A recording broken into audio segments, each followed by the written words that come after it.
to do? What the hell am I to do?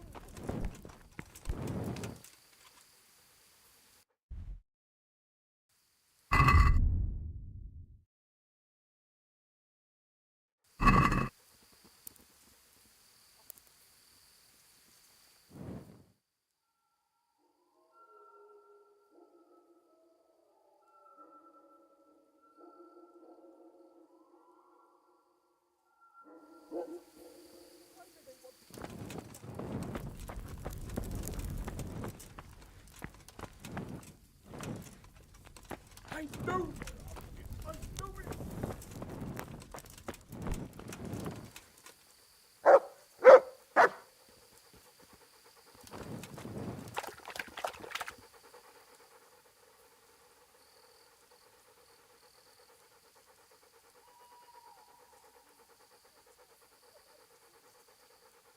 Good boy.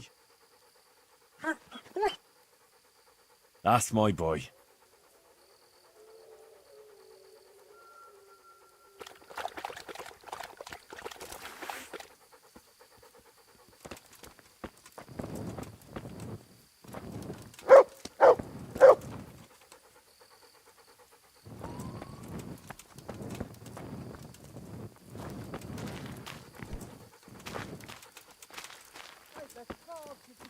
Why do they want to kill me now?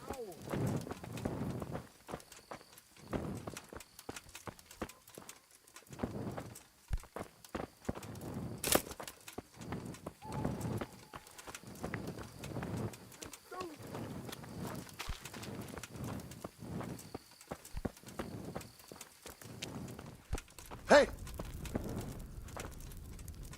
God save you. Do you know anything about a Master Paycar? It rings a bell. Is he some kind of merchant? No. That was a man by a similar name. See you later.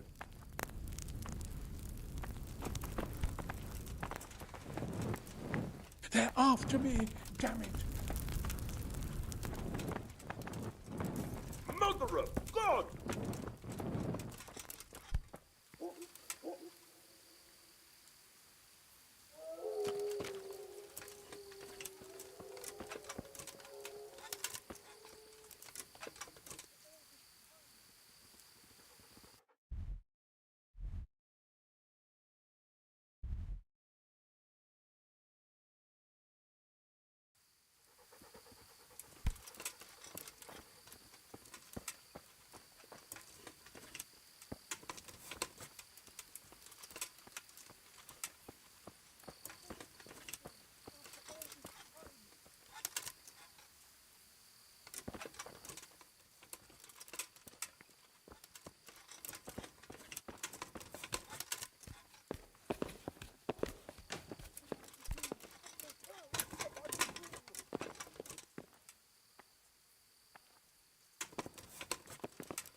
I left Prague, didn't I? Why do they want to kill me now?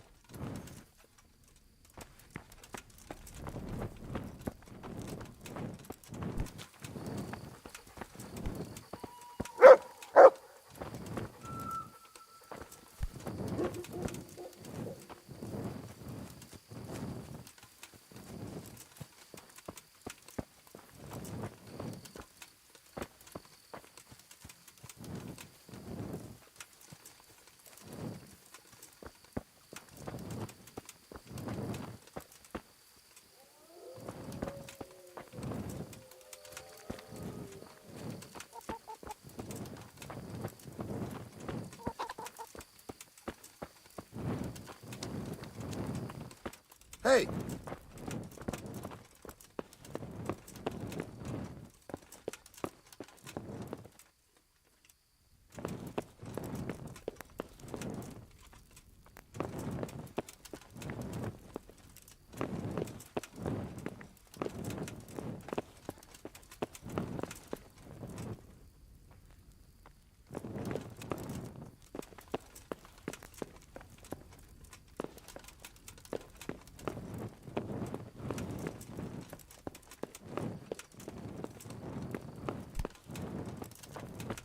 Hey!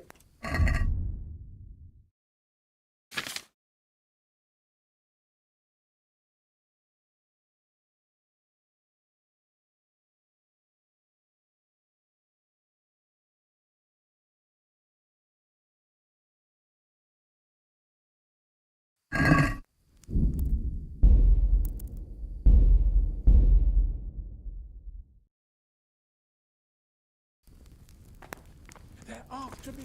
Damn it.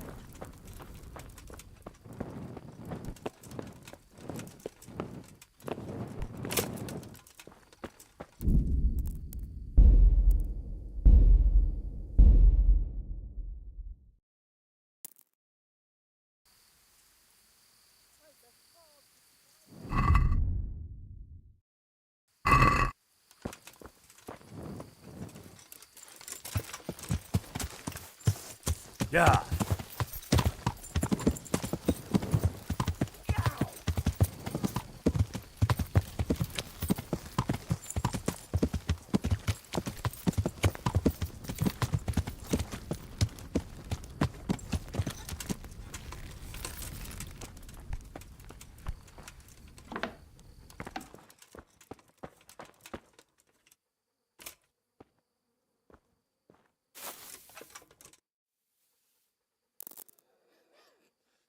Quiet.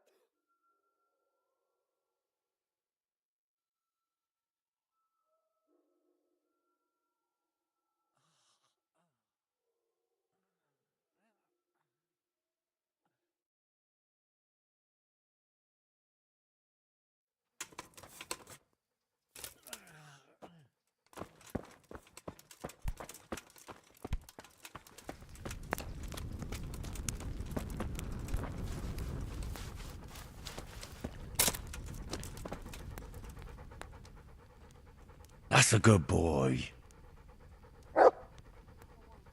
That's my boy. Look what I've got for you. You'll love this.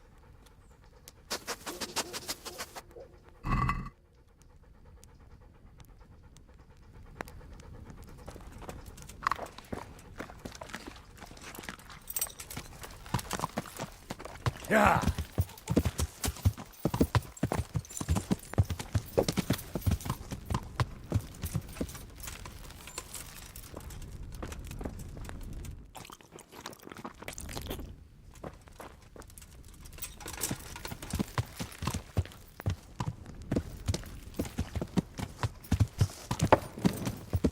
Yeah.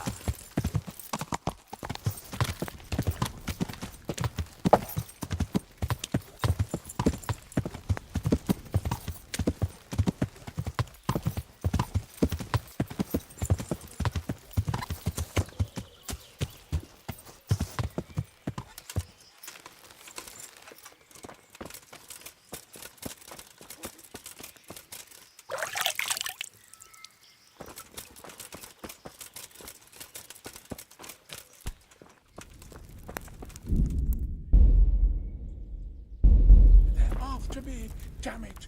Greetings, good night. How may I serve you? Goodbye. They're after me. Sweet Jesus, I knew this day would come. What? Who is... Carol said you can leave and... Leave? I can't even set foot outside the door. Not now. Please, calm down and tell me what's going on. They're after me. Who? Who's after you? Sigismund's people, of course. Why would they be after you? Because he's never forgiven my criticisms of Nicopolis. Now he's decided to pay me back. What am I to do?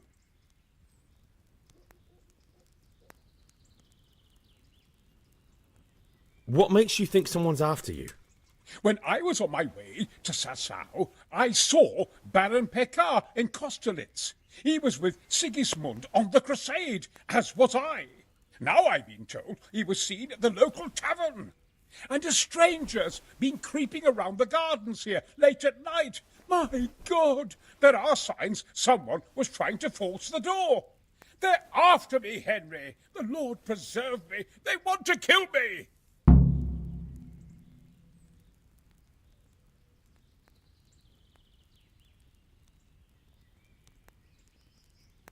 Take it easy.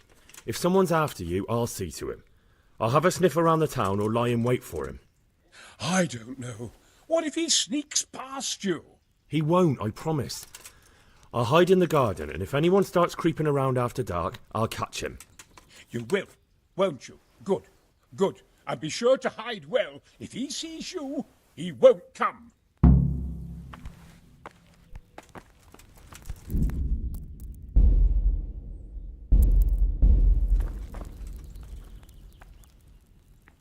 Do you know anything about a Master Paykar?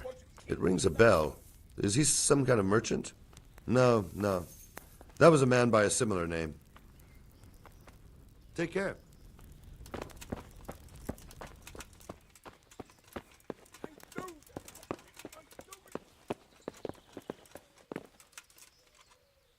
I'm honoured that a knight such as you takes an interest in me. Do you know anything about a Master Paykar? That nobleman that showed up recently. They say he's staying at the local inn. See you later.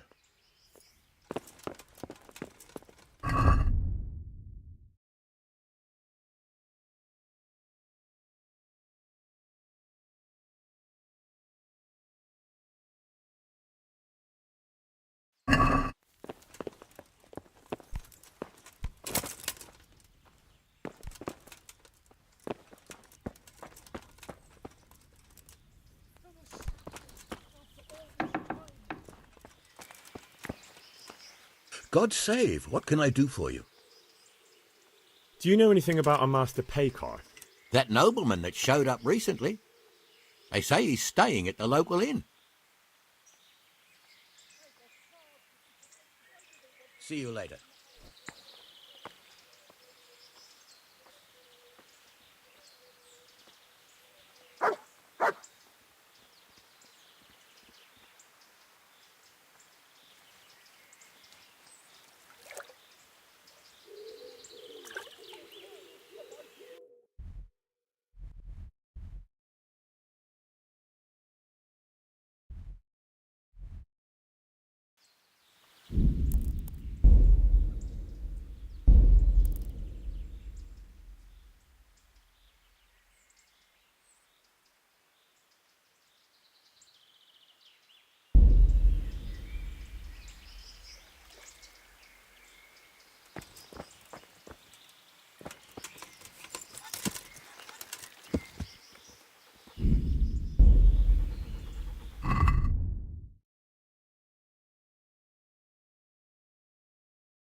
Yeah.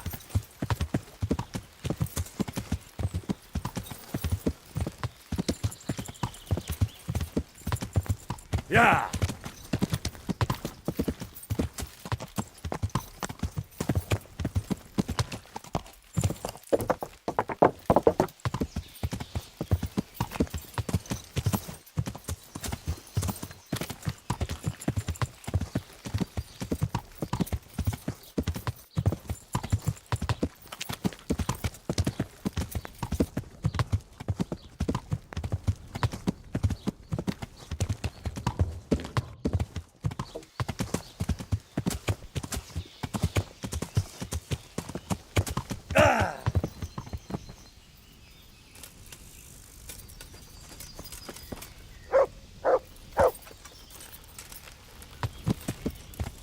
Yeah.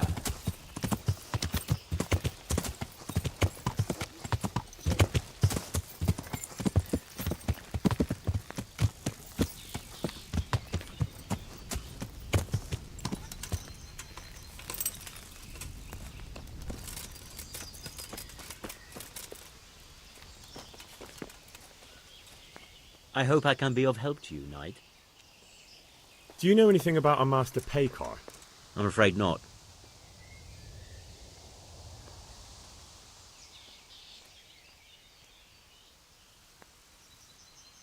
Take care now.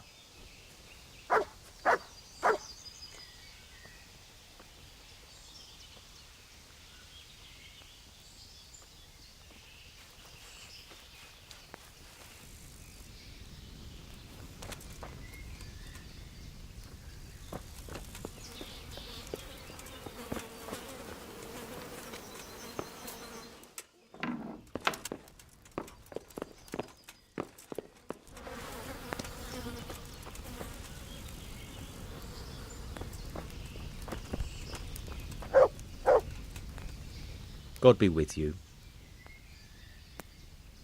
Would you be Master Paykar? I would. With whom do I have the pleasure? Henry, of Skalitz. And what do you want from me, Henry of Skalitz?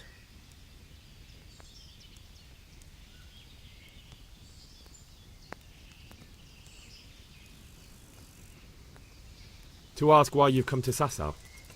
An interrogation, then, I see. On business, of course. And who is it you're doing business with? Why don't you ask about my mistresses instead?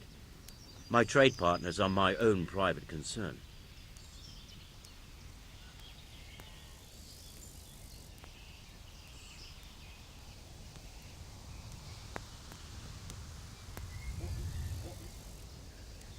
Stay away from Master Keyser. Keyser? Conrad Keyser?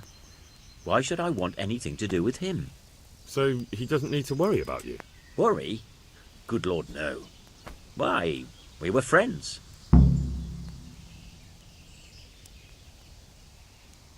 Right, that'll be everything. As the master instructs. Take care.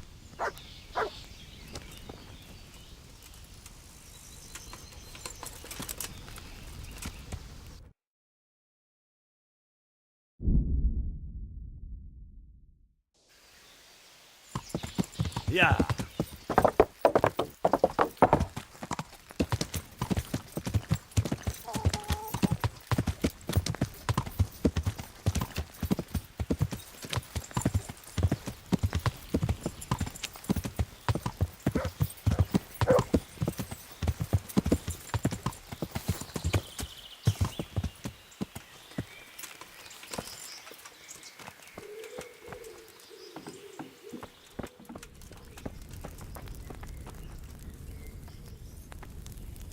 I know they're after me. I know it.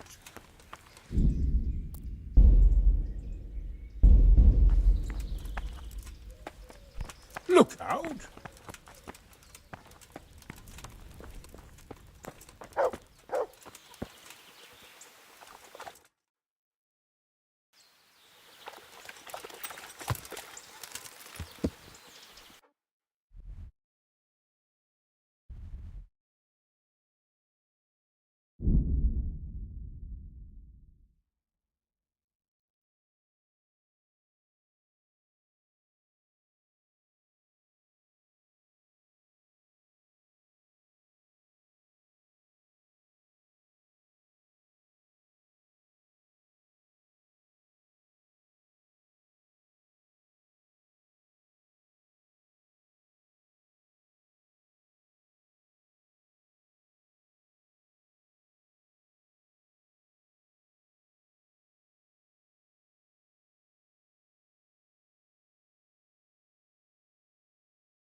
Yeah.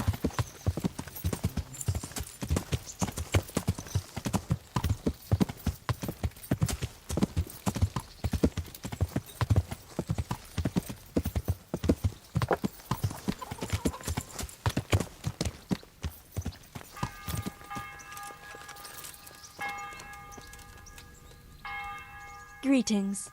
What do you need? I'm interested in your services. Uh-huh. And what do you want? I'll certainly need a physician to treat my wounds. Then a hot bath and laundering my clothes. I'm sure you'll be extremely satisfied. Take care.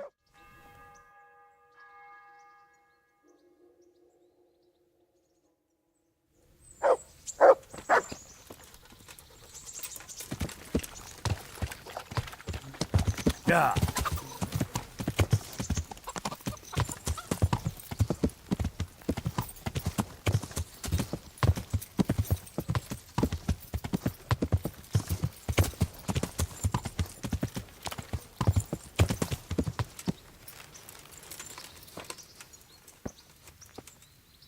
I've got something for you. I hope you won't need them, but just in case. Thank you. I've got something that needs stitching up. Could you do it for me? All right. I can't have you walking around in torn rags, can I? Show it here.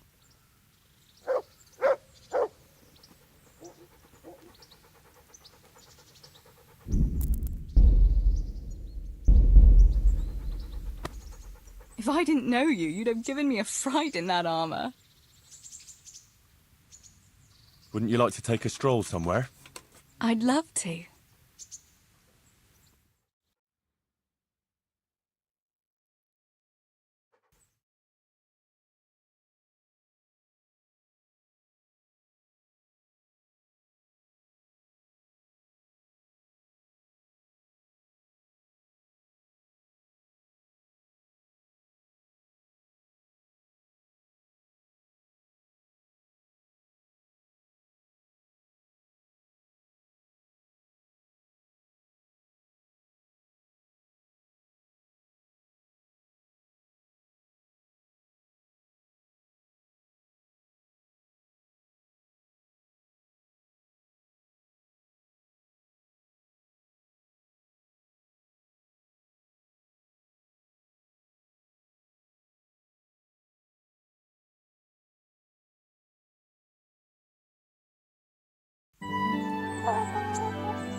I must go, Henry. Take care.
Yeah.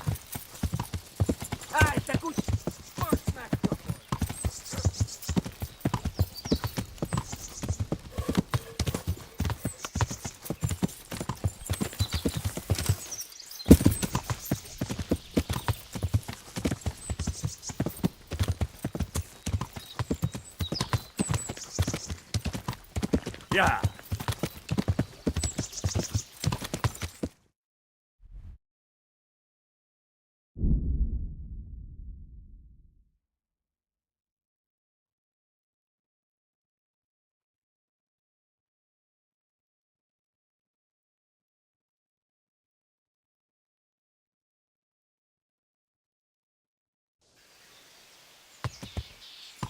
Yeah.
Wait here for me.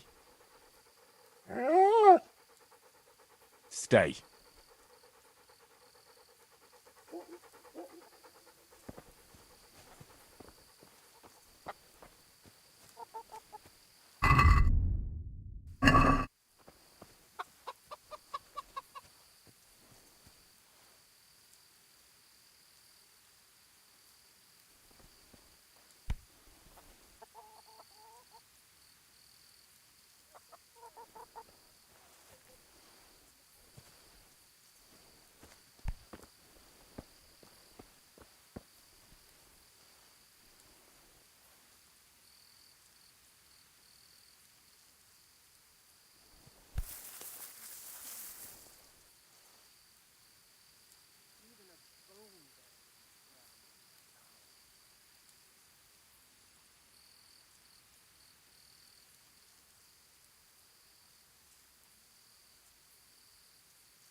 Just you wait.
An assassin after all this time.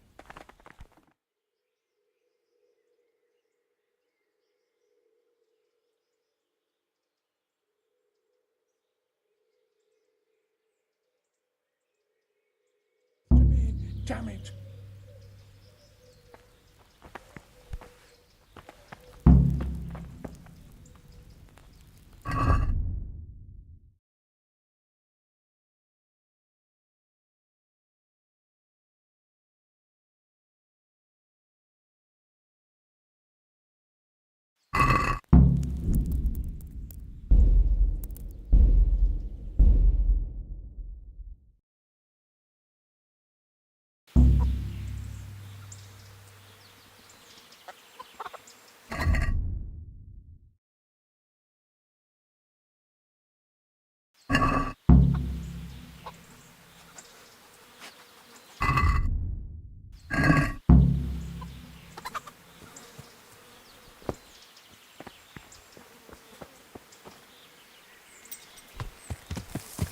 Yeah.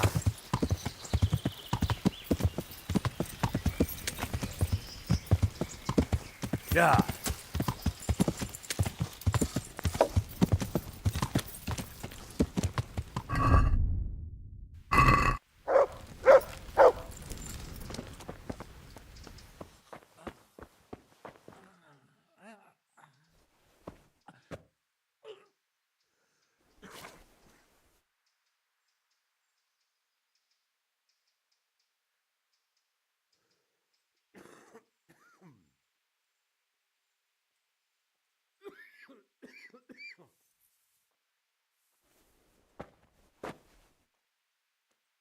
I won't get any sleep.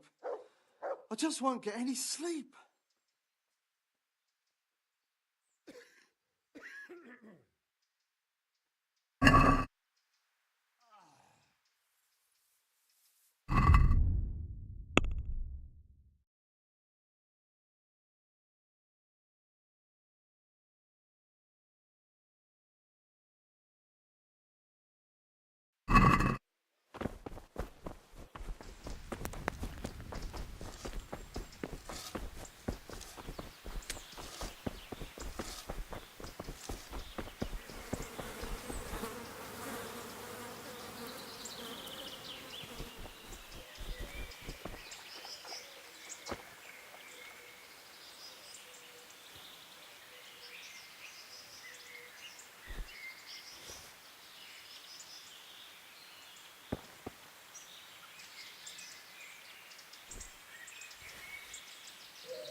I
can't. I just can't.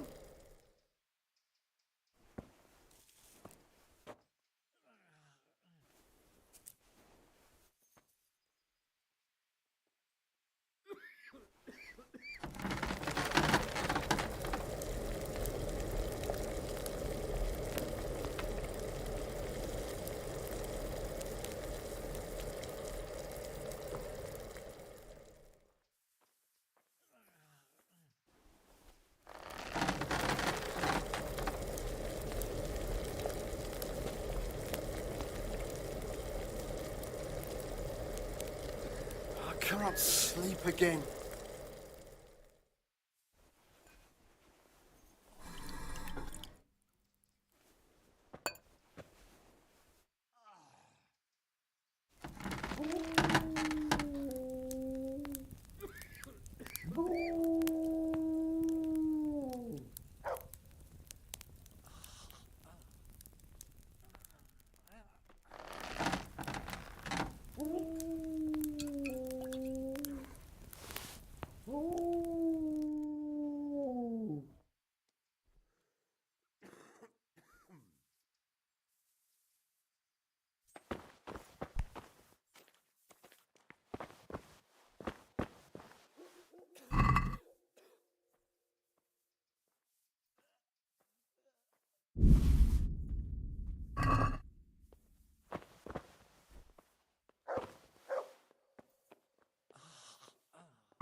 I won't get any sleep.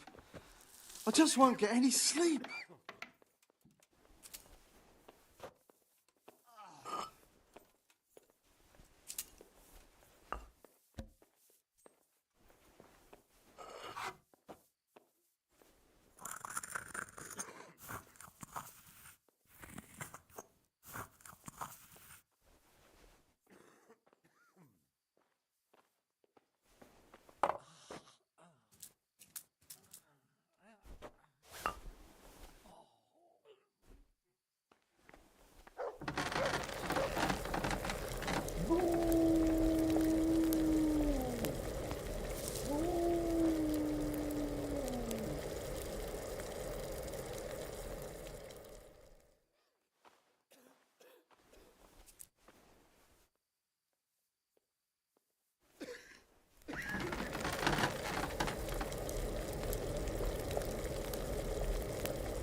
quiet.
I won't get any sleep. I just won't get any sleep.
I can't. I just can't.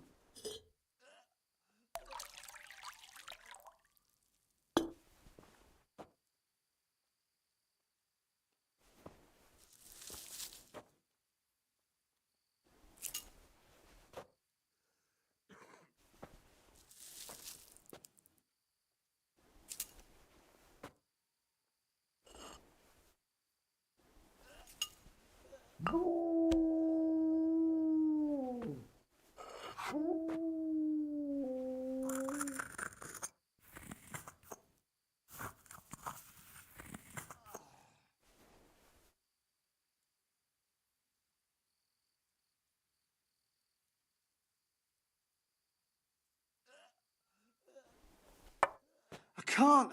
I just can't.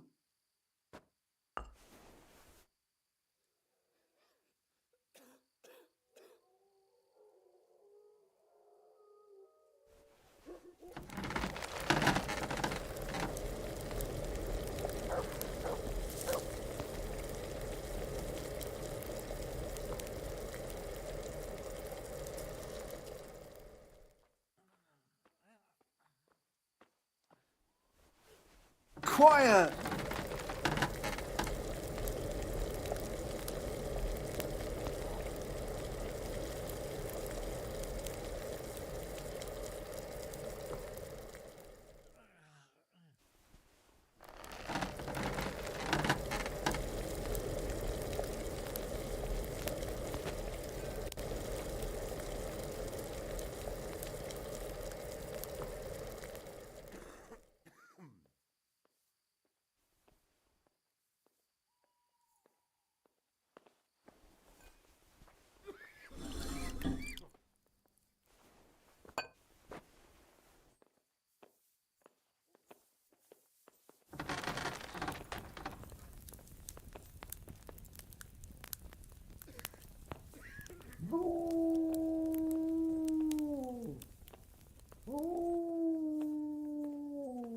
I won't get any sleep.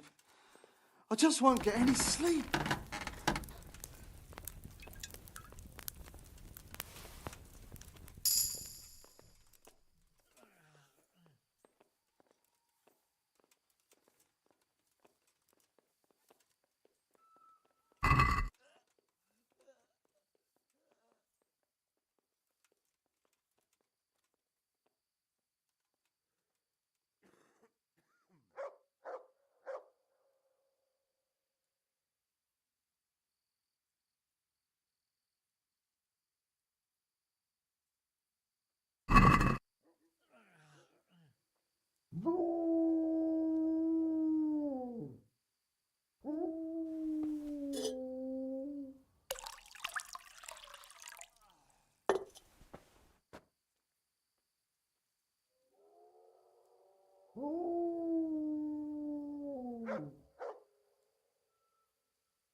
I won't get any sleep. I just won't get any sleep.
can't sleep again.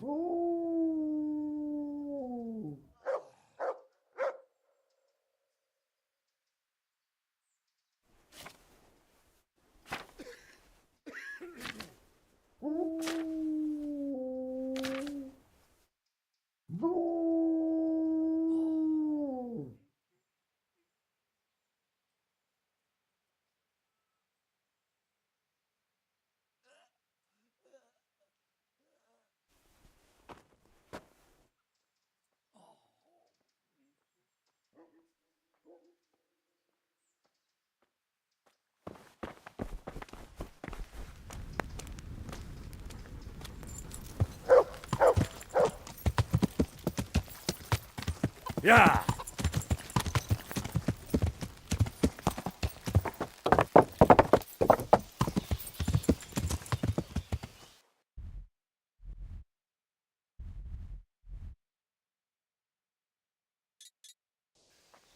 Yeah!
I can't go any further. The current could sweep me to my death.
Yeah.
I can't sleep again.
I won't get any sleep.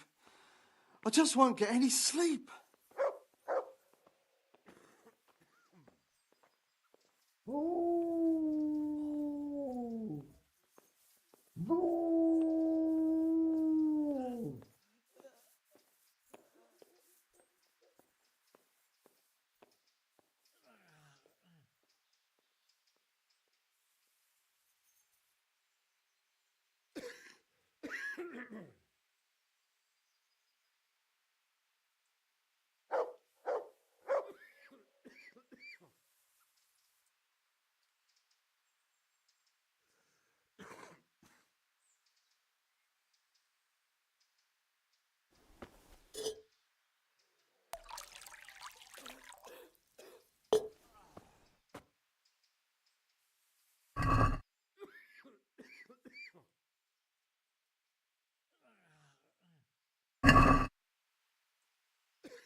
can't. I just can't.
I can't sleep again.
I can't sleep again.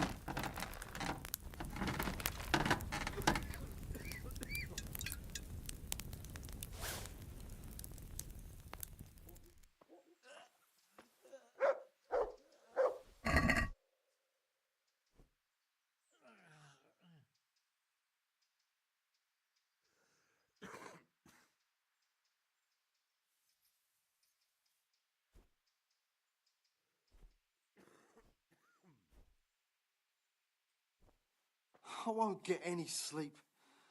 I just won't get any sleep.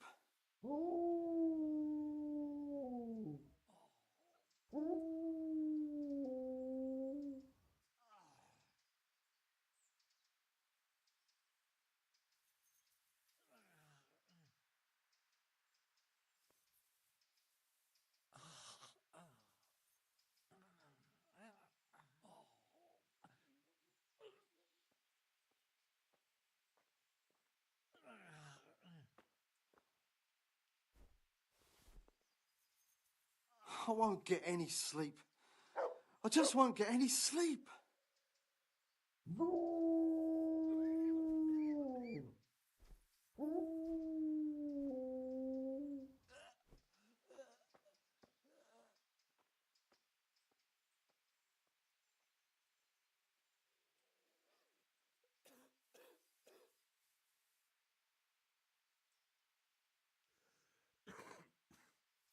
I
won't.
Quiet!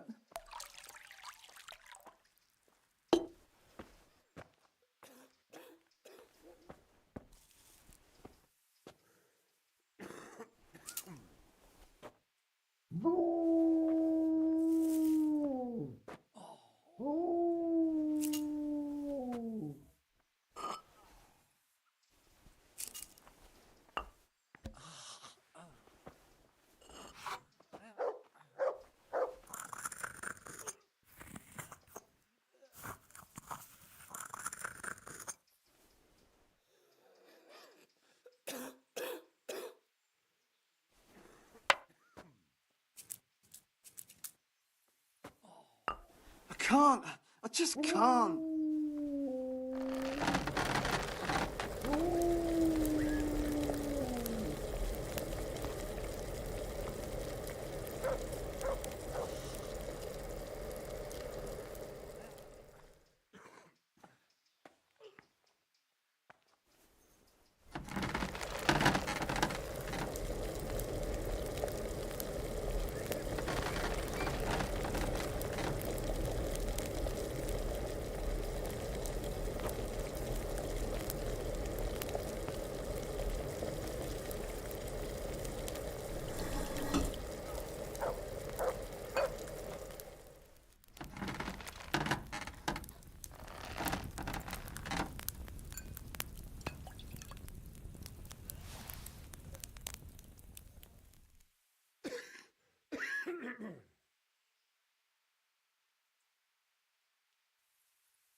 Quiet!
Yeah.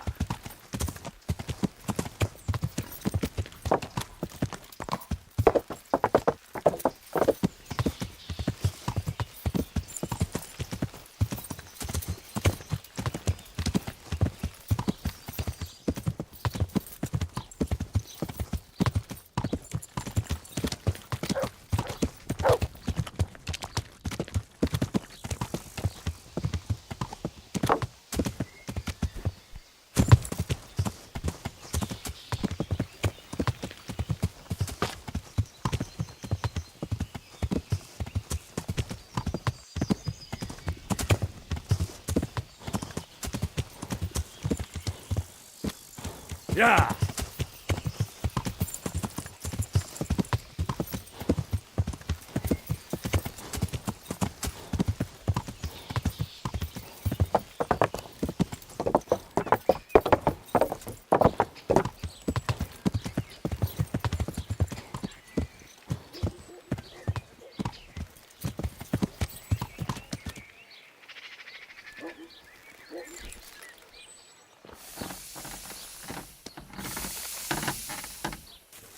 I'm honoured that you should come to me.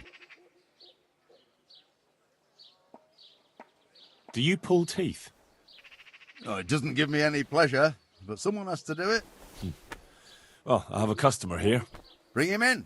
I'll go and get the pliers. Good luck to you.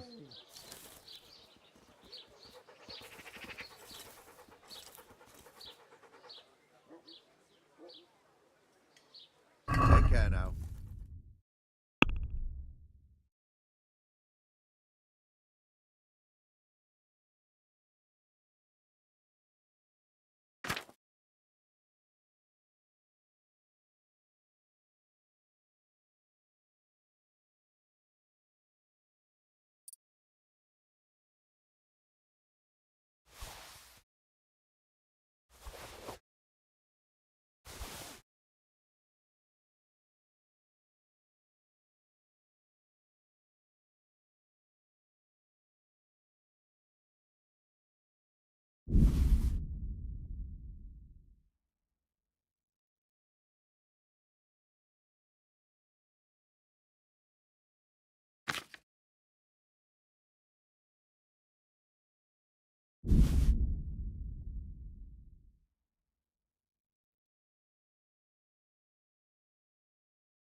Let's have a word about the price.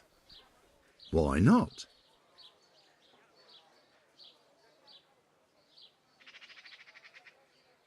Finally, a reasonable sum.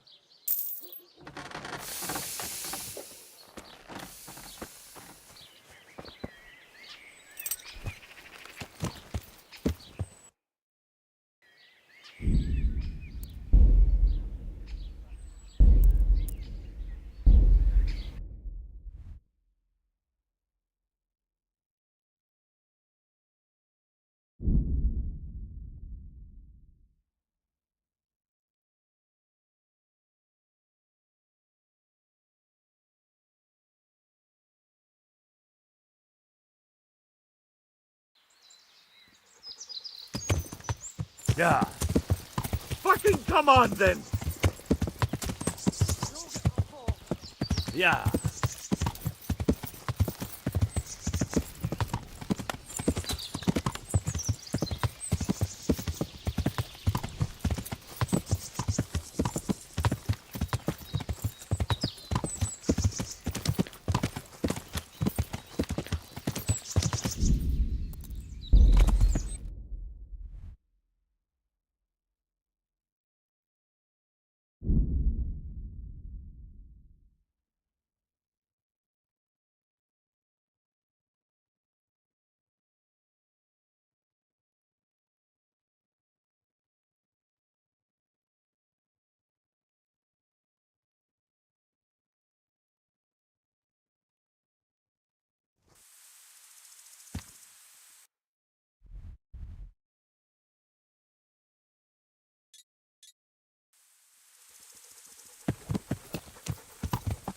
Yeah.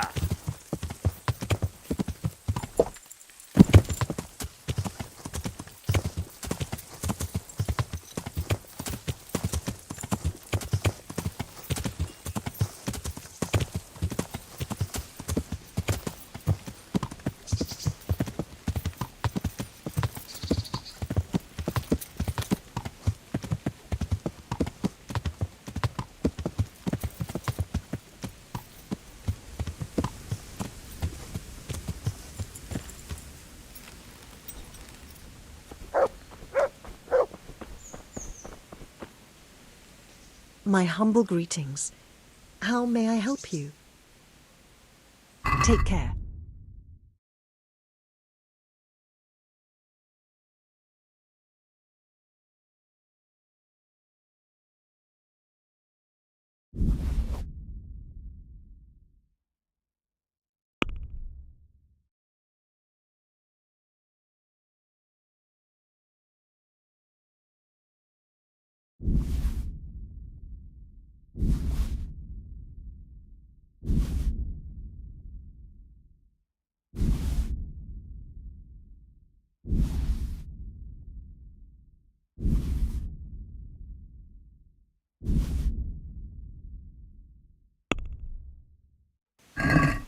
I'd like to discuss the price.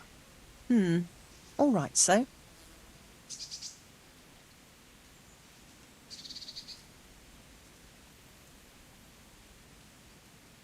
Is this enough? Well, now, a little more and we'll shake on it. See now, I knew we'd come to an agreement.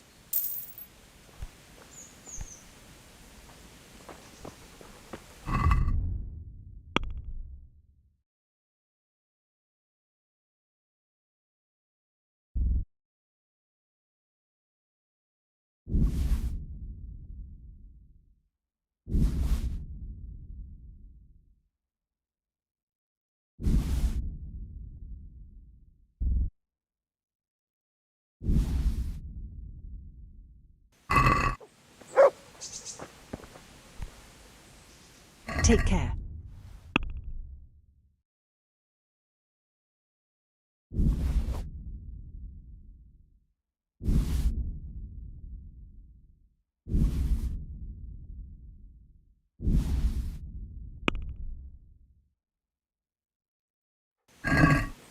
I'd like to discuss the price.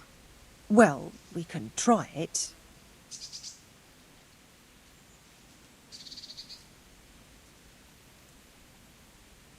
What about this? We're getting there. Just drop the price a bit more. Aye, that would do it.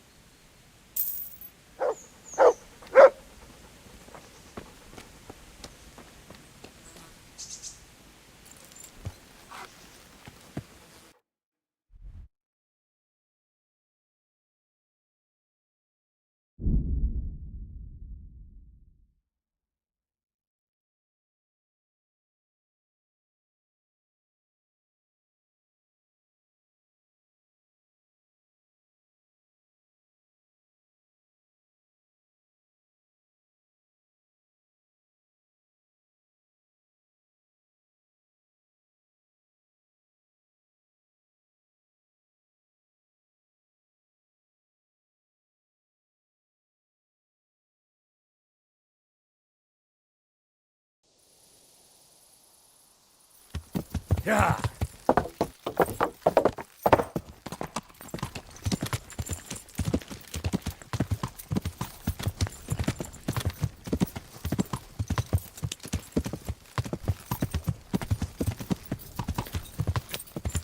Yeah.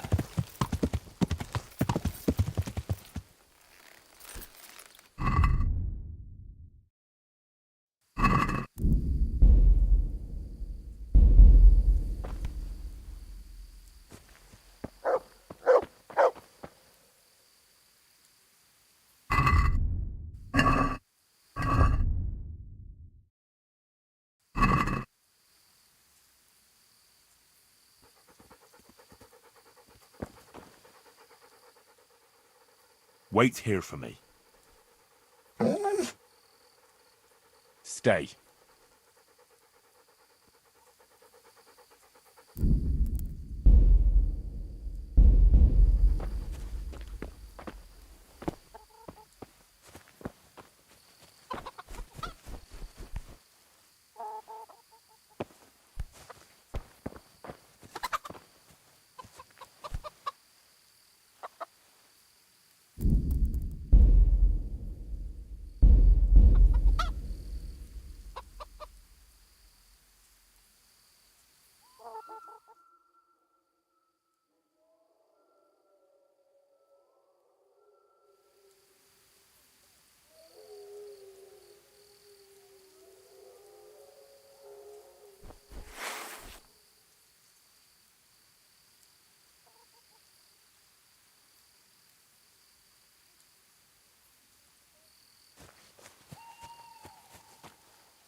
I'll get you.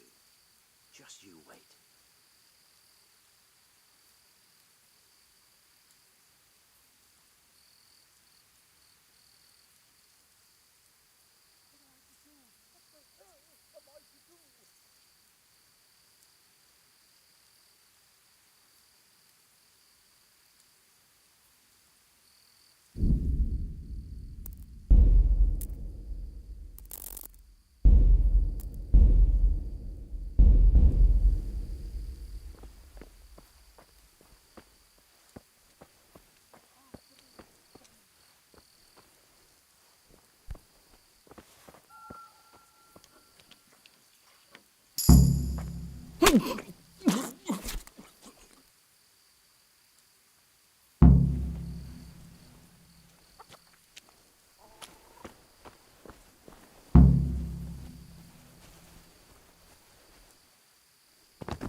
Well, did you find anyone?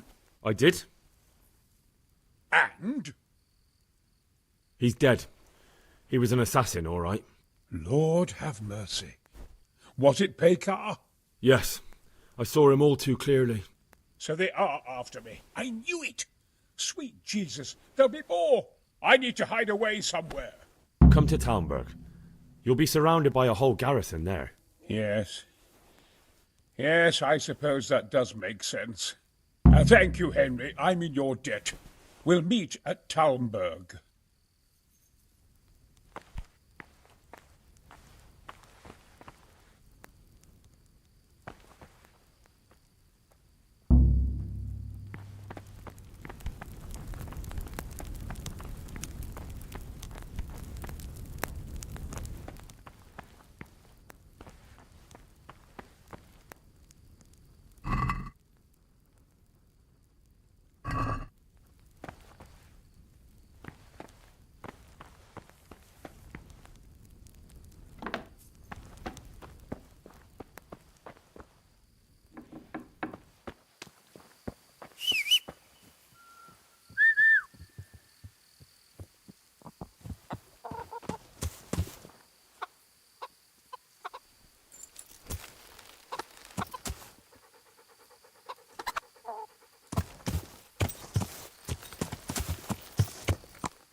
Yeah!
quiet.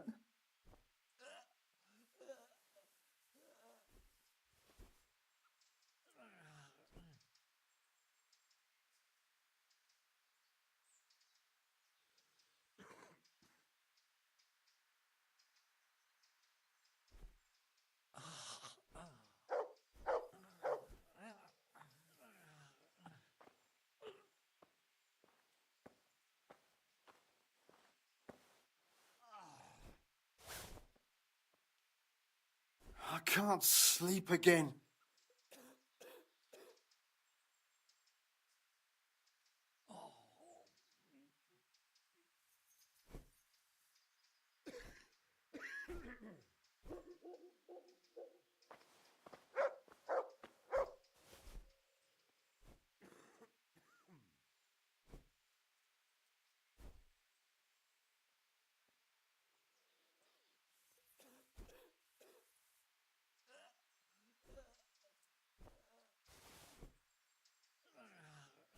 I can't sleep again.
I won't get any sleep. I just won't get any sleep.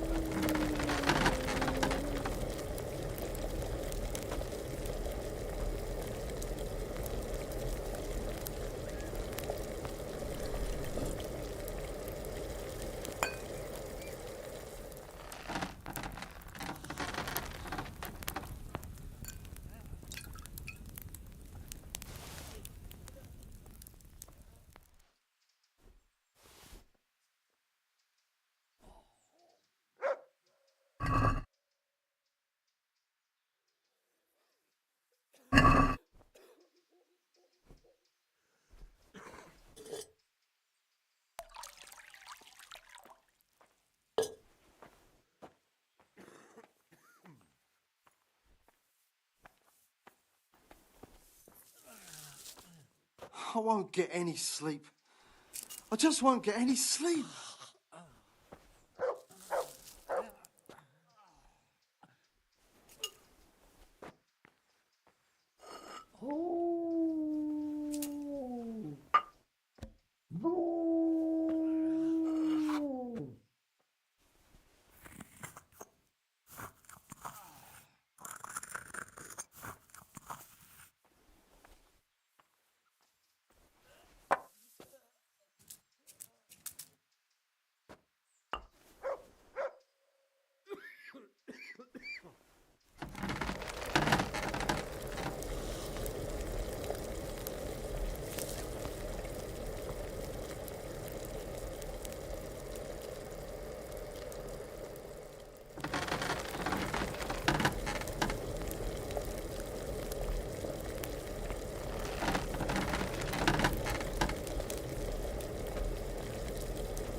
I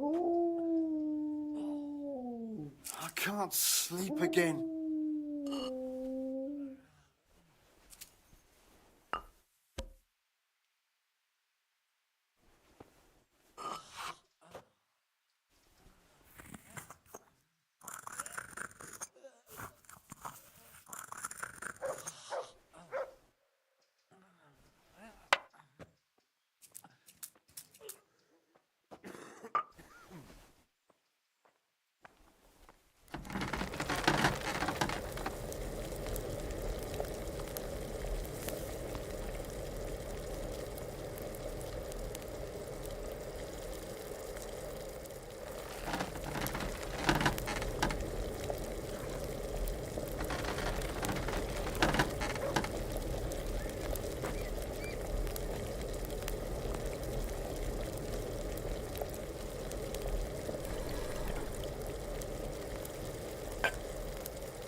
Quiet!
Quiet!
Can't. I just can't.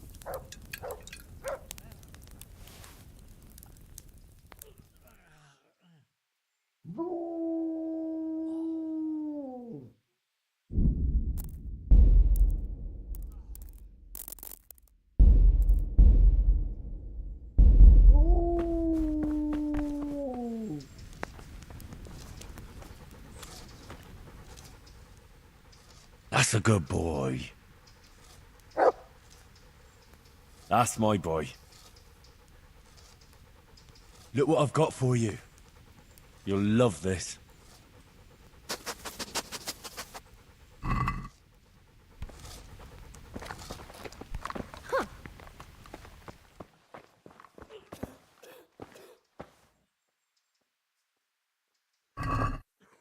Quiet!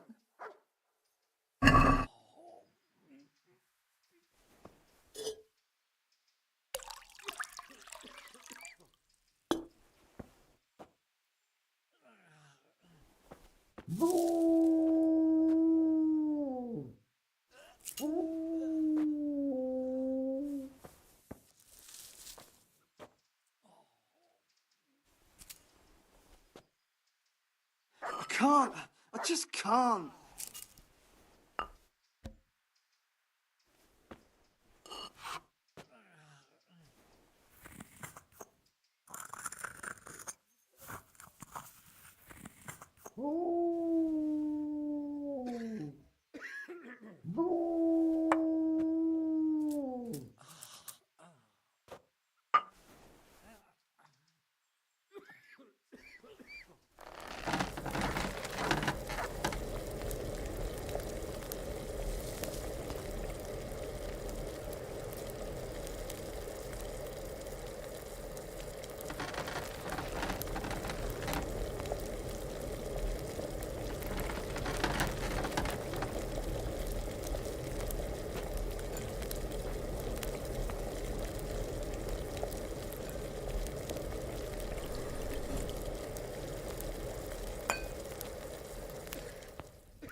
Did you see Vashek at the market the other day? Oh, I think he was looking mighty smart. On his usual grouchy sulphur. The son of a... Haven't you heard? He's courting some wench on the side. What? You're pulling my pizzle. There isn't a woman round here who'd look twice at that horny old goat. Excepting that vixen.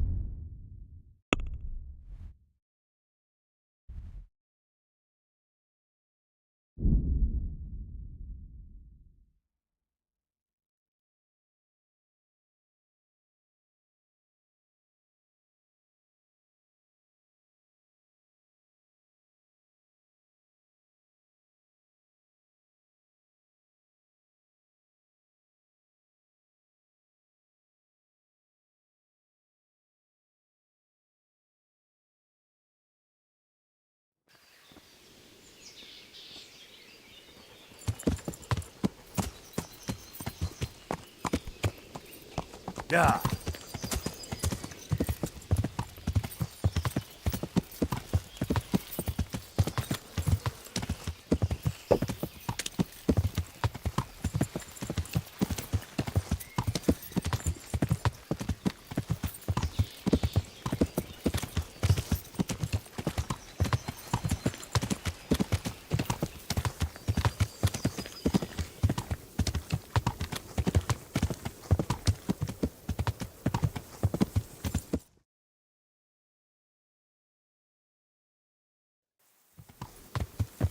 Yeah.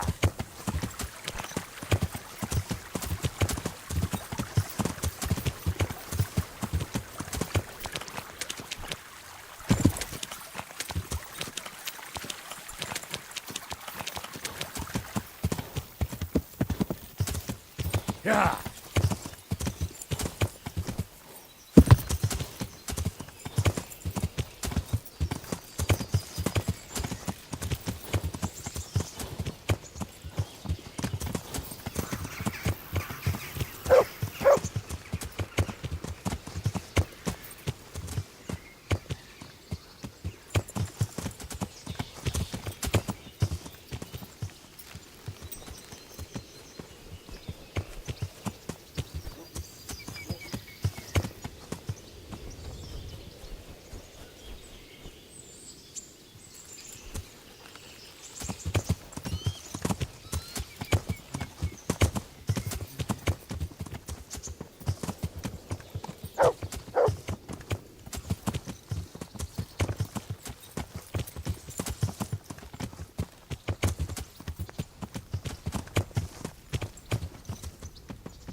I don't mind the central waters.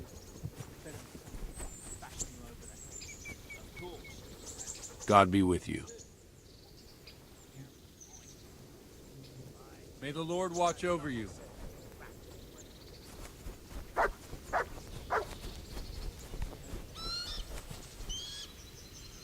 Good health to you. This might help, and there's plenty of it. It certainly is. I'll have to get all those poured into a keg. But if it works, I'm in your debt. I just want to make sure we get rid of those bastards holed up in the castle. No more than I do, lad. And to see Istvan hang from the highest tower. I'll drink to that. Well, I would if I wasn't on duty.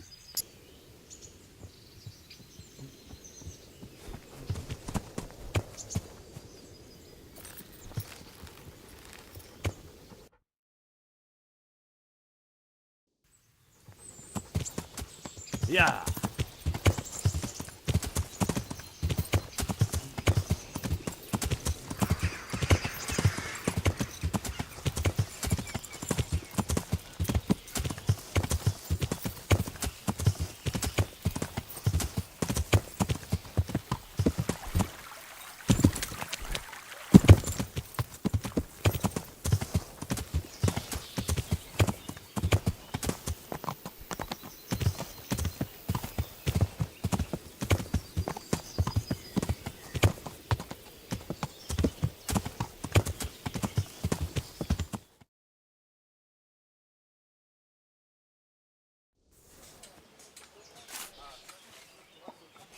A well-chosen site. You want to strike the gate, do you? True. We don't want to do more damage than necessary. I quite understand. Sir Toth is holed up there, is he? Just so, Master Conrad. I hear you have some accounts to settle with him. Ah, not entirely. I've done with him. Sigismund trusted him more than me in his campaign against the Ottomans, and we all know how that ended up. How did it end up? Badly, my lord. The flower of French knighthood was slain there. Sigismund fled for his life, and I did too, I must confess. Be assured we shall not make the same mistake here. We do not intend to starve them into submission, but to break down the gate. I am at your service, my lords. We will build the trebuchet quickly. It will be ready in a matter of days. And I can supply, for example, Roketa to sweep the foe from the battlements. Roketa? I do not believe I've heard of such a term. Roketa are missiles filled with black powder with a touch hole at the bottom to ignite it. They shoot forward, something like a hand cannon, but without rocks. The rocket is the missile. I see. But we don't have black powder in these parts. Nor cannon. Indeed. It should have occurred to me. But I am very fond of Roketa, and I always think what Alexander the Great might have accomplished with them. I understand. We find ourselves in a conventional situation that demands a conventional solution. I'm still hoping that Toth will see sense and parley with us. He may well do so, especially when we set up the trebuchet on his doorstep.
God be with you, lad. What can I do for you?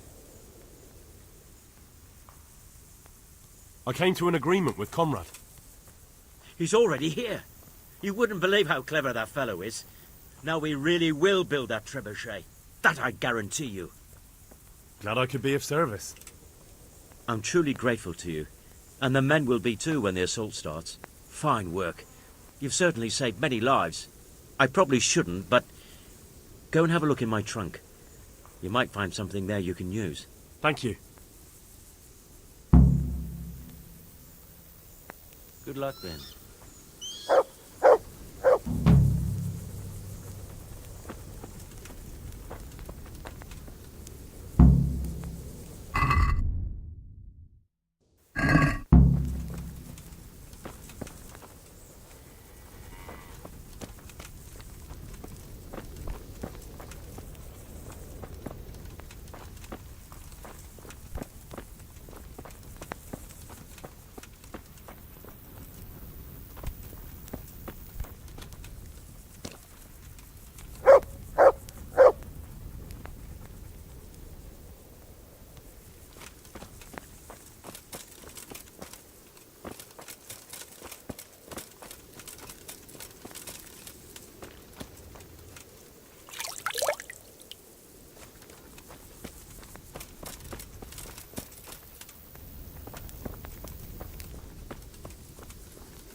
Yeah.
Yeah.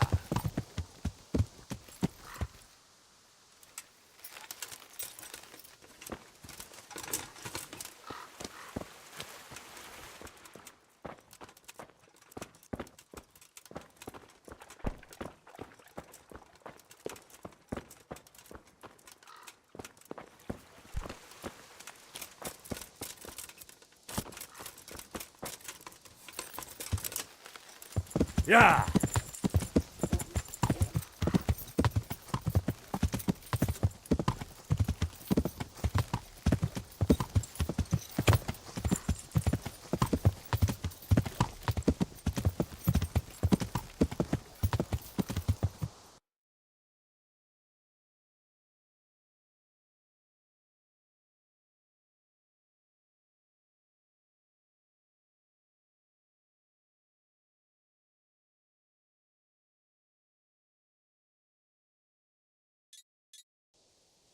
Yeah. Right, castle behind me. The footbridge to the pools. This looks like the place Johanka described. What was it she said? I should go to the waterworks.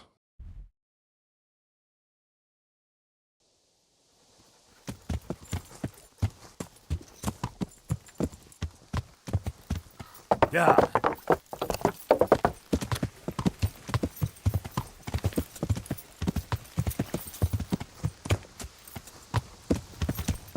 Ah, this is where they wash the ore. According to what Johanka said, I should go uphill somewhere here.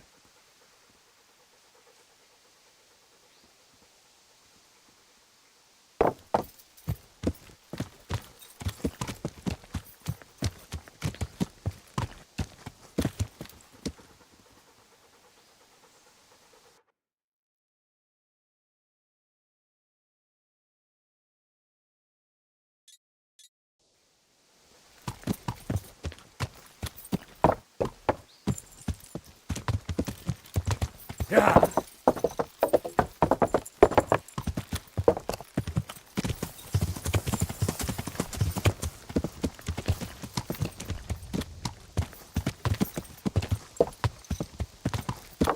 Yeah.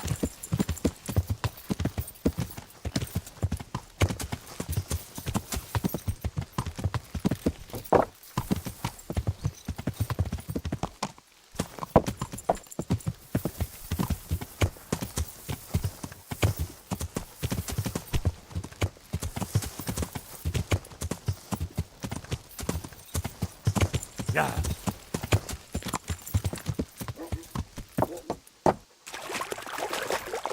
Yeah.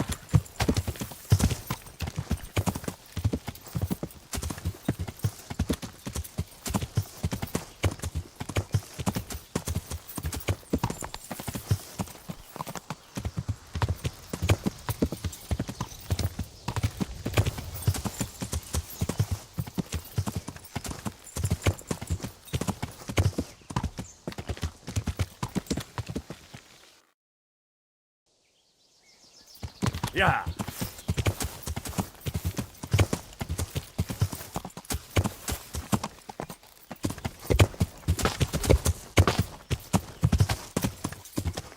Yeah.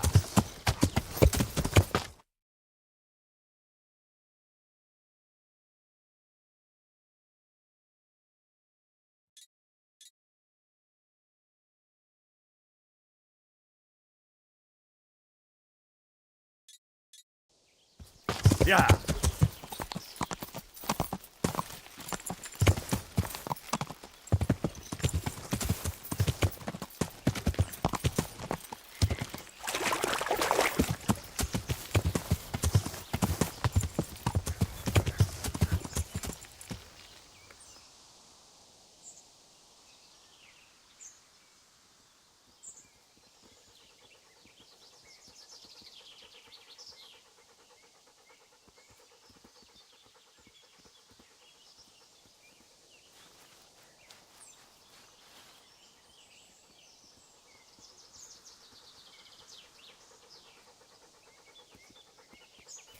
Yeah.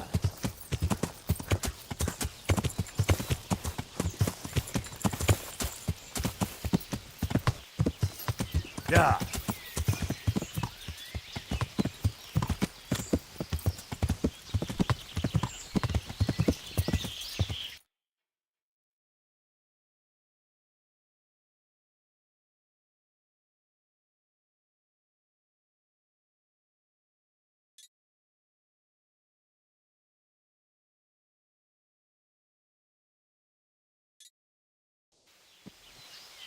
Yeah.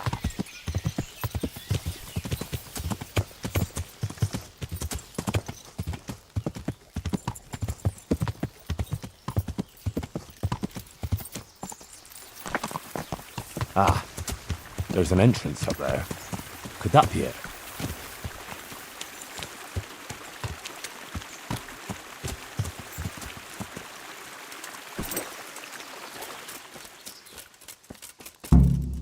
Well, this is it.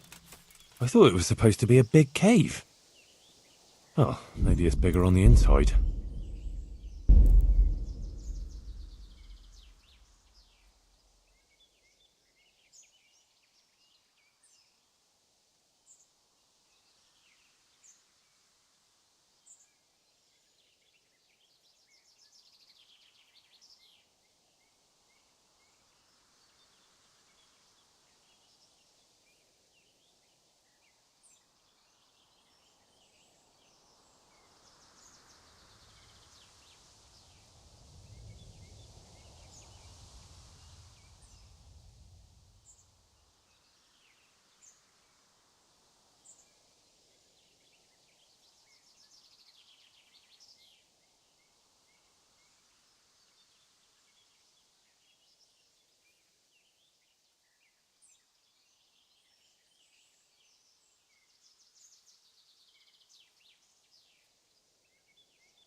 Oh, Jesus, something stinks here.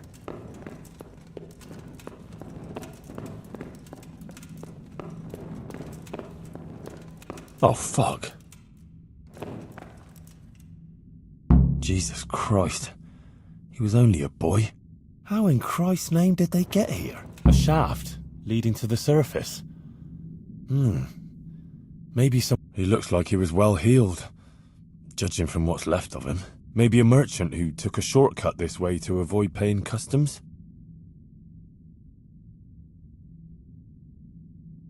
Oh, a Skalitz Waffenrock. Maybe Sir Radzig sent someone here to check on things. That didn't turn out too well. Poor wretch. What did he do to deserve such a fate? Looks like a human, judging by the kaftan. Poetic justice.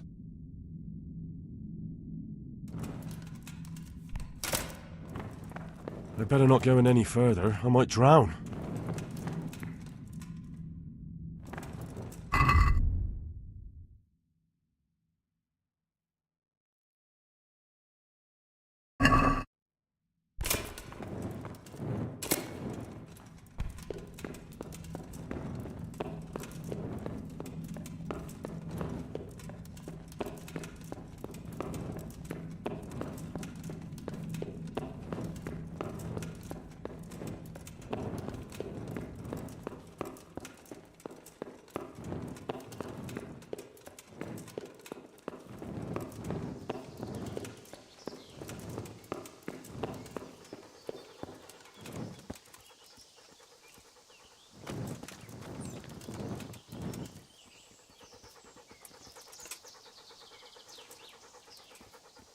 Christ, poor wretch.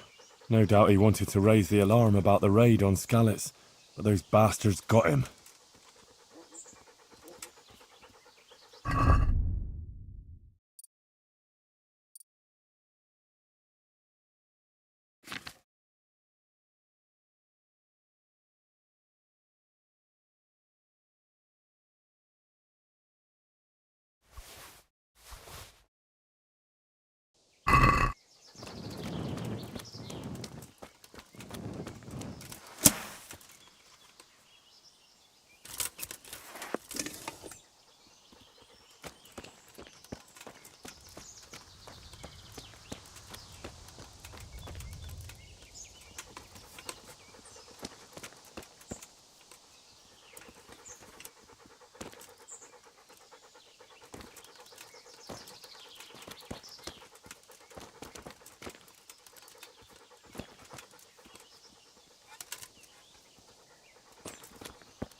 Blood.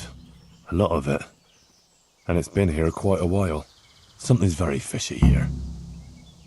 It looks like the blood leads to that hut.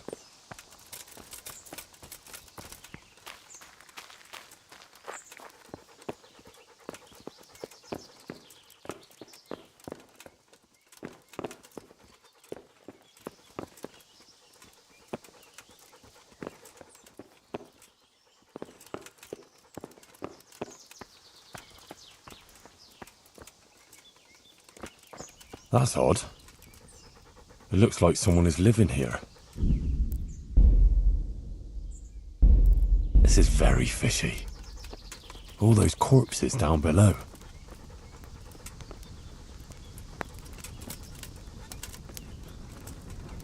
Who the hell are you? What in the name of God are you doing here? I hid here when Skalitz was raided, and now I'm keeping guard until his lordship returns. Oh, you belong to the Skalitz garrison? Yeah. Are you blind or deaf?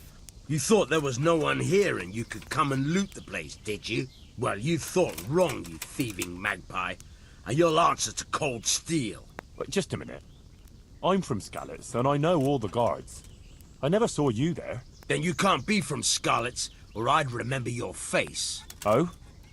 Tell me then, what's the name of the miller's daughter? Yitka. It's Teresa, you lying bastard. All right, you got me. I just wanted to hide out here. I figured no one would look for me after what happened. So who sent you here? Yolen of Rocket Sam? On account of me killing his son? No. Hyman of Yihlava? He's had it in for me ever since I plundered his estate. Oh, I wasn't sent by any Hyman. Oh, fuck, this is serious. You're from that Lord Sokol, who I left in the shit and skipped with his band when the Bishop of Olomouc was after him, yeah? I don't know any Lord Sokol. Then who the fuck sent you? Spit it out before I cut you in half. Johanka sent me. What fucking Johanka? From Sasau. She had this vision, in a dream. What? I've been hiding for a month from hardened cutthroats, and you found me here because some wench had a dream? Yeah, basically. By Christ, you must be cursed. Hang on. Those corpses in the mine. That's your handiwork. Aye. They stumbled across me here, so I figured I'd better silence them. And I got a nice bit of loot out of some of them. You'll join them yourself soon enough. Don't worry about that. And maybe I should go and find this hunker of yours, too. Prepare to be purged!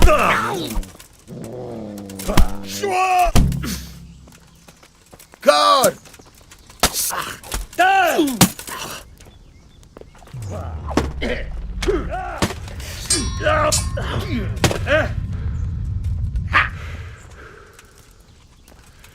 I'm going to enjoy this.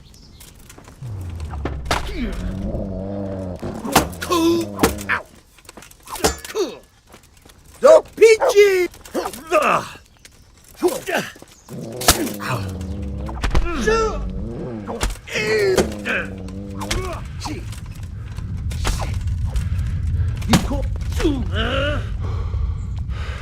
I'm going to...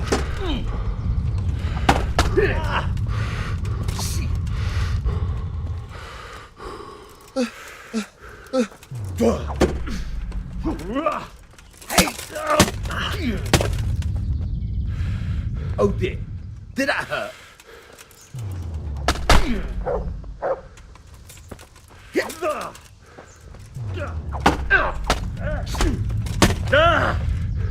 You got a crime.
Could do with a bite to eat. Yeah.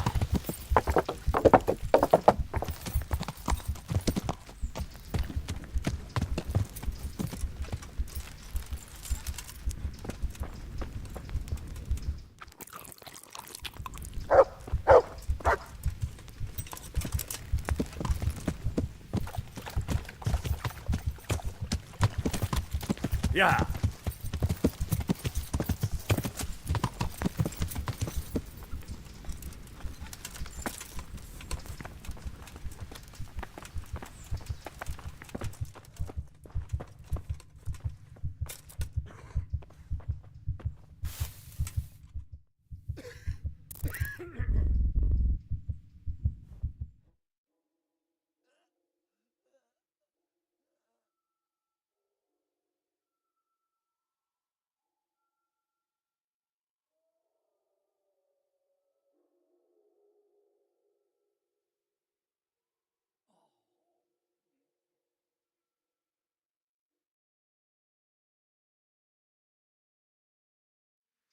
I can't.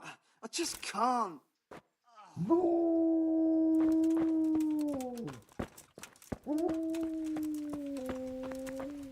Henry, did...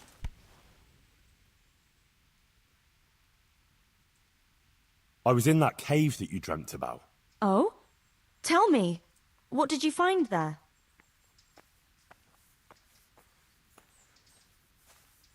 Well, it was a bit strange.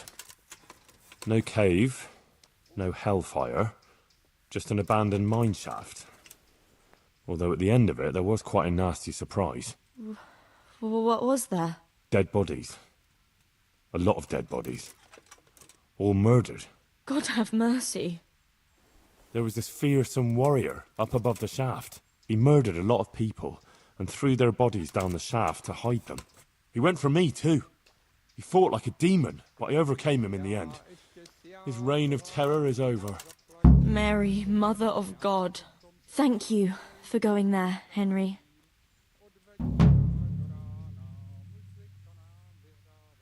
I won't forget that in a hurry. It almost cost me my life. Anyway, all's well that ends well, right? I hope so. But, you know what? I had another dream. A different one. Another one? Yes, another one. The Virgin Mary appeared to me again, and I think she's trying to give me a message. She's trying to warn us. Warn us? Yes. It all makes sense, can't you see? That other dream about the cave, that was a test. Our Lady was testing me, and now she wants to give me a message.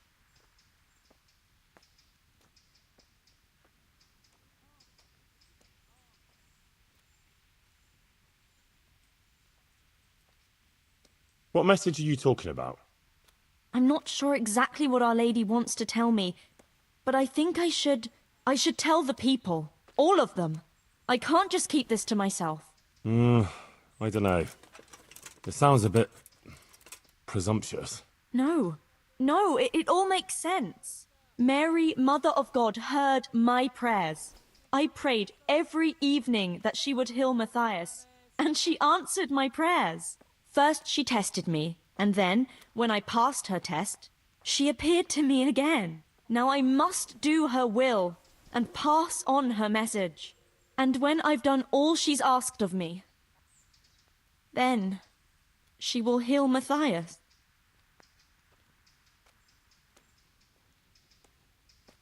Well, when you put it like that, I can see some sense in it. Not that I know much about these things, but I had a strange dream too, not so long ago. It was after Runt nearly killed me in Skalitz.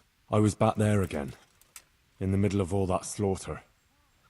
It was dark everywhere, and I was carrying the sword Pa made for Sir Radzig. I had to fight my way through humans who looked like demons of hell. I found my parents, and then I woke up. You see? It must mean something. These things come to you for a reason. I suppose. But what do you want to do about it? Well, like I said, I should go on the town square and tell everyone what Our Lady showed me in my dreams. Won't you come with me? I'd feel so much better if you were there with me. Actually, we can go right now. People will be going to the market in the morning, and we can make it on time. Well... all right. If you want, I'll come with you. Thank you, Henry. Let's go then. Why waste time? Goodbye.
How's life here in Sasau? Much the same as in Scarlet's. That is, before everything. It's quieter now. Most of the work has been done, and everyone is waiting to see what the harvest will be like. Then everyone will be on their feet from dawn to dusk. I pray it'll be a good harvest. So we have supplies for winter and enough to seed in spring. God's truth.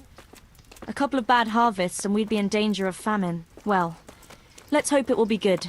Every grain counts. Especially now, with all sorts of bandits roaming the country. And a great army, too. I hope Sir Radzig and Sir Hanush get it all sorted out before the harvest. If those marauders carry on, they'll plunder the whole province. And then where will we be? Well, the best thing would be to hide the supplies. Bury them underground, so the bandits don't find them. But what if they threaten the villagers? Most people would be happier to give up their supplies than have their farms burnt down or their livestock herded off.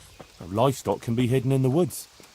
Pa told me about it once. Maybe. But you can't hide a farmhouse. Or whole families. What if they take your children and threaten to cripple them? Or the farmers? You can't do much work in the fields with your arms broken. And in the winter it's even worse. They might as well dig your grave. Sir Radzig would never allow that to happen, though. He'd come with his garrison. And those bastards who harassed his subjects would soon be hanging from the nearest tree. I'd be happier, though, if they all moved on and left us in peace. What if they don't move on, though? Then the only answer is cold steel. You men and your endless fighting.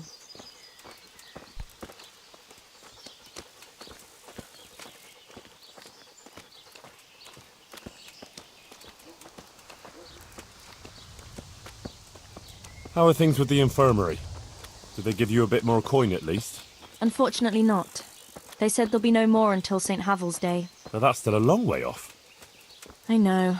On St. Havel's Day, the payments come from the surrounding villages and the outlying farms. Some of them are supposed to pay in chickens, eggs, or other things, but a lot pay in groschen. Then they might give us more.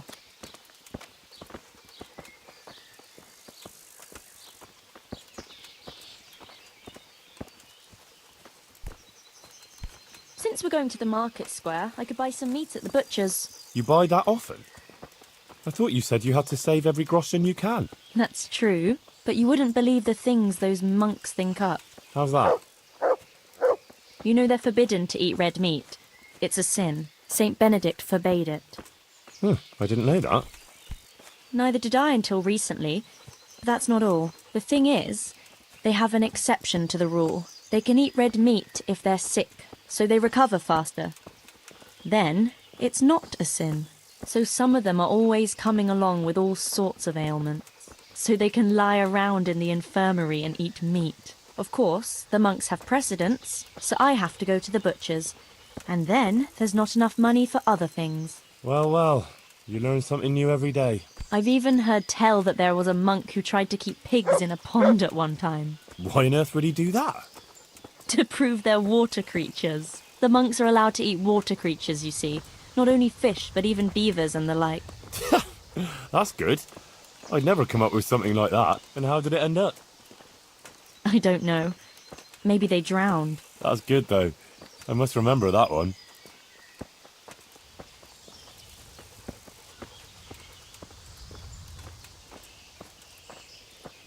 Godspeed, husband.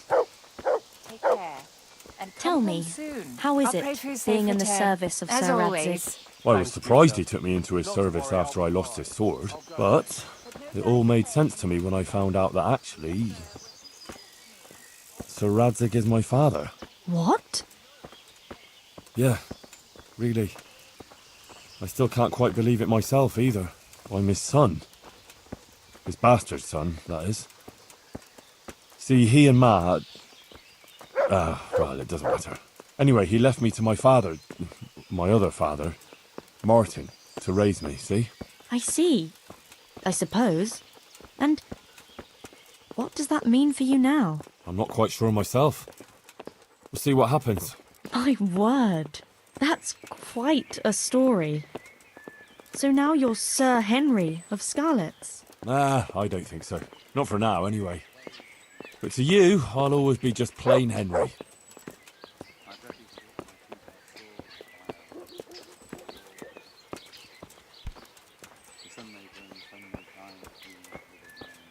I'm glad you found your feet with Sir Radzig, with your father. That you found your place in the world again, and that... Yeah. Don't worry. You'll surely find your place too, eventually. I hope so.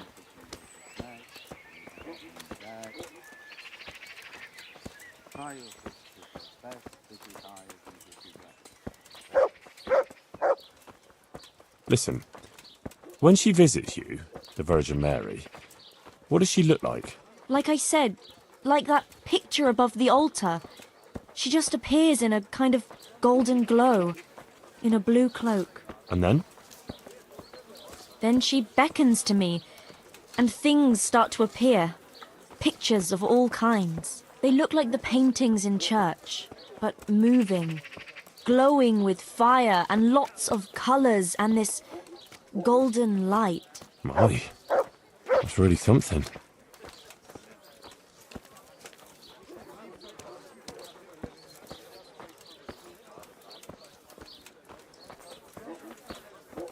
How is Matthias doing? No change. He's lying in a fever and nothing helps. I'm really afraid for him. He'll get better, don't you worry. He's a tough little bugger. No fever is going to beat him. I hope you're right.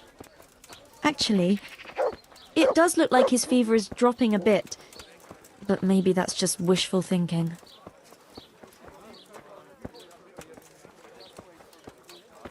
But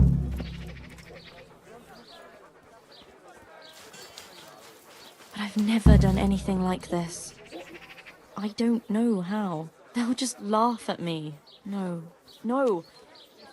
It'll be all right. I can do it.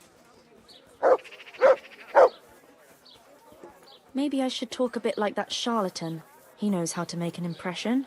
The tears of the Blessed Virgin shall bring solace to the sinners, and whoever should touch her cloak shall be suffused with divine grace. Probably not. I wouldn't want people to think I was in league with that trickster. What can I say to those people? And the earth shook. Henry, I'm a bit worried. I never spoke to people like that before. I've no idea what to say. They'll all laugh at me.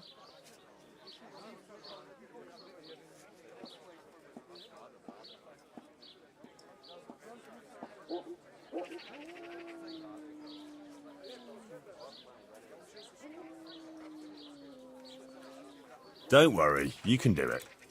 People will swallow anything, believe me. Just start with something that will grab their attention. Like that the Blessed Virgin visited you. That should do it. And once you've got their ears, give them the important part. Nothing could be easier. Maybe for you. Why don't you do it instead if it's that easy? I would. Only the Virgin Mary didn't choose me. Remember? Now don't worry about it. People always want to hear something sensational. They'll be hanging on your every word, and I'll be there with you. All right. Thanks, Henry. Nothing could be easier. Yeah. All right. Here goes. Goodbye.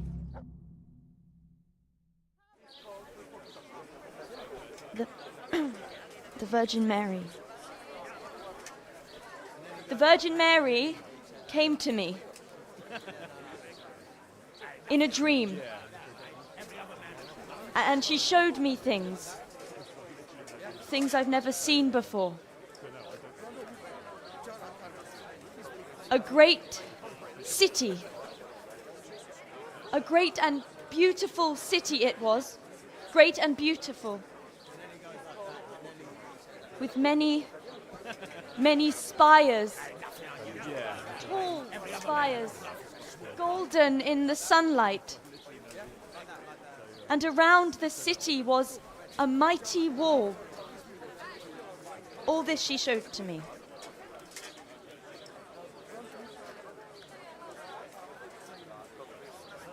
But then the city was suddenly engulfed in flames.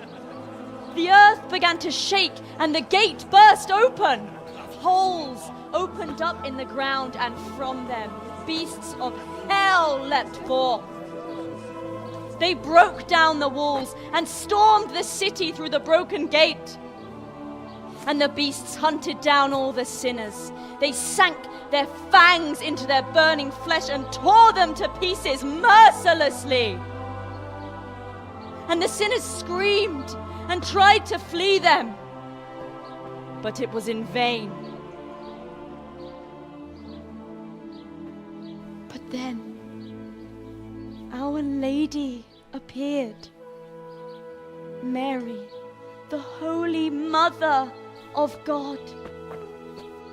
She covered the whole city in her cloak, smothered the flames, and drove out the beasts. The penitent sinners came out of the city, knelt before the Virgin in prayer, and thanked her for their salvation. That is the vision that came to me.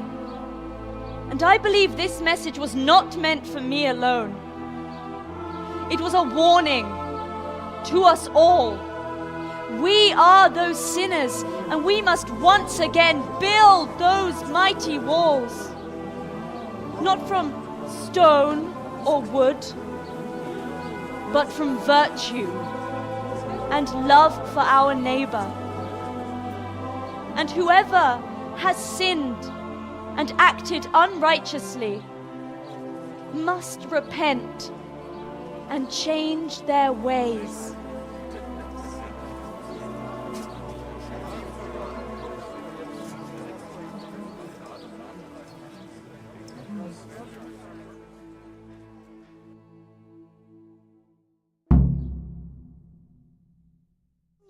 Sucker.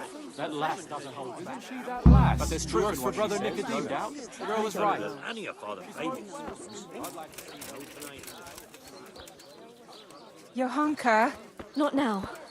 Please. I need peace and quiet for a while. I must sit down. Please. It's very important. The way you spoke. It sounded so true. I even had a feeling the earth shook beneath my feet when you spoke. I have some trouble. And I didn't know who to go to until I heard you speak. Not now. Please. I can't. But you were just talking about helping your neighbor. Oh, all right. But quickly, I beg you. It's about my husband, Ambrose, the tailor. He's good to me. He's an honest tradesman and a skilled one. But he keeps playing dice. He sits at that table late into the night, and more than once he lost a small fortune. I'm sorry to hear that, but I don't know how I could help. I want him to stop. But he won't listen to me. I'm at a loss what to do. I thought maybe if you were to go and have a word with him... Oh, all right. I'll come and see you when I have some time to spare. Thank you. Thank you kindly.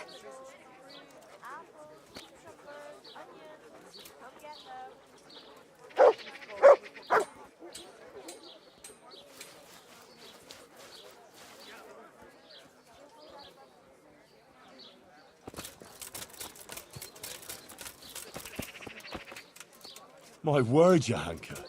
That speech of yours on the square. I swear I never heard anything like it in my life. Let's talk about it later. Right now, Guta, the Sasau tailor's wife, came to talk to me and she was quite desperate. Did you hear? Yes, I heard everything.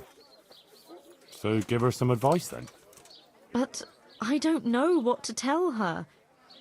Our Lady didn't prepare me for anything like that. Oh, that's what you wanted, isn't it? Your words didn't fall on deaf ears, and now you can't let people down when they come to you. I suppose you're right. We ought to try and do something. We? Be quiet and think. We have to find a way. Jesus, you're really full of holy fire. Stop blaspheming and start thinking how we can get Ambrose to give up his dice playing.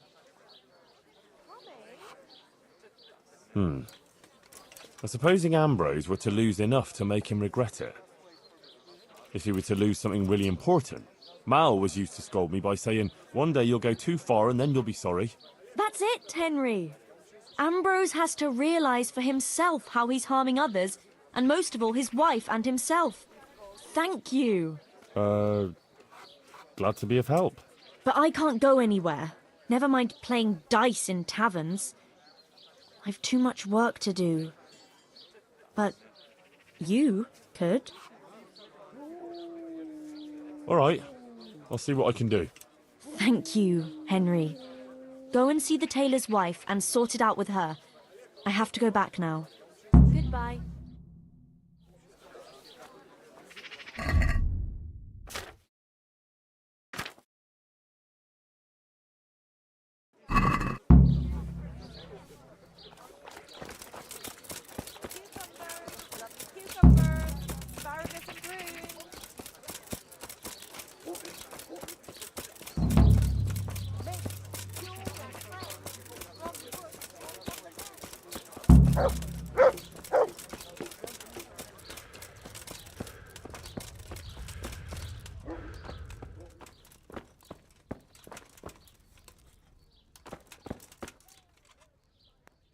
God watch over you.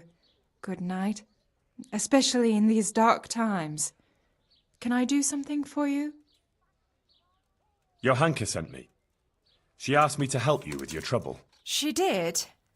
That's wonderful. But she said she'd come herself. Well, she's up to her ears in work. And besides, we figured your husband wouldn't pay much attention to a woman, since he doesn't even listen to you. I'm afraid that's true. What now, though? Well, Johanka thought it would help if Ambrose saw how playing dice was no good either for himself or for you. Ha! I've been telling him off about it for years to no avail. I even took his dice several times. But he always gets new ones. You won't get anywhere telling him off. Ambrose has to realise it for himself. If he lost everything he has to me, that would teach him a lesson. And then I'd talk to him man to man. Oh, God, no. I want him to stop playing, not to lose the roof over our heads. No, don't worry. Whatever I win from him, I'll give it back to you. But first, he really has to believe he's lost everything. Do you swear, by the Virgin Mary, to give everything back?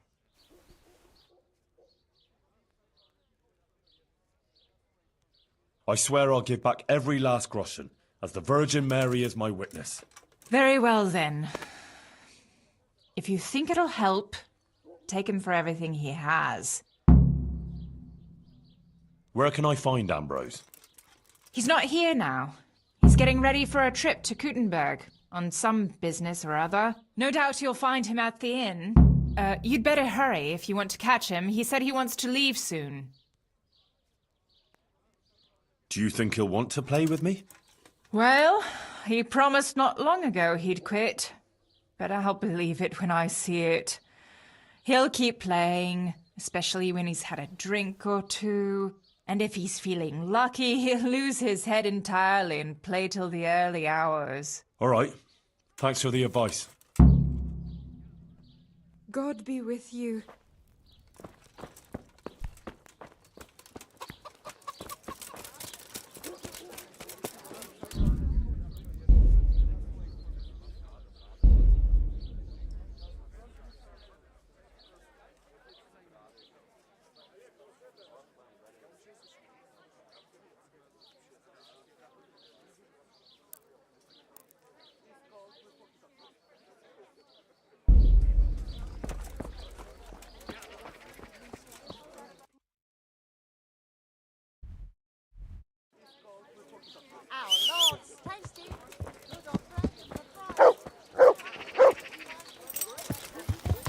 Yeah.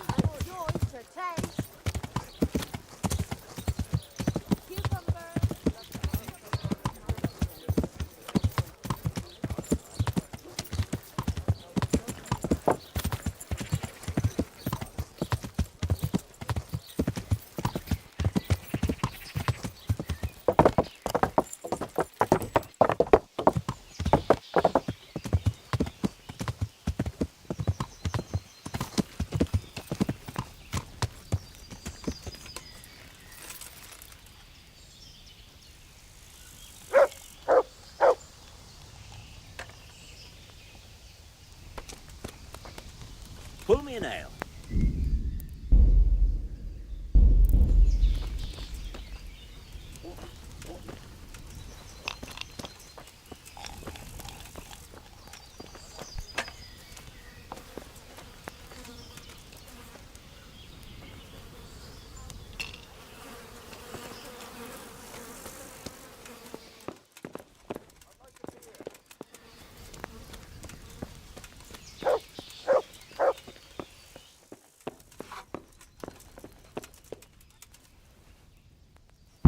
Well, Goodman Ambrose. Yes? Is there something I could do for you? I heard you were about to leave for Kuttenberg. Aye. Sir Sebastian von Berg ordered new clothes and he won't settle for anything but the best. I have to go and buy some fine linen, brocade and other things. I'm taking 600 groschen to pay for it all. I'll make him the finest garments ever. Ah, I see. Oh, Sir Sebastian's a man who doesn't like to be disappointed. True indeed. I'll be on my way just as soon as the horse is shod and the wagon hitched up.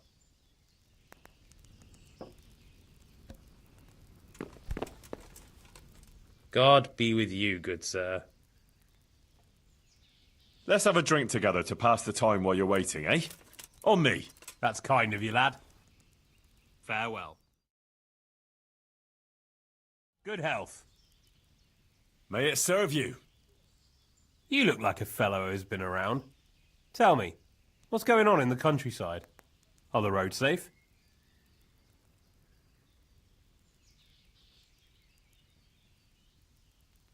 Oh, it's safer in the province now. There was a pack of enemy cutthroats holed up in Pribyslavitz, north of Talmberg. Mercenaries, bandits, Cumans and other rabble. But we attacked them and smashed them to pieces. So yes, the roads are safer now. My word. And who led the attack?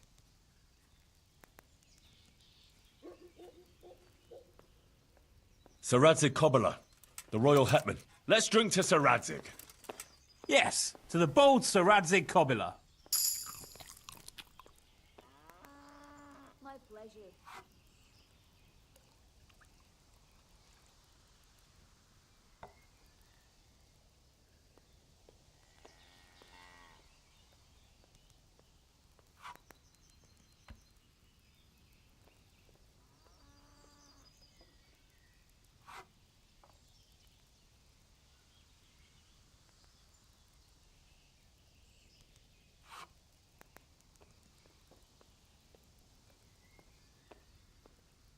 And Captain Robard of Talmberg was there too, fighting bravely.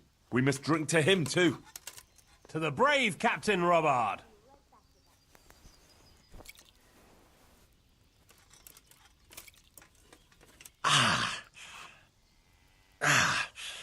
think I overdid it a bit.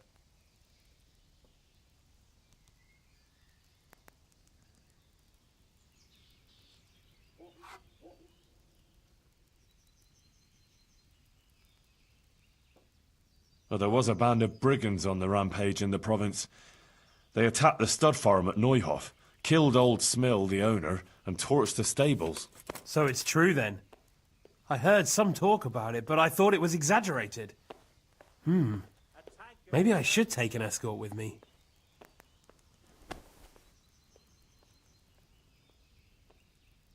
No, not to worry. Fortunately, I caught up with those bastards and put a stop to their pillaging. That's good news indeed.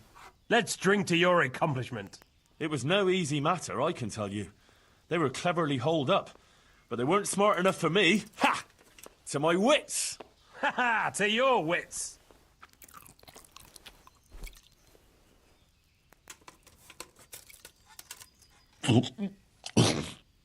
Oh, Jesus. Oh, that was a close thing. Oh, I'd better watch it. Well, enough chat. How about a little game before you set off? To pass the time. I wouldn't mind, but I won't play here. The wife would find out about it. I'll wait till I get to Kuttenberg, out of the way of prying eyes. Ah, that's a shame. I'll tell you something else.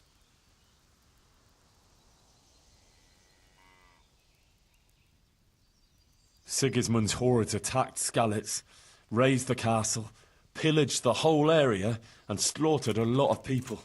I heard, lad. I heard. God have mercy on those poor souls.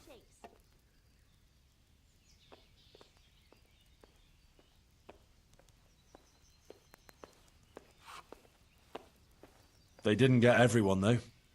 Some people took refuge in the castle, and during a nighttime storm, Sir Radzig led them to safety through a secret passage, right under the enemy's nose.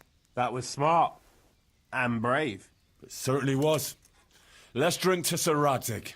To the quick-witted Sir Radzig.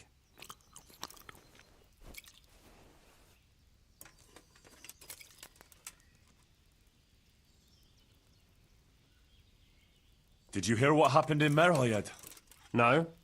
What happened there? Some bandits attacked the locals. God have mercy. It seems that's the lot of decent folk on this earth.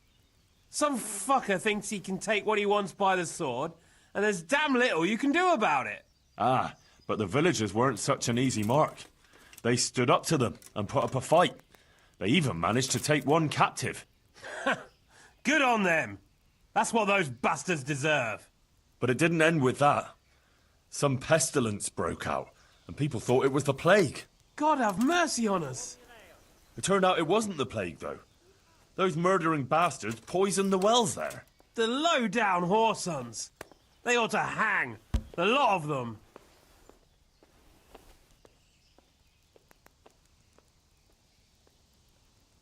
Let's drink to this.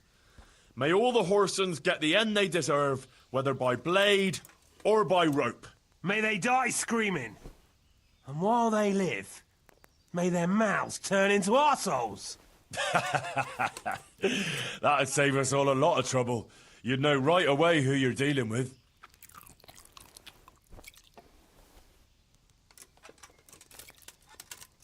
Tell you what, Ambrose. Let's drink to your wife. Ha! She wouldn't appreciate it much if she saw us now. I say we've had enough to drink. The wife would take the broom to me if she knew. What with an important trip ahead of me. Wait though. I have to tell you something. About dice. Right?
Ambrose, what the hell happened yesterday? My head is pounding and my mouth feels like a charcoal kiln. I'm not surprised. After the way you were swilling yesterday. You blacked out for a while. Then you got your second wind and started up again. We were both quite merry, and you came up with the idea we should go to Ujit's and ring the church bell. You buffoon! You said the alehouse maid there was a fine wench, and you'd ring her bell too. Then you said you had to take a piss before going. You went outside and never came back. Oh, fuck.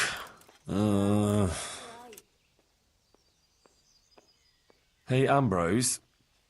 I have to tell you something. It was all supposed to be a bit different. Oh, aye. I figured you were making everything up. No, that's not what I mean. Listen, it was your wife who sent me to you. To get you to stop gambling, see? She's really fed up with it.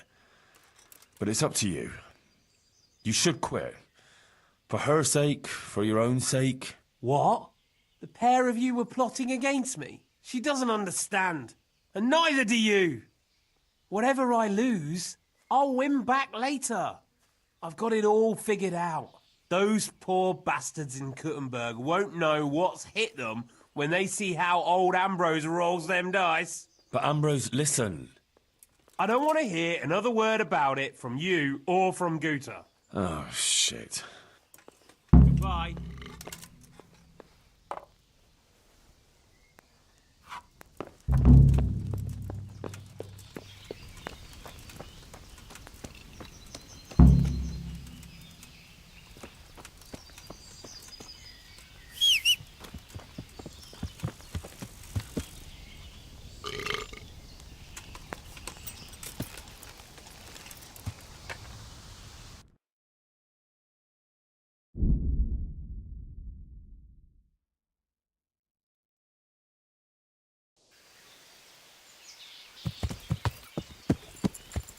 Yeah.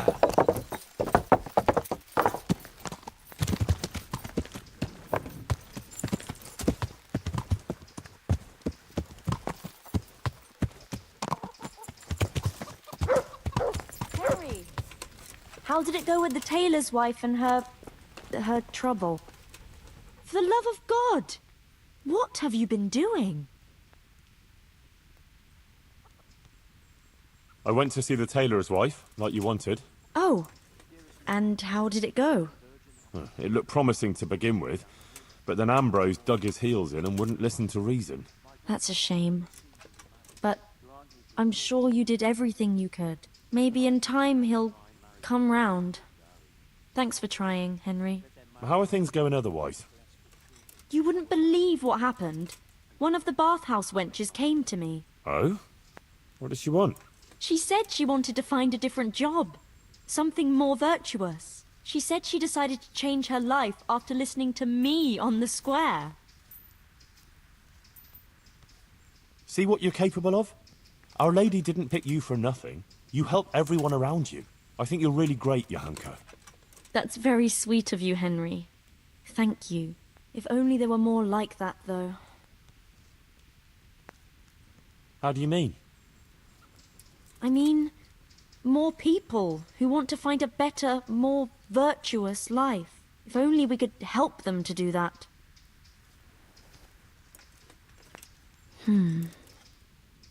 I might know of someone. There's this prostitute in Ledechko. Adela, her name is. And how do you know her? I happened across her by chance when I was tracking the Neuhof raiders. Don't look at me like that. She was mixed up with one of them and I had to question her. I wouldn't say she was particularly happy there either. That sounds promising, Henry. We should try and help her. But how? I'm not sure, but maybe we could persuade her to give up what she's doing and find a different job. If she works at the baths, she'll surely have knowledge of some basic things. What basic things? Laundry? No, she'd know about healing wounds, health-giving decoctions, bloodletting and the like. And I could certainly use a second pair of hands here. You're right. I'll head off right now. If it's the will of the Blessed Virgin, it must be done. Henry, please try and convince her. I can find a place for her here. Take care.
God watch over you, good night, especially in these dark times.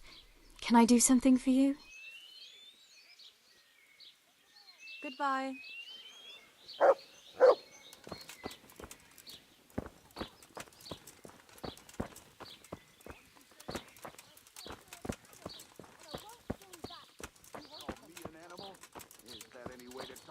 Customer, you fucking whore! If you want to go inside, you'll have to wait until tomorrow. I'll have nothing to do with you. Oh, yes, you will. Christ! Is that Adela crying in that room? It's a bit unpleasant. Unpleasant? That fella is beating her up. The gentleman is a little on the rough side, but he pays well, and the bruises will heal soon enough. I want to talk to her. You can't now. The door stays locked, and the key stays safely with me. Wait until tomorrow. Oh, yeah? You think a knight in shining She could be killed in there. And do you think the bailiff wouldn't hold you responsible, sitting here and doing nothing to stop it? You really think she could be? God almighty. Here, take the key. Please, help her. Let her listen. Let them all listen. So turn over and shut your damned mouth. What the fuck? Are you yanking my pizzle? I said get out. I'm not going anywhere. I'm here for Adela. For Adela? But I paid for that whore. Don't call her a whore. She fucks for money, you idiot. She is a whore. Now you've fucked up. No cool. God.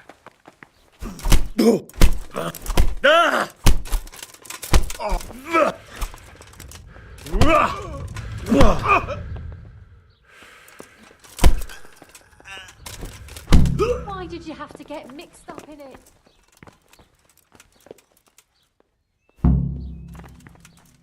What a mess! Couldn't you just have talked to him? I should never have let you in. I don't need any trouble. Couldn't you have gone and sorted it out? What in God's name have you done? I saved you. Oh my God! Headson will kill me if Marouche doesn't first. Everything will be all right. All right? You said that about Hinnock when you were looking for him, and he ended up dead. Leave this place. I'll help you. What? Why? What are you on about? You don't have to live in this rat hole anymore. We'll leave together. Who gave you that idea? Johanka. What Johanka are you talking about, for God's sake? She's from Skalitz, like me. Just an innocent girl. They all claim that. But she really is. How could you know that? Because maybe the Virgin Mary speaks to her. What? The Blessed Virgin started visiting Johanka in her dreams. Visiting? Well, that's how Johanka put it. like visitations in which she spoke to her. But why would the Virgin choose her to speak to? It was only on account of her that the wounded from Skalitz got to Sasau. Although they didn't have it easy there either. I heard they took them in at the monastery. Aye, but they didn't exactly bend over backwards to help them there. Johanka had to take care of them on her own. Most of them wouldn't have lived without her. Look, when I came to see her the first time, after Skalitz, she was destroyed. And they wanted to drive her out of the monastery. She could have just gone. But she didn't want to stop helping the others. But what's any of that got to do with me? It was Johanka who sent me to you. She had visions at night. And according to these visitations, she believes she has a duty to save sinners. And you believe in these visitations? Yes, I believe. I'd like to believe too. Well, why don't you try it then? How? Like I should just drop everything here, pack my things and go off to see someone I don't even know? Why not? It's madness. It's like starting all over from the beginning. And why did you become, A prostitute. Yeah. If you're expecting to hear some touching tale about a poor girl tossed around by fate, you'll be disappointed. I didn't want a husband, and I needed money. So just for money? What do you think I do it for? Love? Have you got a problem with that? No. Everyone has to make a living, but you don't have to be a bath maid. So what else should I do, in your opinion? You can just find yourself a different livelihood. Why? What's wrong with the one I have? You don't care that you're living in sin. So? Virtue won't put food on my table. Man cannot live by bread alone.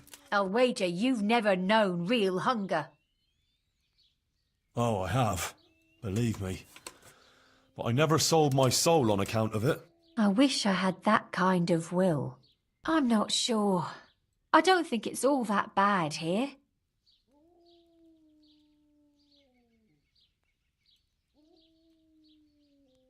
What about when you get older? Do you think the men will still come to you? That's true, unfortunately.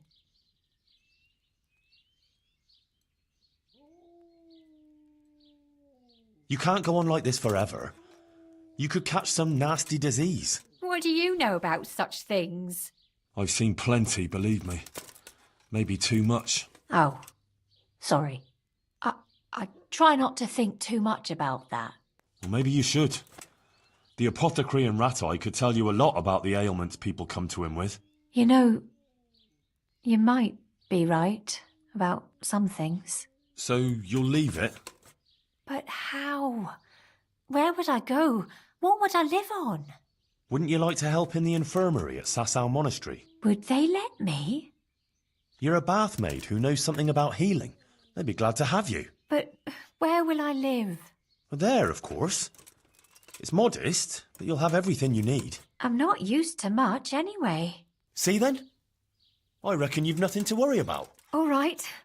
Will we go right away?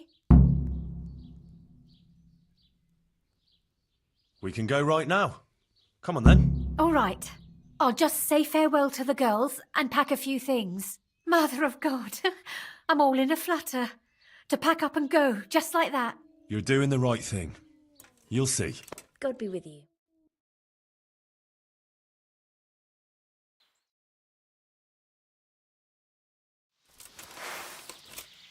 I told you I wasn't done with you yet. I'll hang you up by the balls from the nearest tree. I'll get you. Jesus Christ!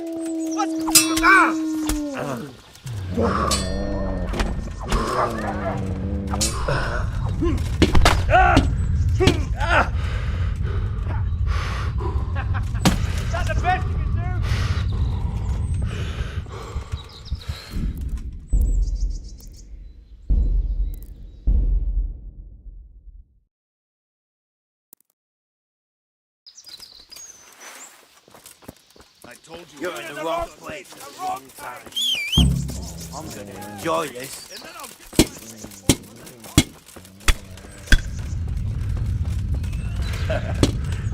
Is that the best you can do?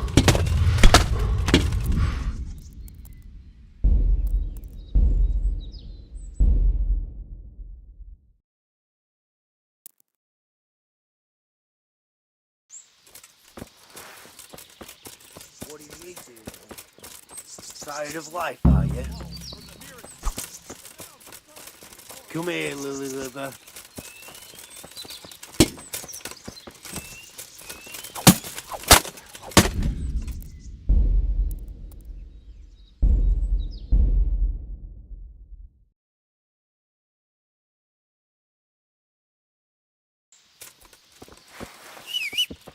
The answer to my prayer. Just when I wanted to vent my rage on someone. I'll slaughter you.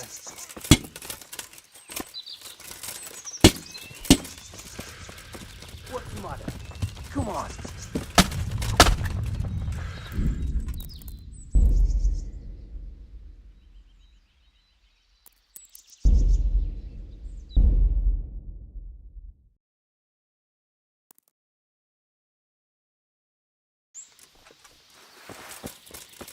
The answer to my prayer. Just when I wanted to vent my rage on someone.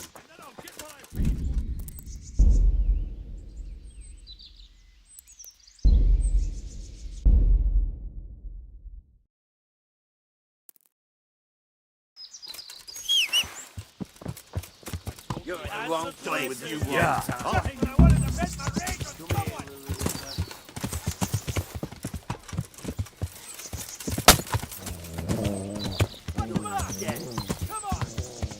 Yeah.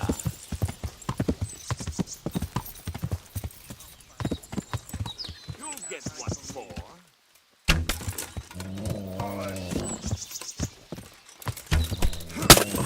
Bring it on.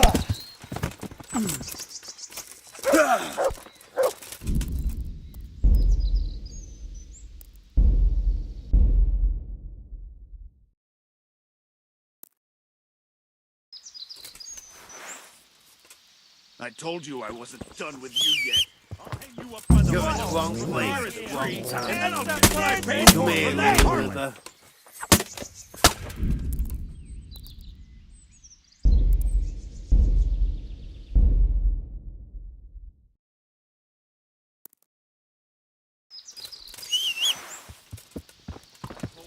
You're in the wrong place at the wrong time.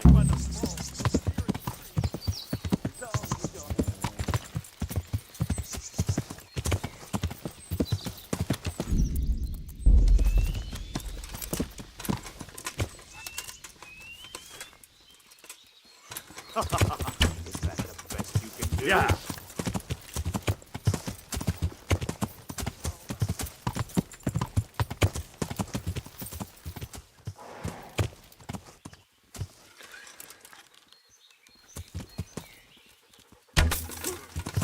I'm going to enjoy it.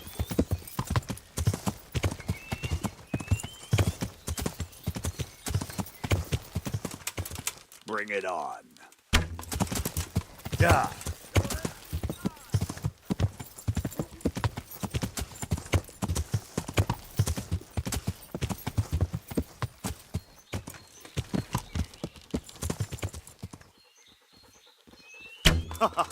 Is that the best you can do? Yeah.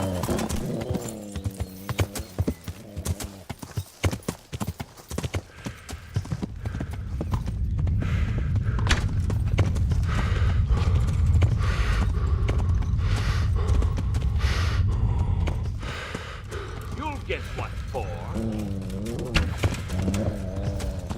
Yeah.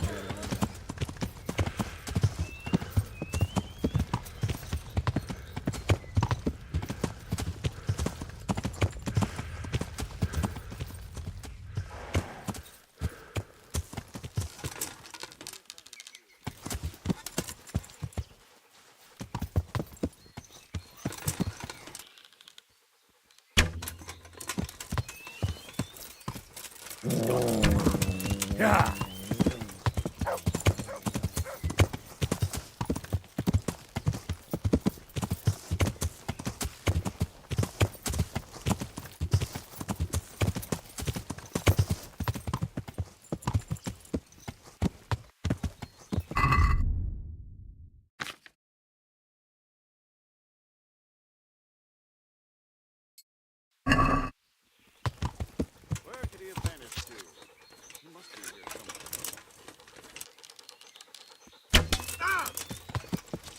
Yeah.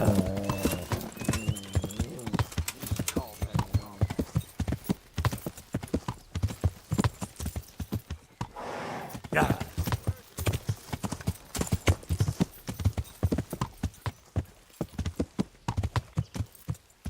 Yeah.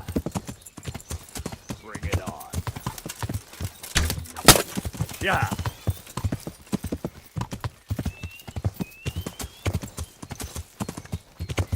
Yeah.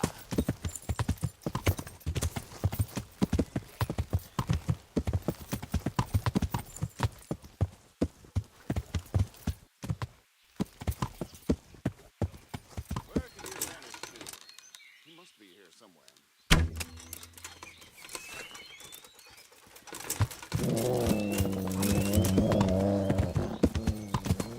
Yeah.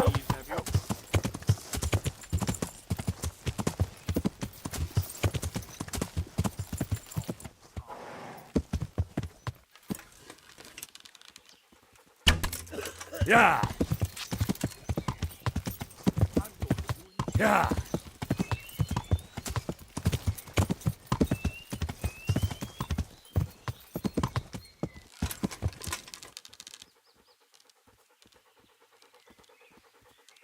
Give up.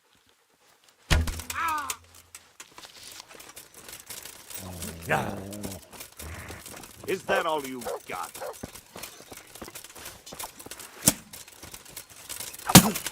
Ah!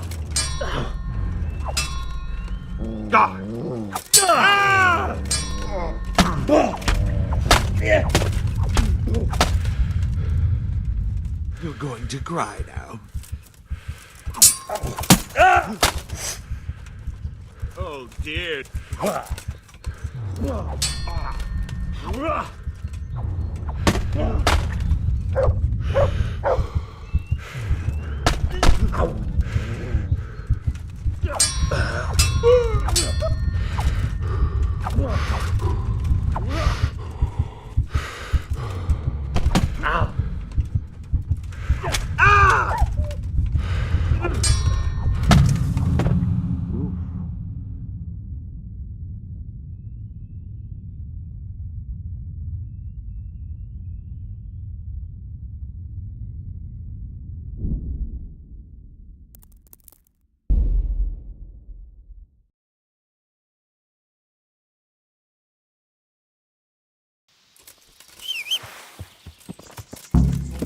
We got hit you yet? I'll hang you up.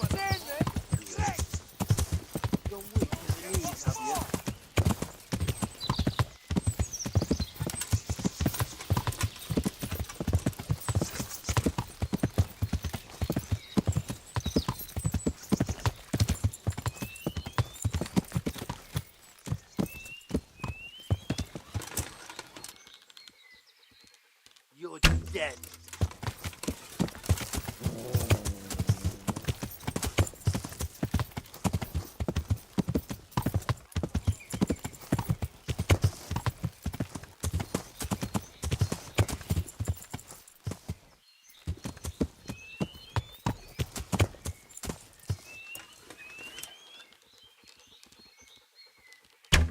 What's the matter? Come on.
right, Henry? Are you all right? Are you all right? Yes, I'm fine. It's you they were after mostly. And are you all right?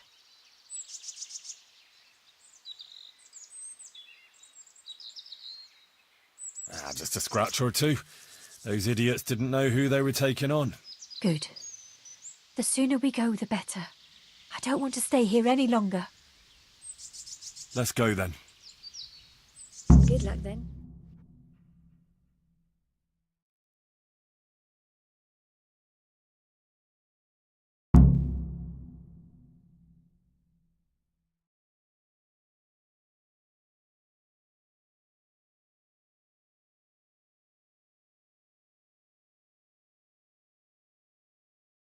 Here we are.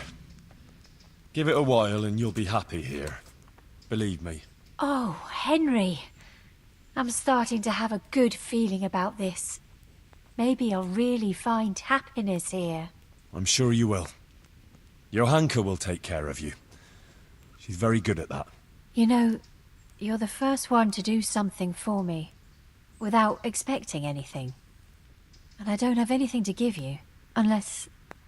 if you wanted. For one last time, together.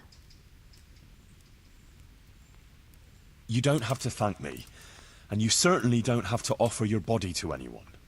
Anyone at all. Oh, thank you, Henry. Thank you.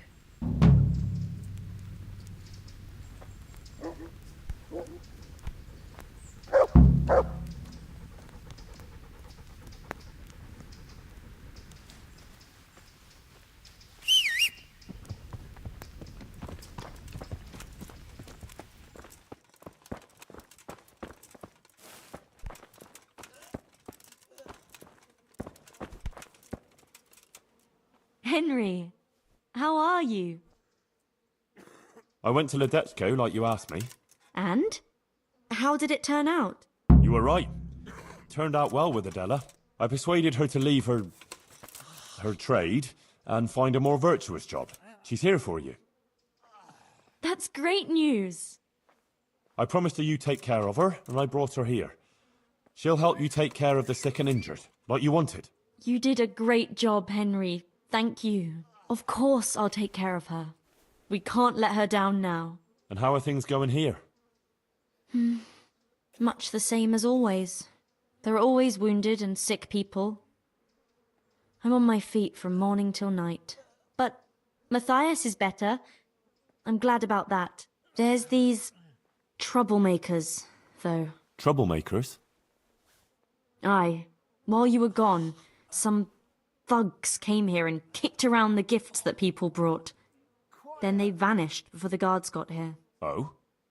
Who were they? I didn't see them at it, but there's some fellas hanging around now by the entrance to the monastery.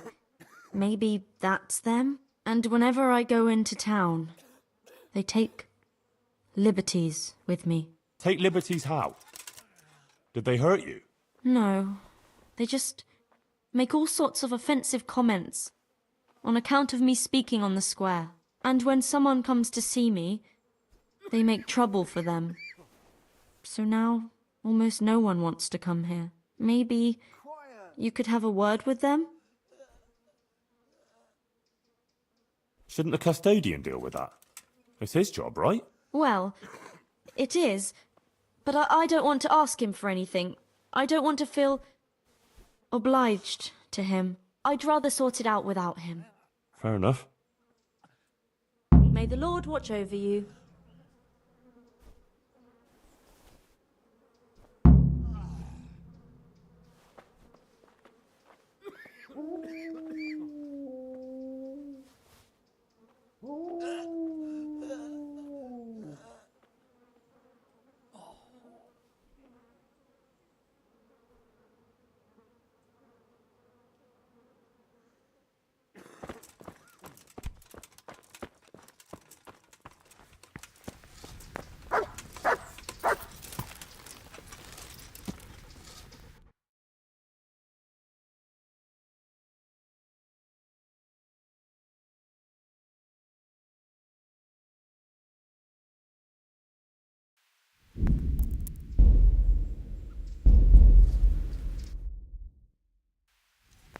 Yeah.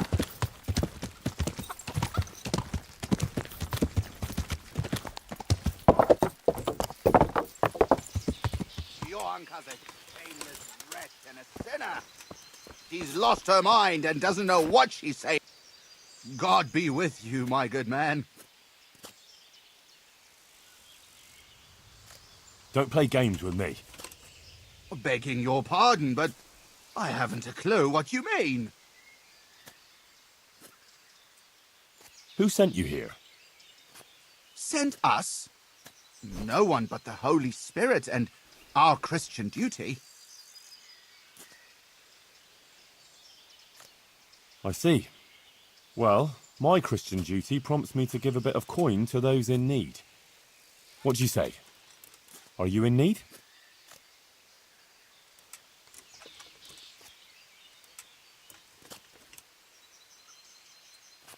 People just don't like the tales Johanka has been spreading, that's all.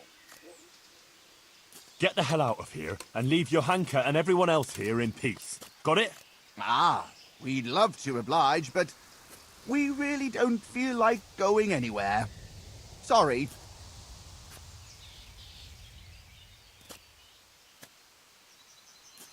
Now, enough of your nonsense. Clear off, and if I catch you round here again, I'll have you clapped in the pillory.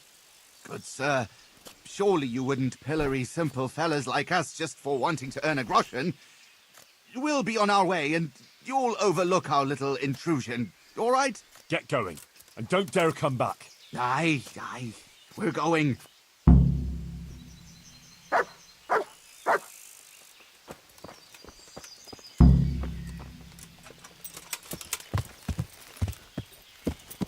Yeah.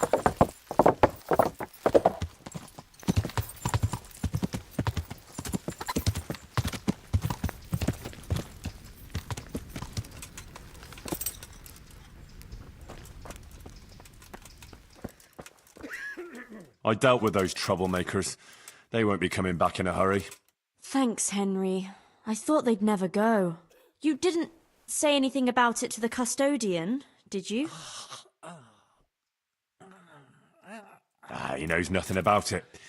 You don't think I need the help of Sir Sebastian to deal with a few thugs, do you? Good. I wouldn't want him to think I'm in distress. Oh? Why's that? Nothing. It's not important. Listen, there's some merchant staying at the Wagoner's Inn who's been asking after me. Would you go with me to see him? I know those thugs are gone, and it should be safe now, but...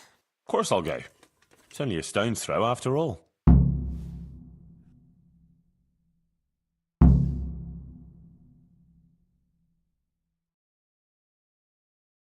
Pavel of Kolin, I believe you were asking for me?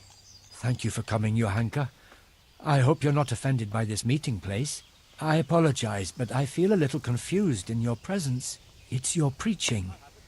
In truth, I don't know whether I'm speaking to you or the Virgin Mary. Oh, I'm quite taken by surprise, but it's me, Johanka, and this is Henry. What is it you wanted to see me about, Pavel? Divine Providence led me back to Sasau after many years, and by the same grace I heard the words you preached, and my eyes were opened. Just as the Blessed Virgin wanted. Are you troubled by some sin, Pavel? I've encountered many things in my life, but I never before heard a true prophetess speaking. And you're right. It came to me that it was time for me to make amends for my sin of long ago, and I decided to do some deed for the common good. You speak very eloquently, Pavel, though a bit mysteriously. I'm not sure I understand you. I notice you have an armed escort with you. Henry is my protector, helper, and good friend. Because not everyone in Sasau hears the words of the Virgin with the same piety as you. This may be yet another ray of divine providence. You see, I'm looking for someone with an adventurous but honest soul. Someone who would find some wealth that I lost and donate it all to the deserving in Sasau. Aha! Henry here could be just the man you need. Is that so, Henry?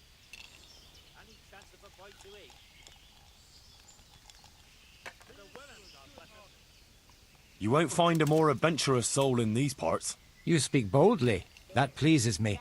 Johanka, I'd like to thank you kindly for your visit. I don't wish to detain you any longer. If you feel we've said all that needs to be said, I'll leave you and Henry to discuss things alone. So? Johanka is an exceptional person with an important mission, wouldn't you say?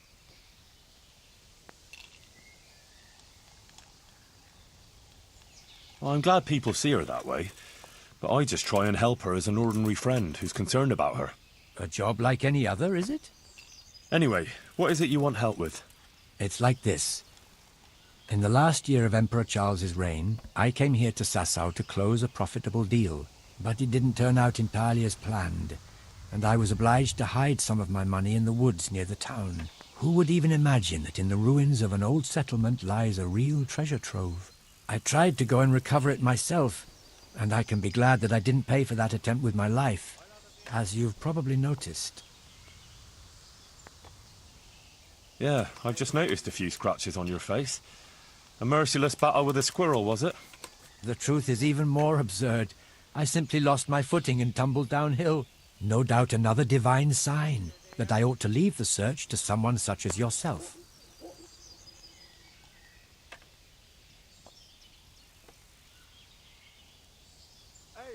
Your guardian angel must have had his work cut out, keeping you from running into Cuman patrol. Where is this treasure of yours, then? I could get the dog to sniff it out.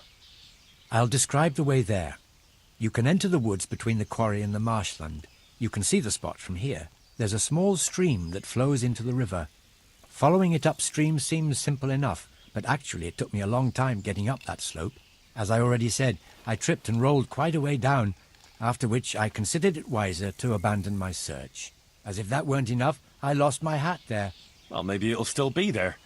Unless it's been devoured by some boar with good taste in clothing. Who knows?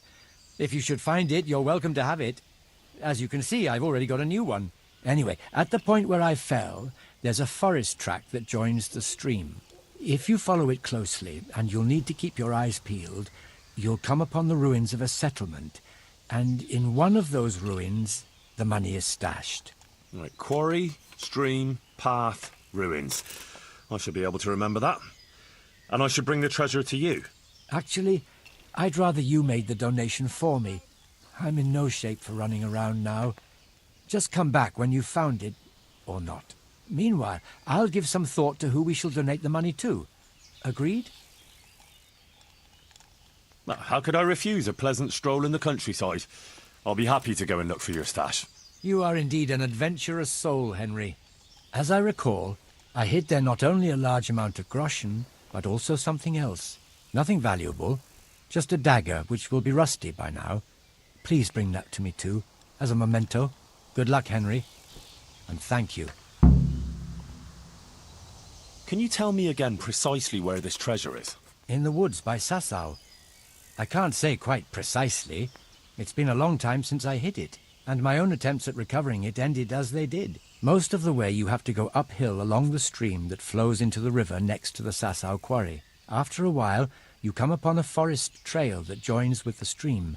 You're young and agile, so you shouldn't go tumbling head over heels there as I did. Maybe I could go there on horseback. It's not ideal terrain for horse riding. A donkey would be better. Anyway, from there you should follow the trail deeper into the woods. I doubt much has changed there over the years. When you reach a small ruined settlement, you're at the right place. The treasure is hidden in one of the ruined houses. I can't remember which. You'll have to search.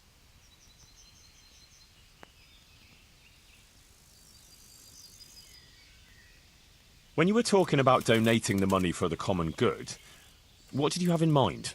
The Virgin Mary chose Sasau as the place to reveal her message, didn't she? You don't have to go any further than the Rathaus or the Church of St. Martin. Both places carry the same weight for me. The important thing is, I know Bailiff Hašek or Father Fabian will handle the donation better than, say, the monastery. Wouldn't you say Johanka's infirmary is working for the common good? Certainly, but its financial affairs are handled by the monastery, which has a very poor record in that respect.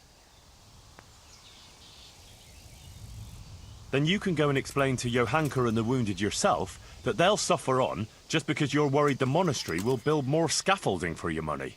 That's not how I meant it. It's just that, as a Colleen councillor, I had a certain property dispute with the monastery. And you'd let my former Skalitz neighbours and Johanka suffer on because of some personal grudge? Do you really think the Overseer would give them nothing when it's his duty? I'd rather the Rathaus or the church had the money. But I suppose you're right. I'll allow a donation to the monastery.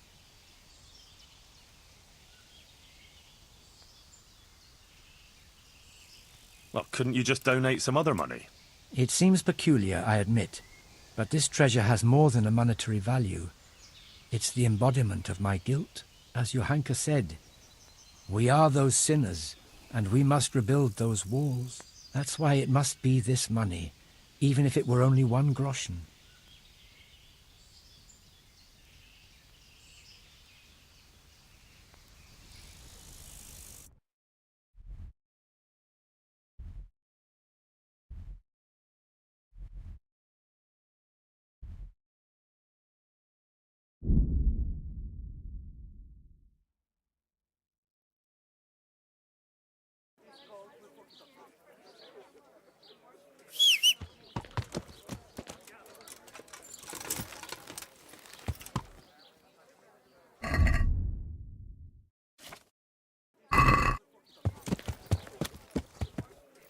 Yeah.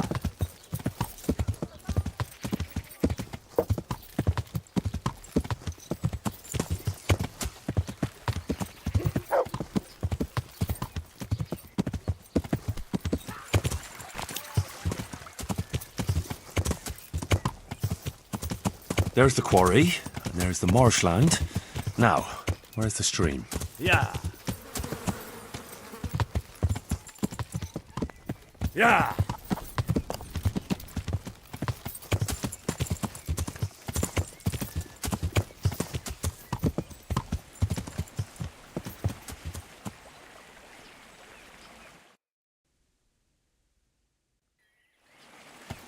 Yeah.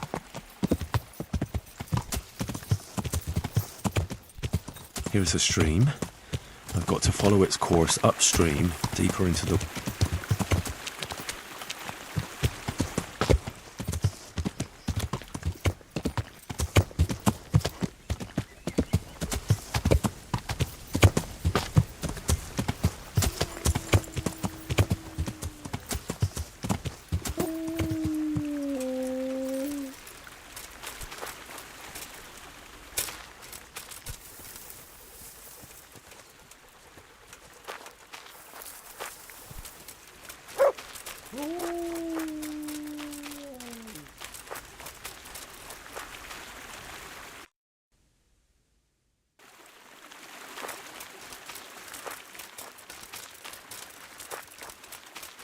This is quite a hike.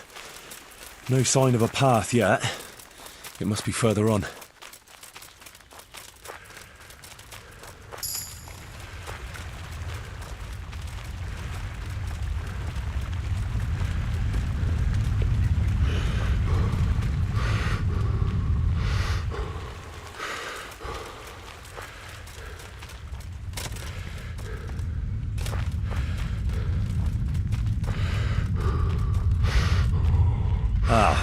Looks like this is where Pavel went tumbling.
I must remember this spot when I'm on the way back.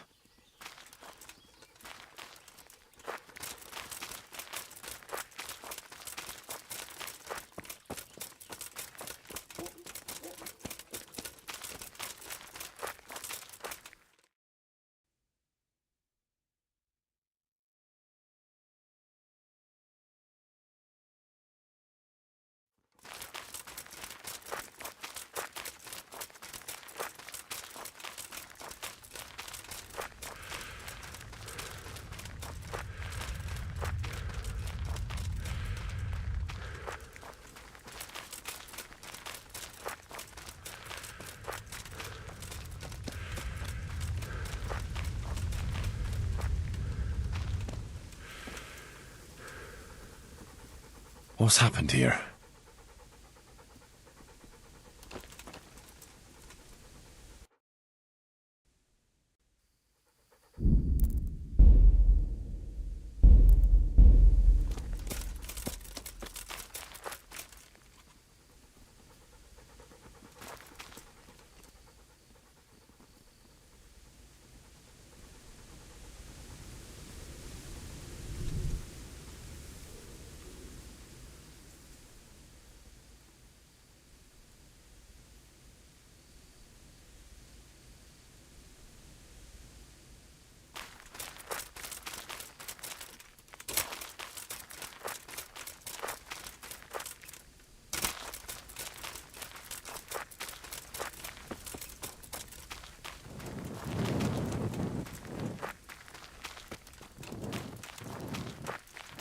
I'm here at last.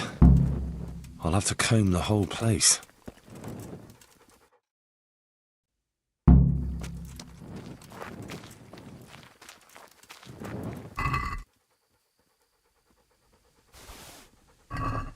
It looks like he was sent here by the Sasau custodian.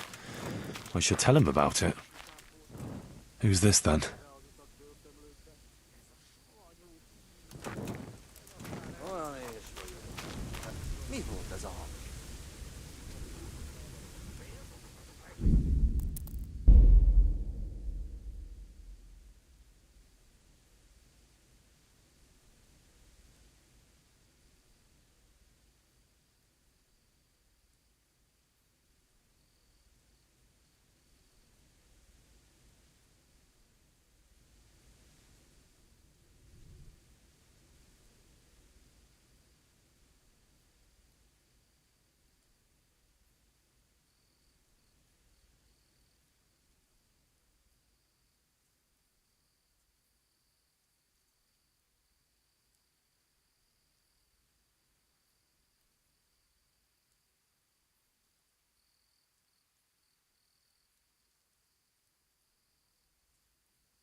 Wait here for me.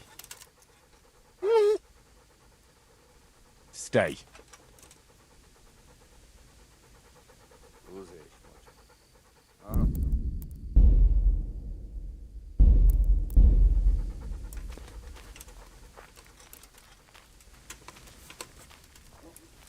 Mit csinálsz?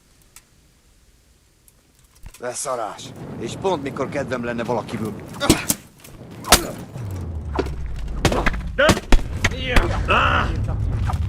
Ottni! Végeztél!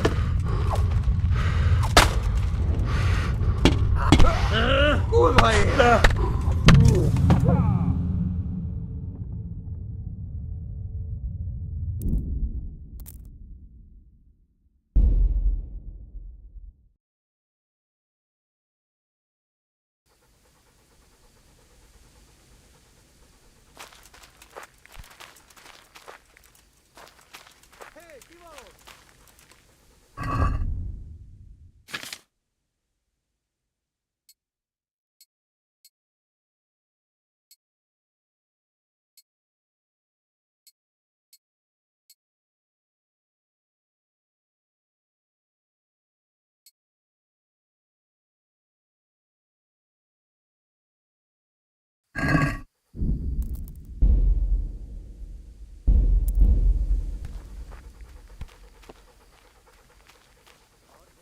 Mi?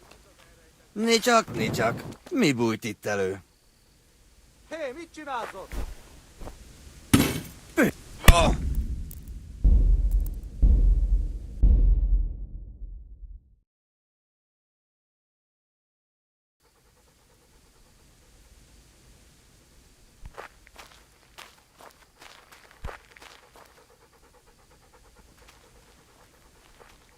Hé, mit csinálsz?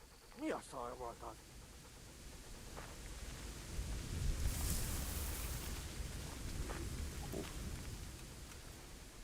Az anyját!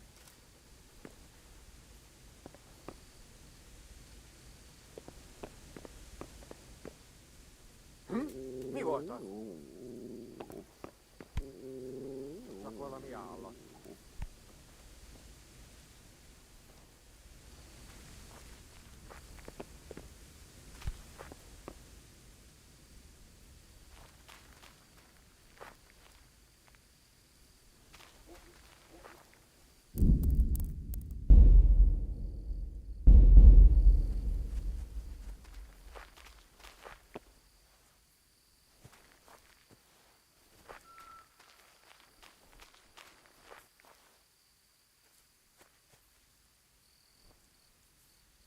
Megyek, azt bebaszok.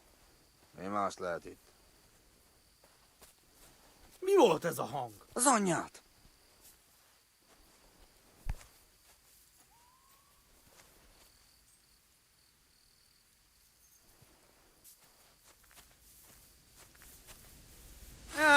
Itt épp egy malacka tévedt a diszkóölésre.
El se hiszem. Gyere. Mi? Rossz...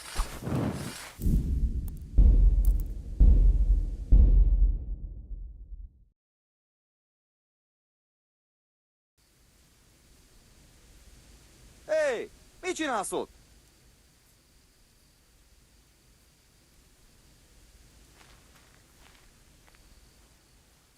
Ki vagy? Beszarás, és pont amikor kedvem... Légy, Rachel, ott van!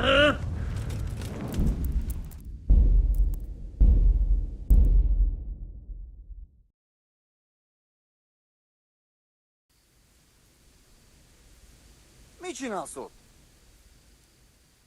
Nicsak. Mi bújt itt elő?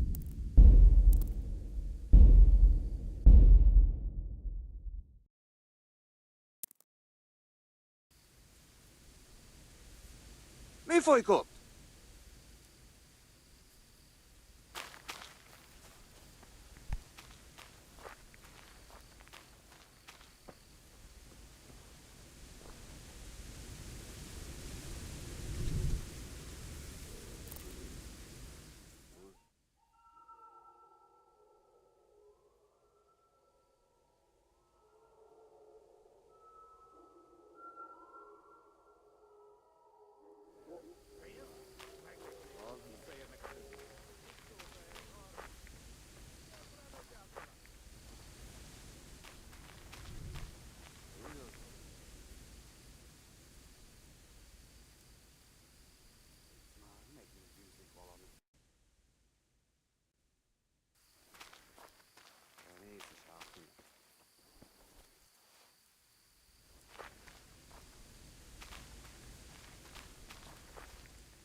Mit csinálsz ott?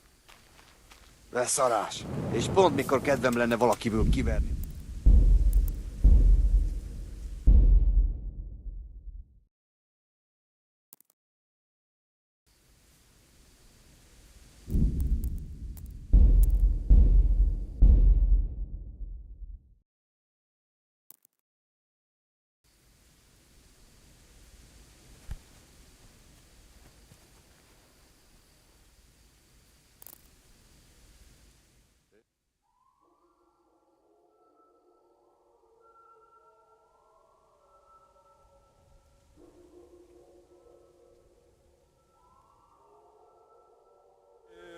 Patakok és bérzuhatak.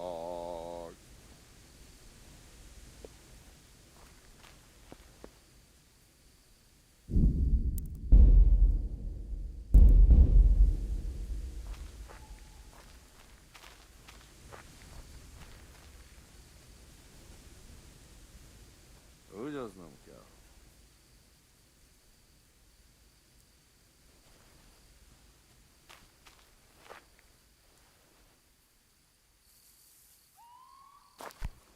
Itt már megint bűzlik valami. Márhogy? Hogy? Ki vagy? Beszarás, és pont amikor...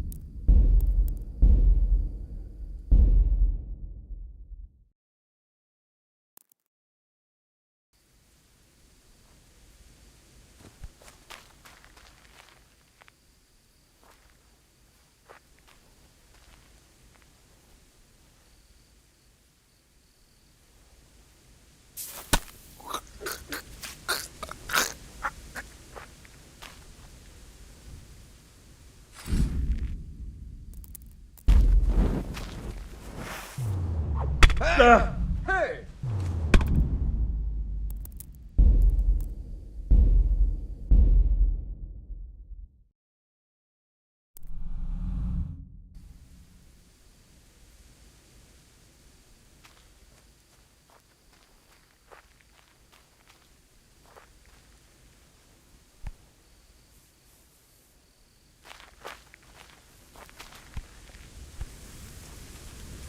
Mi volt ez a hang?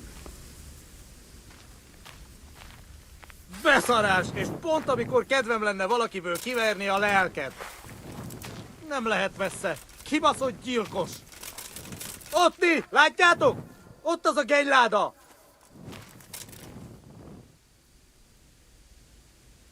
Vigyázz! Itt! Itt az ellenség!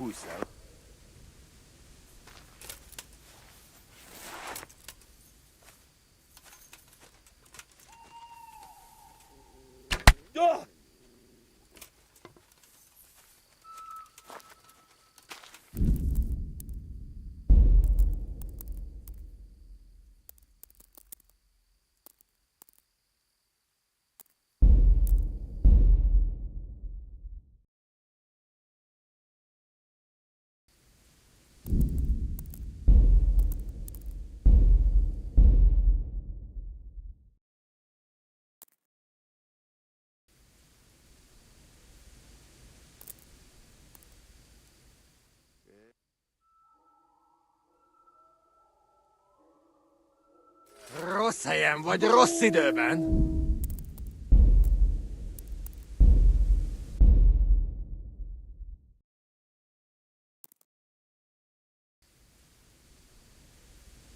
Hé, ki van ott?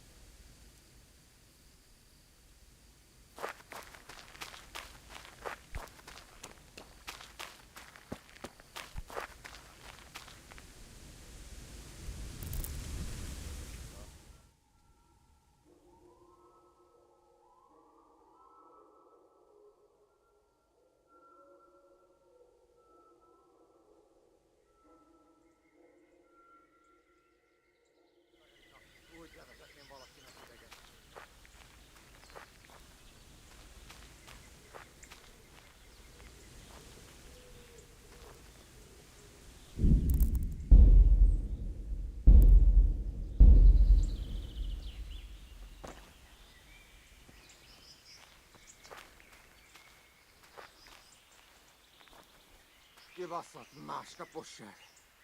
Ma már nem szabadna innom.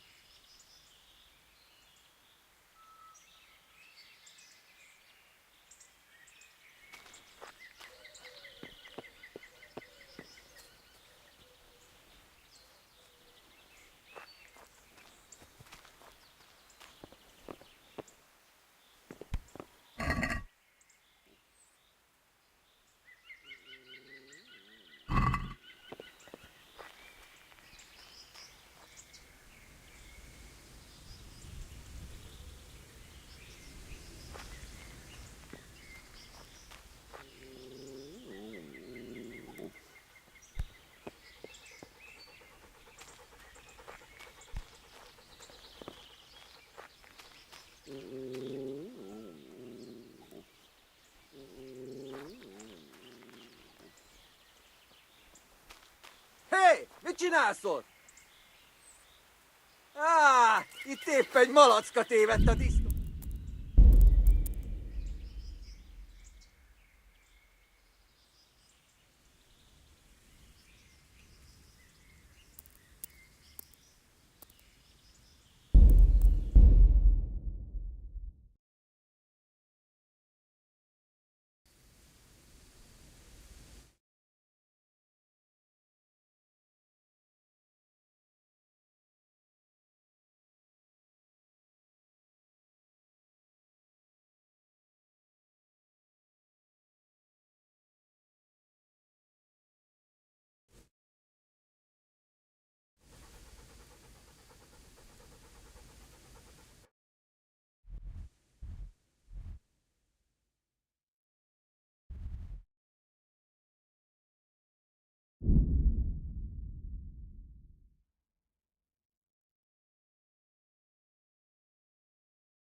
What do you want here, eh?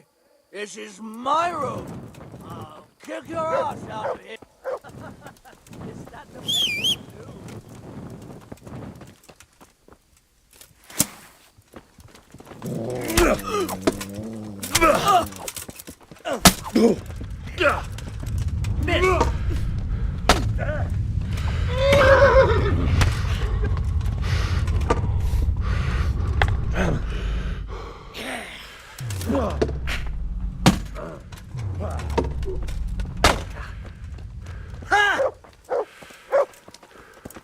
Oh, oh.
Hey, lad, don't you want to do wage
Yeah.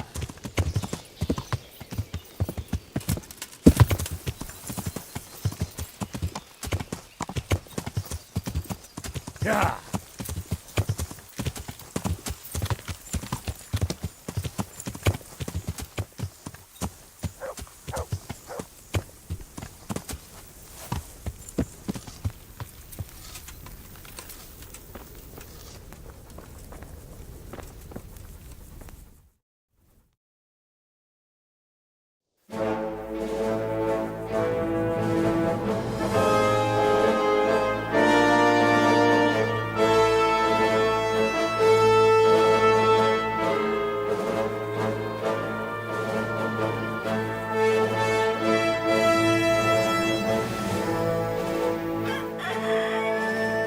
Now, let's see how strong those walls are.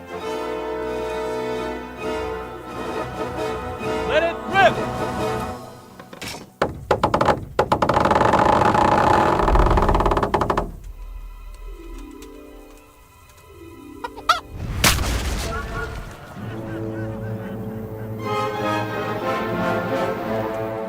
That was just the first shot. The trebuchet has to be calibrated. That's perfectly normal.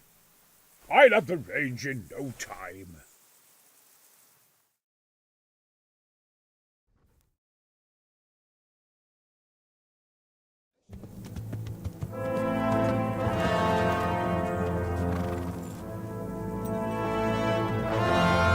Move. Move. Damn it, I have to get to Sir Divish. Sir, they're coming. There's no time. Someone bring water. Breathe, man. You'll be all right. Who's coming? There's an army on the way. And they're carrying the colors of Havel Medic of Valdek. And they're very close. Havel Medic. He's surely not coming to help us. Not that bastard. I have a score to settle with him.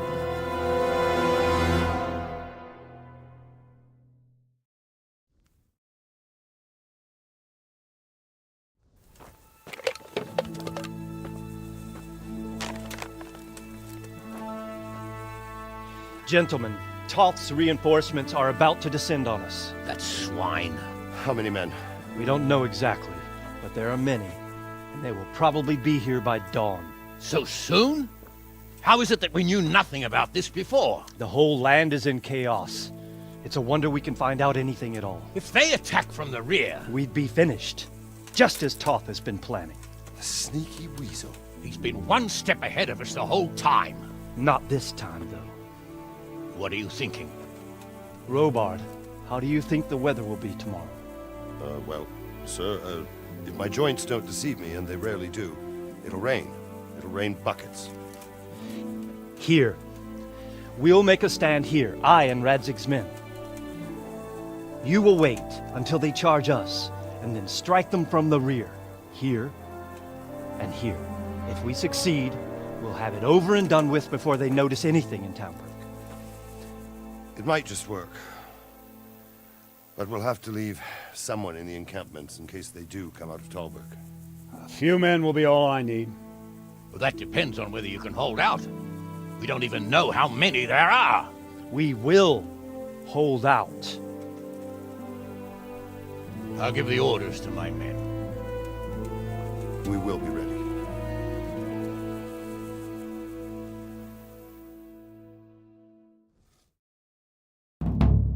My part in the battle, sir. I wanted to go with the Skalitz men. I need more than that from you. More, sir? If we can't hold out at the quarry, we're finished. You, I, Hanush, and Radzik. And since Hanush is commanding the flank attack, Radzik is captive and I'm wounded, Captain Robard will be leading on the field. Of course. Who better? There's no question Robard's a good commander. But many of the men will be from Skalitz. We need someone there who knows them and has their respect. Sir? I mean you, Henry. But that is... Sir, do you really think I'm someone the men could look up to? Henry, if it weren't for you, we wouldn't even be here today. And everyone knows that. Except you, it seems. In the battle, you and a group of Scarlet's men will be concealed in the woods over the road. But, sir, I think I should... Quiet! Don't underestimate the task I'm setting you. You'll have to keep nervous men on a short rein and not attack too soon. And then conduct the attack on the rear so fiercely and quickly that the foe has no chance to react. If the line should start to break, we need someone with their head firmly on their shoulders to keep control of the men. Very well, sir. That's what I like to hear. When you're ready, go and join the Scarlet's men. They'll be mustering in the woods above the road to Rattay.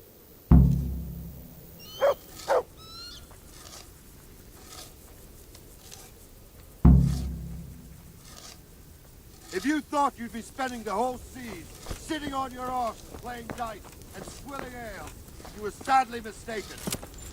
Avomedic is bearing down on us with his band of goat fuckers. And if there's one thing we pride ourselves on in Talmberg, is that we defend the honor of our goats.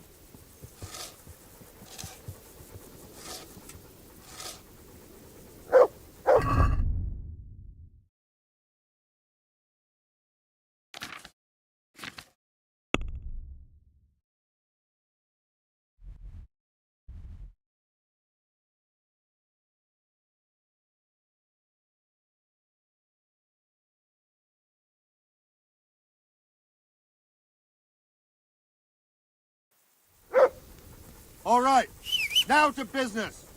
Get ready in the ravine before the... That's a good boy. We'll drain their blood. That's my boy. Look what I've got for you. You'll love this.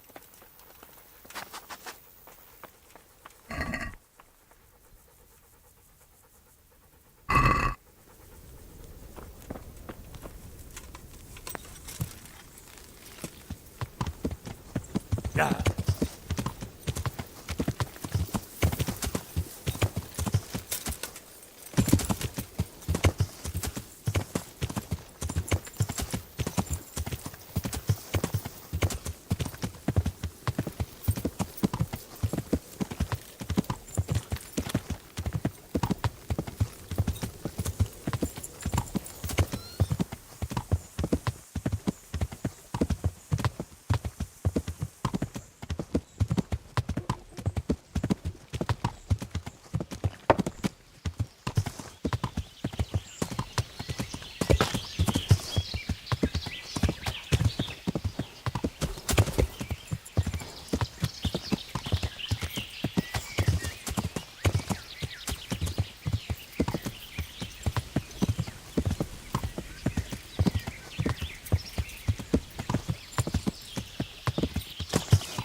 Yeah.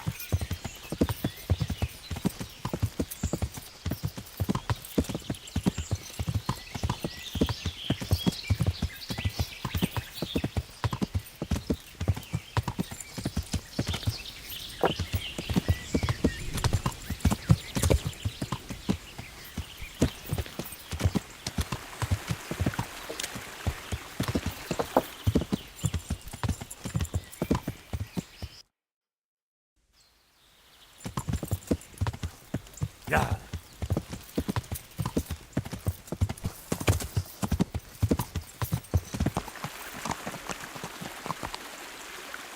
Yeah.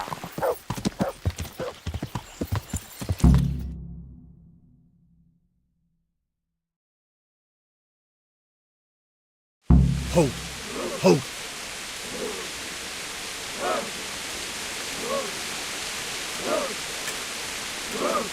Just a little longer.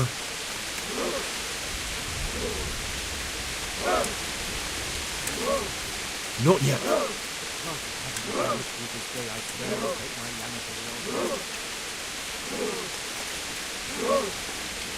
Easy. Easy.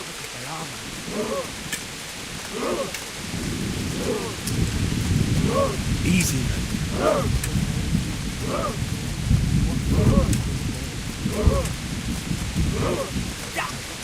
They were expecting us! First troops to the bridge! Break through! Vanguard! To the left! And the rest, come with me! We'll flank the bastards! At them! Charge! Grind those horsens into the dirt!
Here's their leader.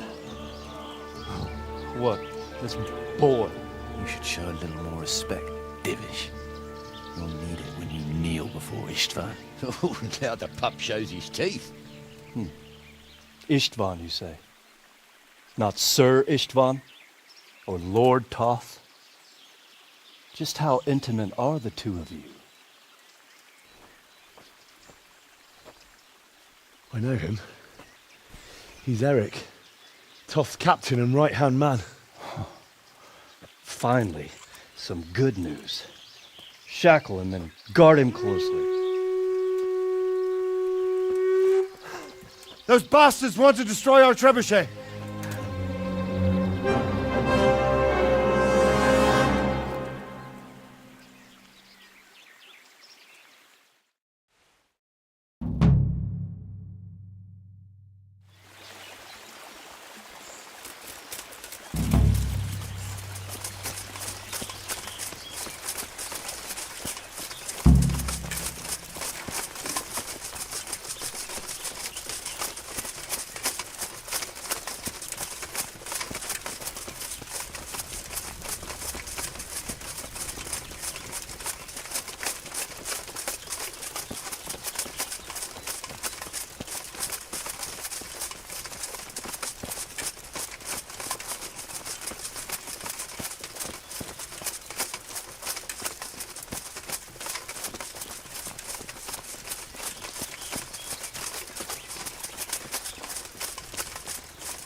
water!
Now we've got them!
The damage isn't too serious. So we can shoot.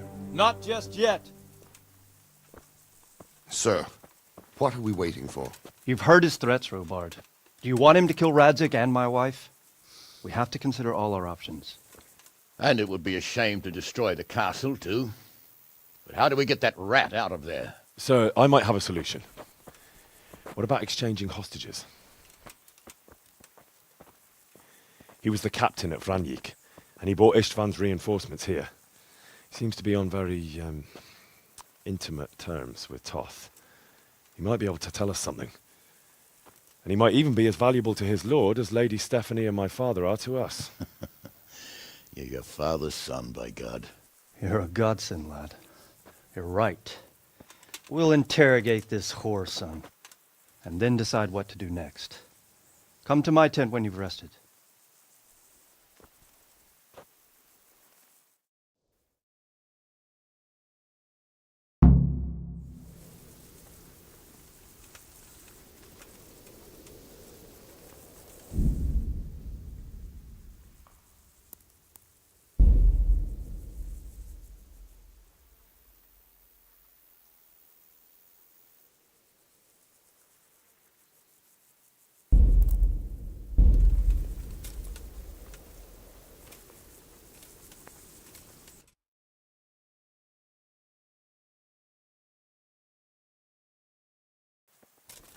Hang on.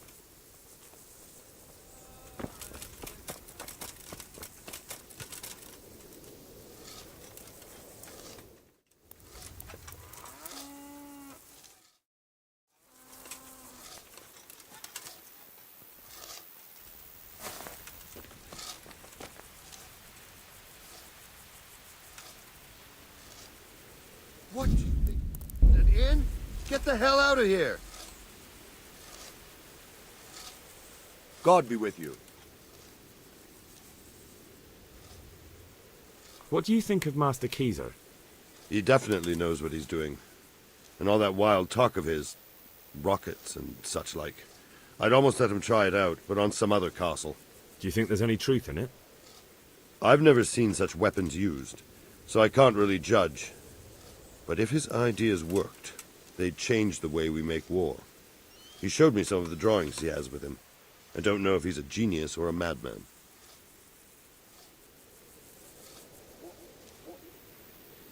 I'd like to improve my swordsmanship. Certainly. I want to achieve mastery. All right, but it'll cost you. Isn't that quite a lot?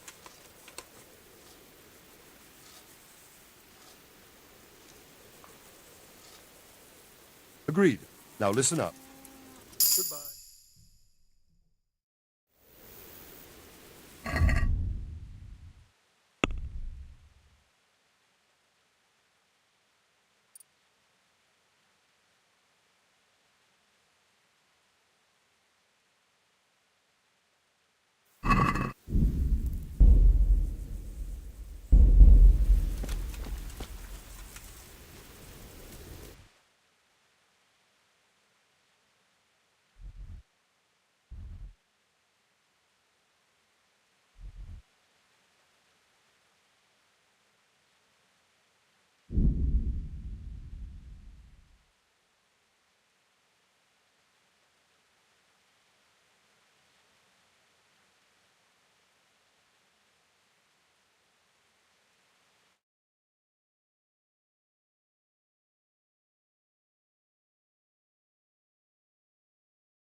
Are you quite well?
Jesus Christ be praised. How are things with you? It's a shit pile and no mistake. A good friend of mine was killed. I'm sorry to hear it. I only pray we kill every last one of them bastards. Then maybe I'll have some peace. Good luck to you.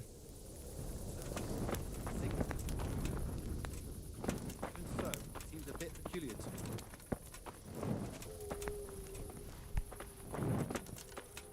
Good day to you.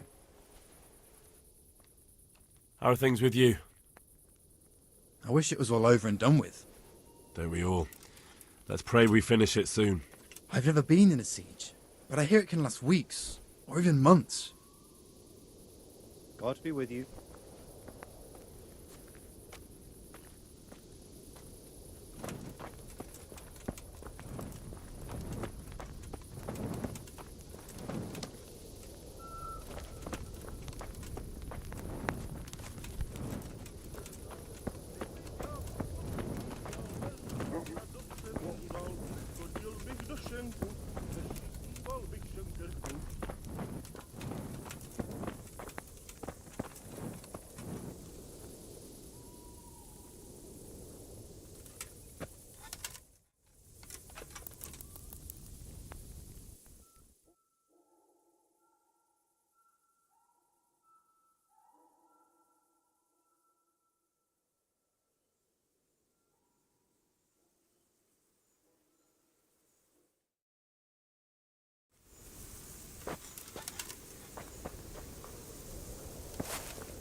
Start talking, or make your peace with God.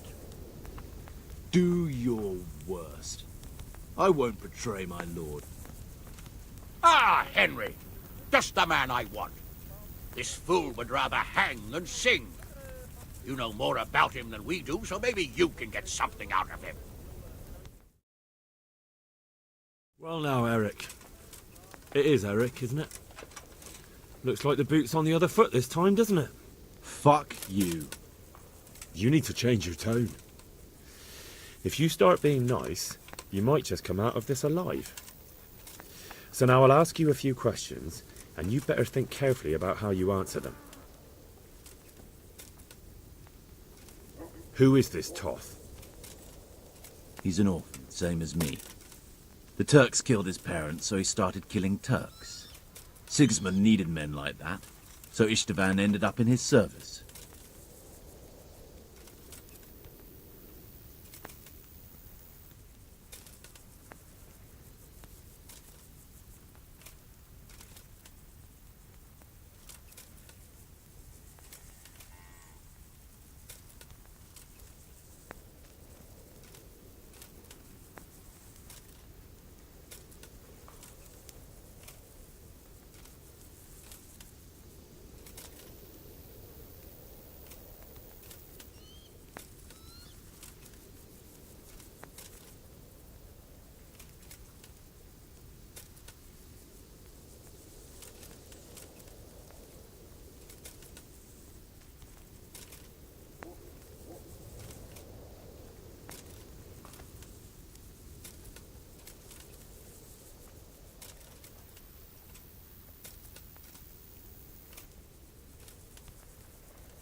What is he after? Are you really that clueless? To destroy Wenceslas's allies. You.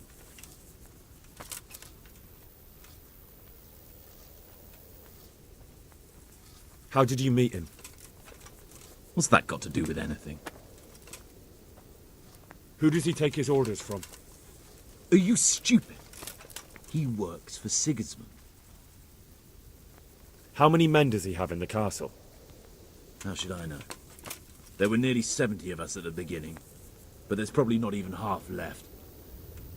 But that's still more than there ever were in that castle. More than enough to defend it.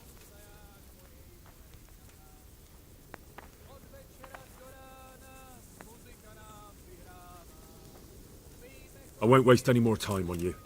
You could have saved yourself, but apparently you value your master's skin more than your own. I don't need to save myself. Istvan will save me. And he'll kill every last one of you. Why should he save you? He'll sacrifice you, just like everyone in Vranic and Pribyslavitz. You're nothing but a common bandit. You don't know anything. He'll come for me, and anyone who lays a finger on me will pay dearly. Now I'm curious. Why would he care that much about you? Could it be your lovers? You'd never understand. For a while there, I thought we'd get nothing out of him. But in the end, he spilled his guts. I thought you were much too easy on him. But it seems your approach was the right one. Well done, lad. Anyway, it's clear that young fellow is no ordinary brigand. And he believes Toth cares about him. We'll just have to see if the bastard cares as much about him as Divish does about his wife and you about your father. Well, Divish, I think the time has come to find out just how much Toth values our hostage. Do you want to parley with him yourself? I think I'll leave that to you, Hanush. So be it. I'll do my utmost. Bring the hostage below the battlements.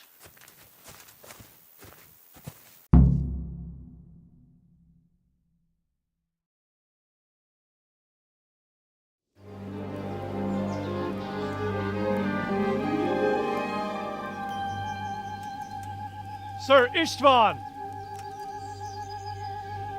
What is it? Did our neighbourly visit catch you unprepared? A little, but we've settled in nicely. And this fellow is enjoying our company so much, we simply can't get rid of him.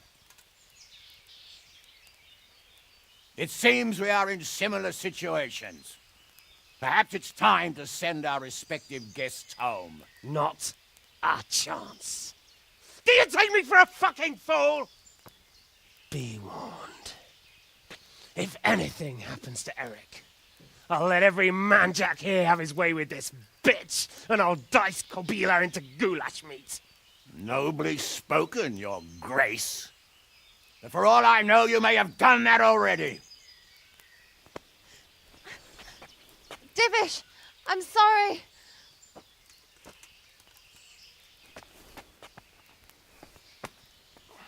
Greetings, friends. Fear not, Lord Toth is treating us like royalty. They're unharmed, as you can see. But don't try any tricks or they won't be for long, Hanush.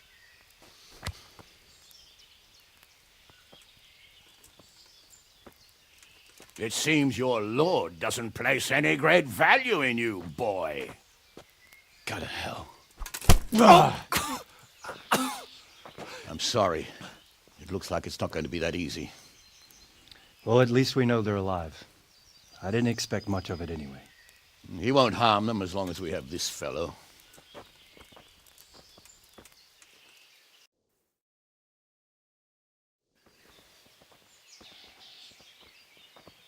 Well, friends, what do you suggest?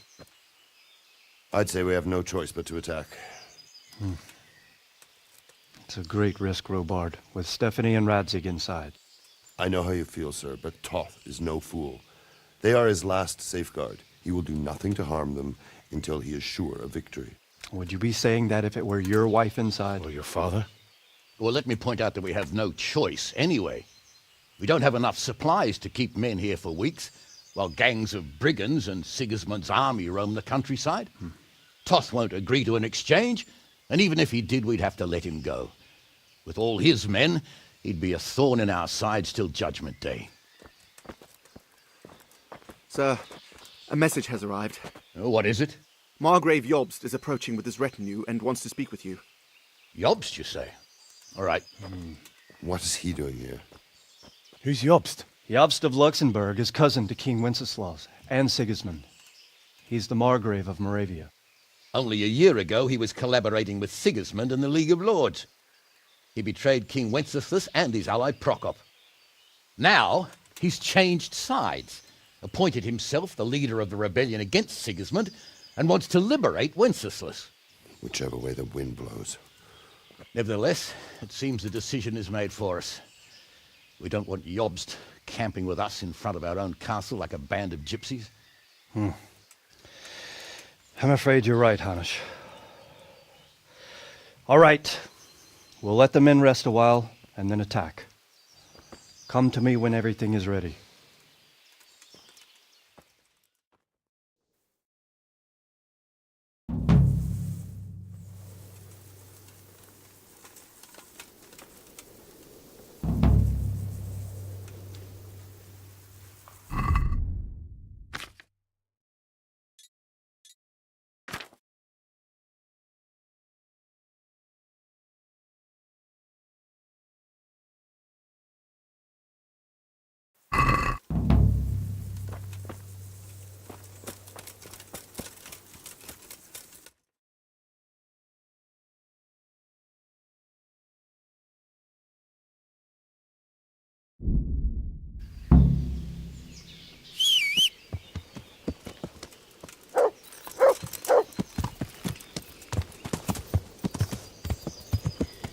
Yeah.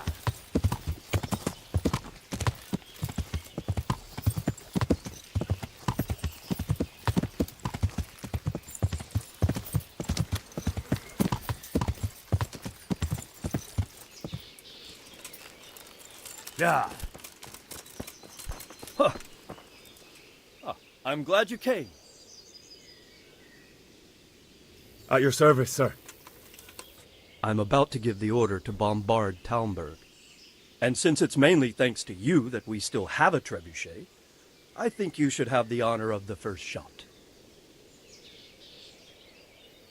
But, sir, I have no idea how. Master Keyser and Master Fafar have prepared everything.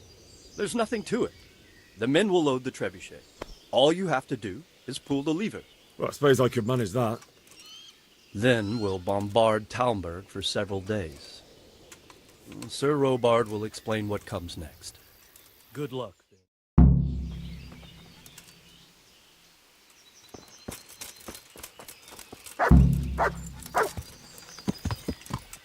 Yeah.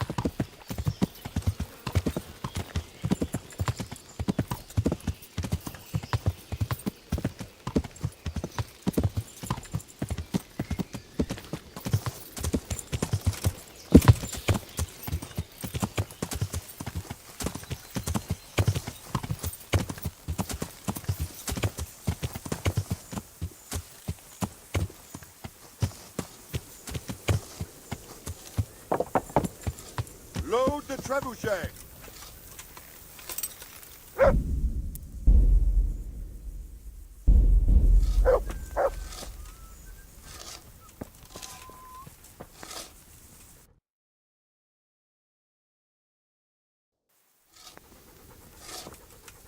God be with you.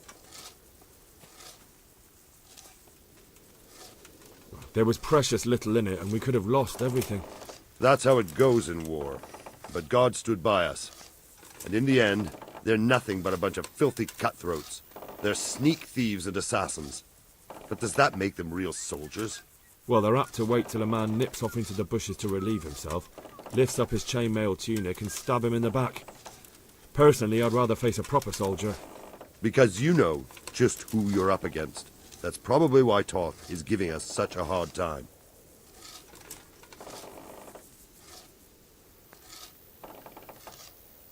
Can you teach me how to defend myself better in combat?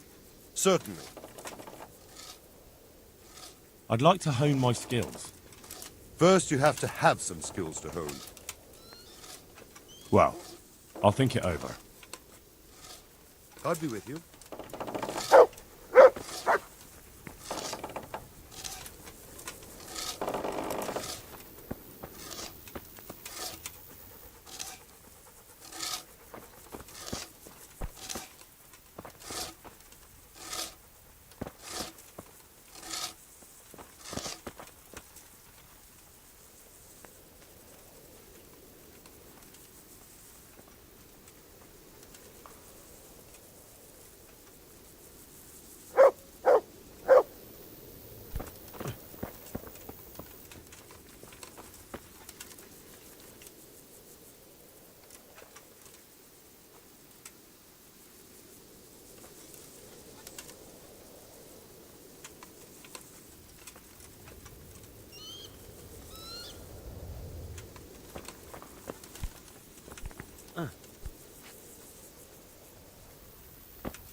Divish said... Sir Divish. Sir Divish said you tell me what happens next. Aye. We're going to watch Istvan shitting himself. That's all? For a few days at least. So if you have anything to attend to, now's the time. Just don't forget to come back. Good luck then. We failed to get inside twice, even when the moment of surprise.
Is something the matter? A few of them have taken to their heels. If they stop in Kuttenberg, I'll be glad enough. But I fear they may have other plans. If those were the best of Istvan's men, they could be lurking in the woods. They'll probably wait to attack us at the worst possible moment. My fear exactly. I won't breathe easy until Toth is hanging from the gate.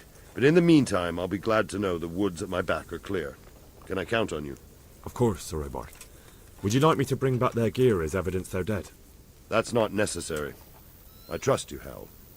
You don't even have to do the killing, just let me know where you find them and that'll be that. There's no need for you to get hurt in the process.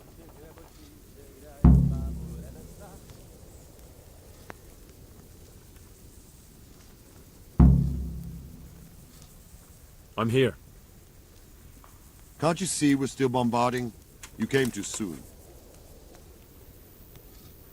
See you later.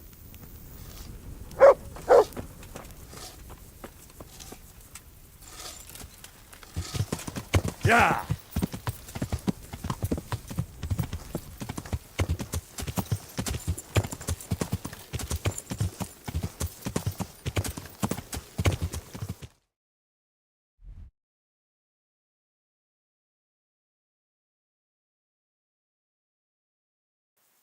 Yeah.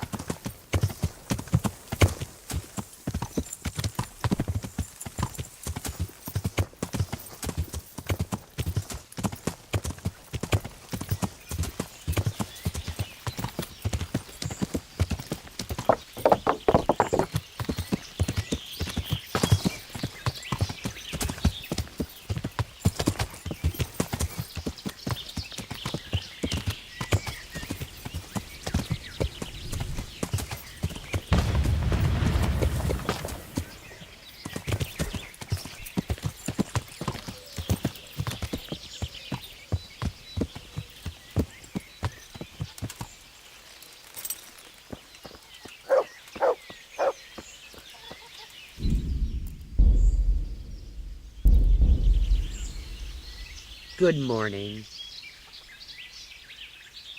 I've come from the priest.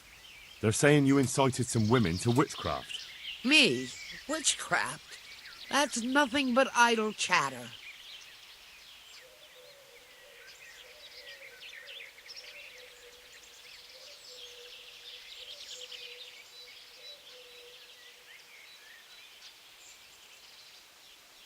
Don't you know that witches get burned alive?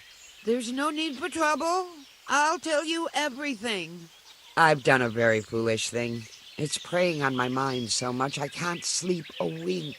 But I'm supposed to believe an old witch has pangs of conscience. Laugh if you like, but it's not a word of a lie. You probably know I sell various magic lotions and potions alongside my herbs. Well, there's one I wish I hadn't sold. You see, Vera, Zlata, and Kuta from Uzhitz wanted a magic ointment from me. I kept refusing them, but in the end I let them talk me into it. What kind of ointment was it? One that will show you a world no one else can see, a place of wonder and terror. The flowers might start talking to you, or the earth could swallow you up. I don't know if it's the work of the devil or of God himself, but the ointment has that power. But it could poison any person who doesn't know how to use it right. So all this talk of witches anointing themselves and then flying to their sabbaths on broomsticks. The ointment could make a person see such things. But it was stupid of me letting those foolish women get their hands on it. They could poison themselves or fall off a cliff while they're lost in a dream.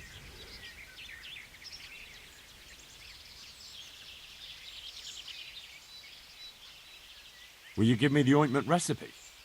It contains belladonna and the herb Paris, both quite poisonous plants. That ought to make you think twice about dabbling with it. What kind of ointment was it? One that will show you a world no one else can see, a place of wonder and terror.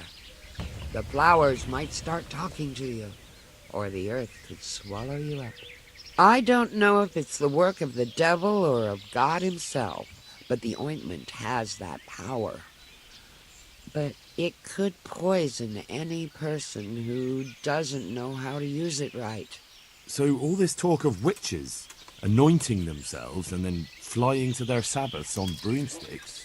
The ointment could make a person see such things.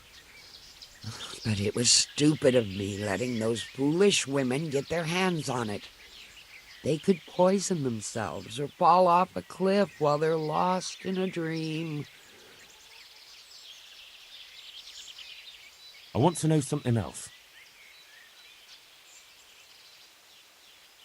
So why did you give them the ointment at all?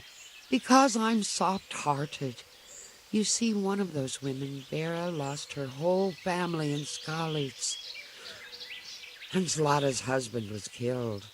And the youngest of them, Kuta, miscarried with the horror of it all. They said they wanted to use the ointment to speak with the dead and ask them to put a word in with the Lord. Yeah. I understand how they feel. But I reckon it'll get them nowhere but the ducking stool and the stake. Judge not, lest ye be judged. I didn't want to give them the ointment, but they offered me a pile of groschen. So I thought how desperate they must be, and I heard their plea. Their plea, or the clink of their coin?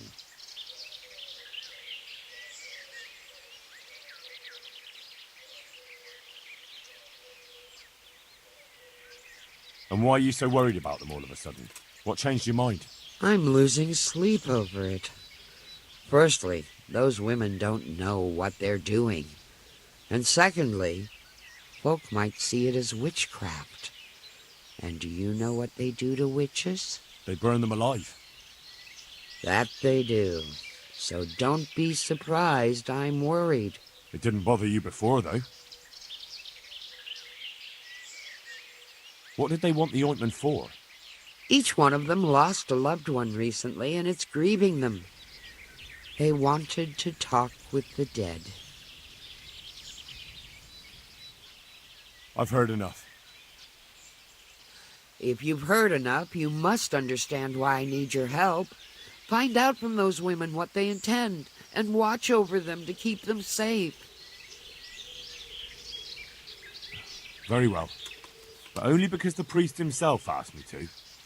Thank you 1,000-fold. I'll go to the Reverend myself and explain. You take care of those women. Good luck, then.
Yeah.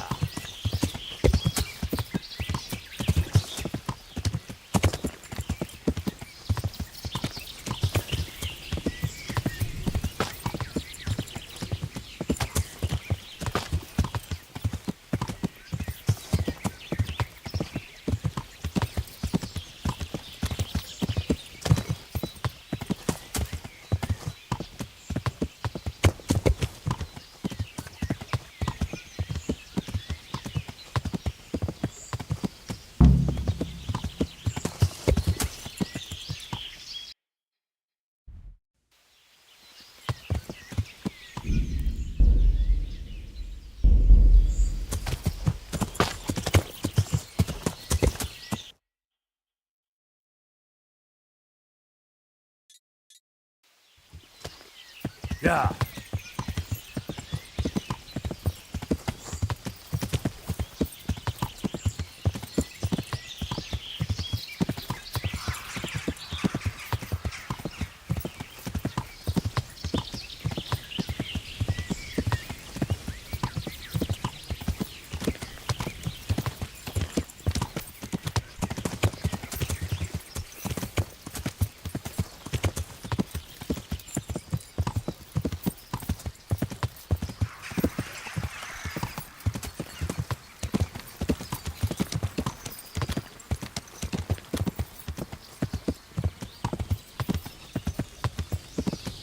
Yeah.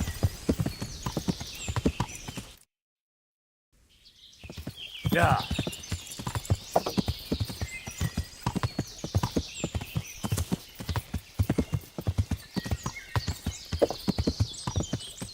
Yeah.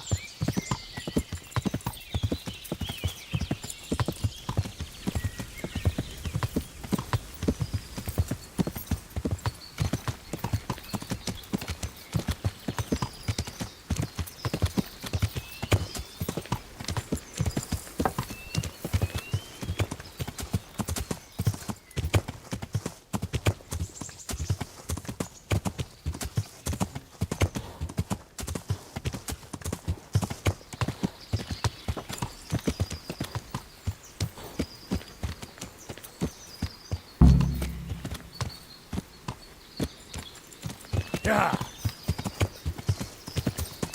Yeah.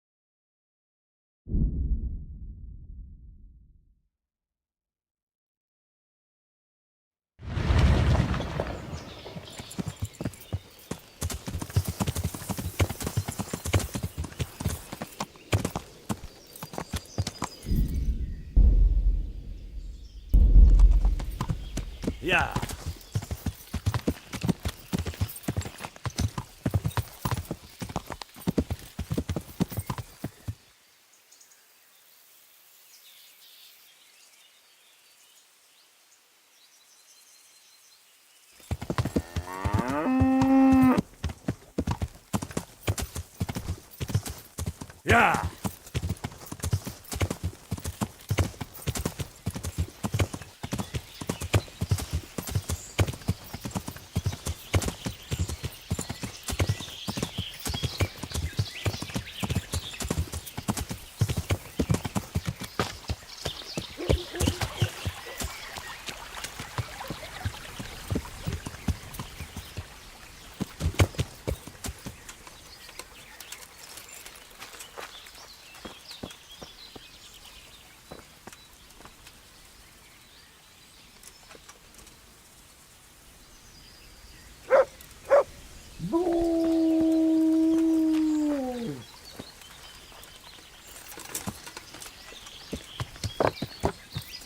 Yeah.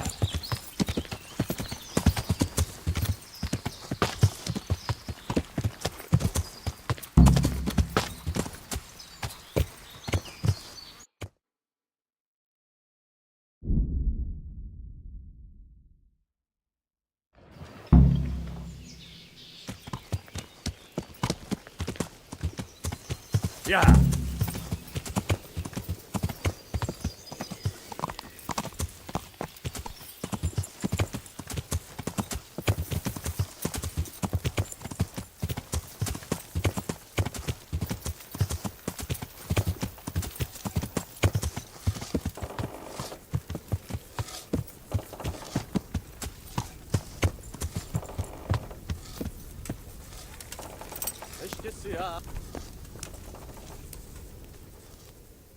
I found all of their campsites.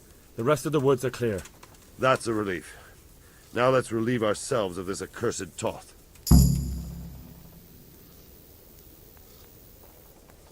Take care.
I've got something for you.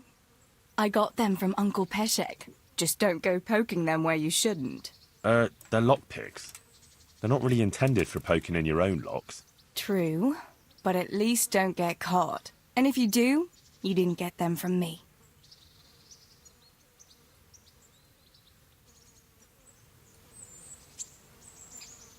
Have you come to rescue me, Sir Knight?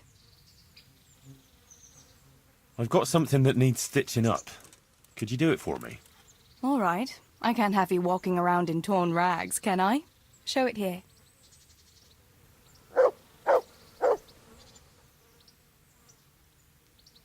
Wouldn't you like to take a stroll somewhere? I'd love to.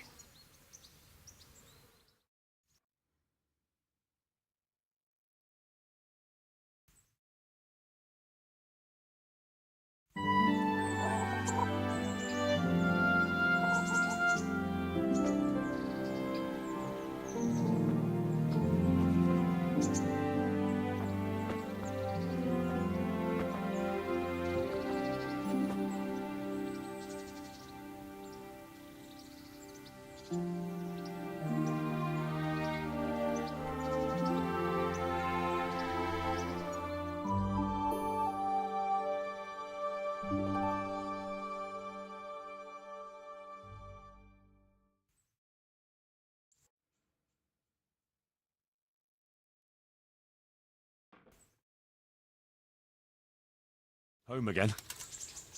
See you again sometime. Yes. Come by again.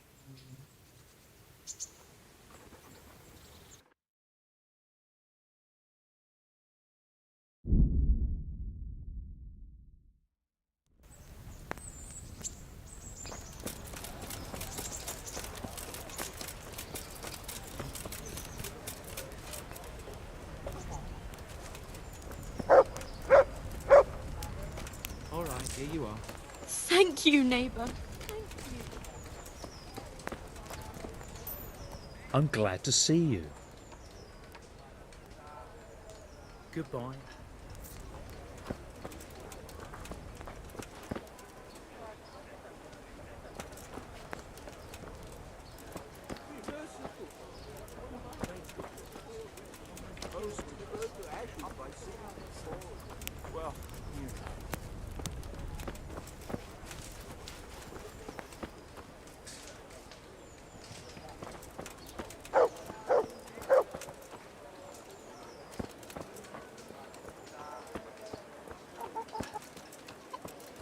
God bless you.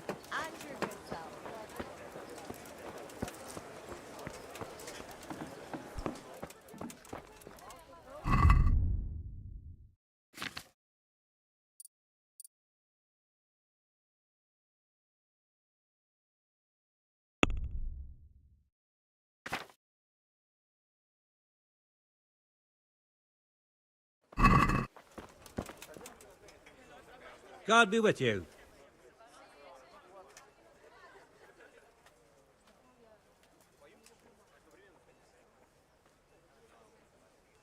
Good luck then.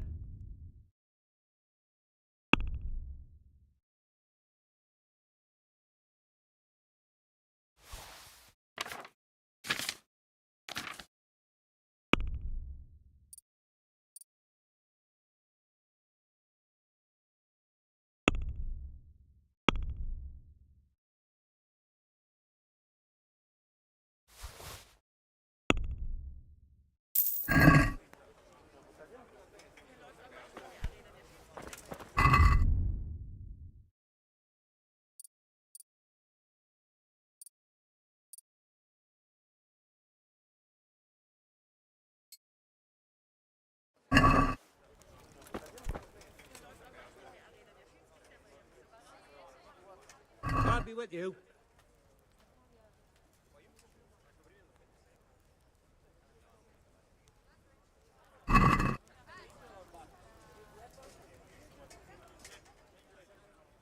Take care.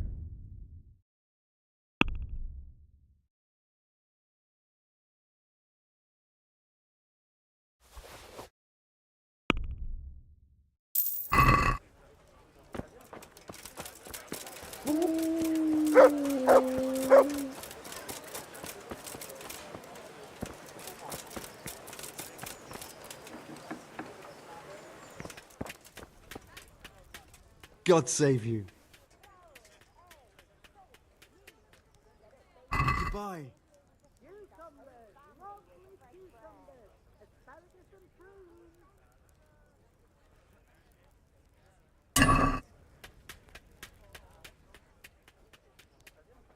Goodbye.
Pity on me.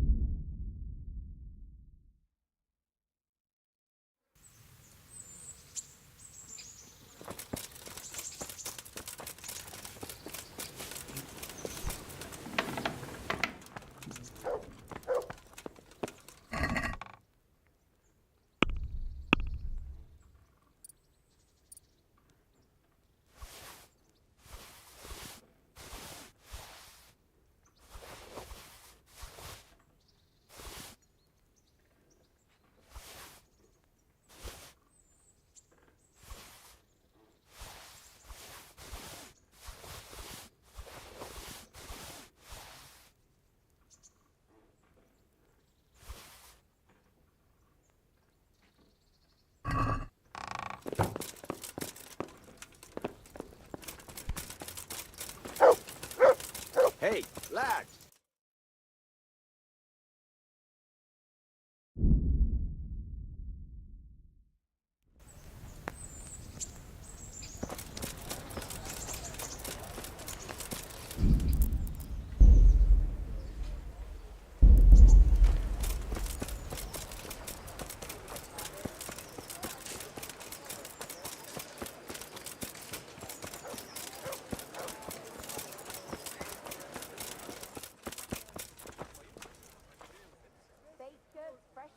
Good luck then.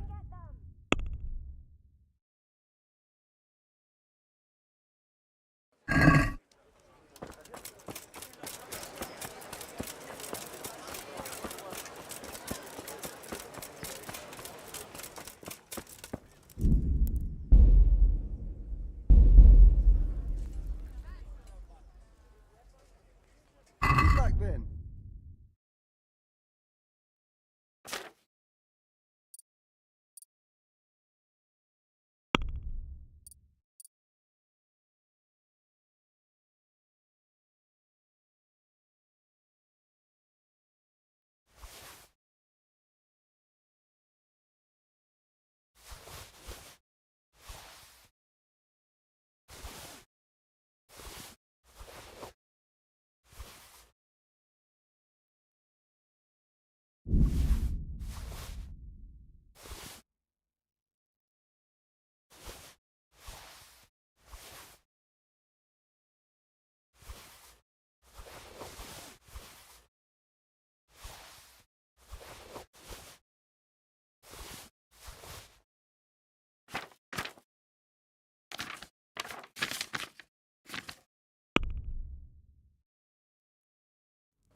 Can we do something about the price?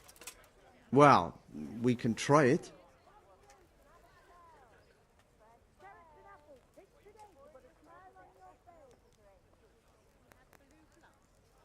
Aye, that would do it.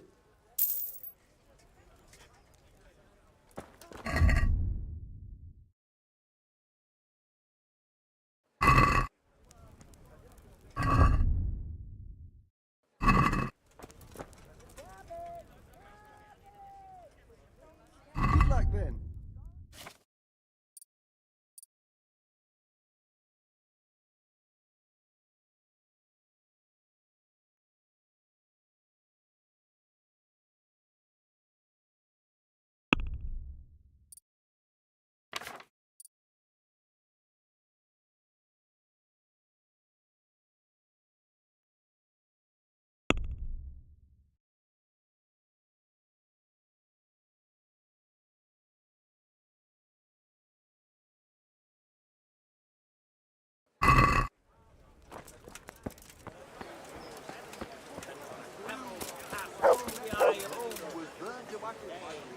Vegetables! Fresh vegetables!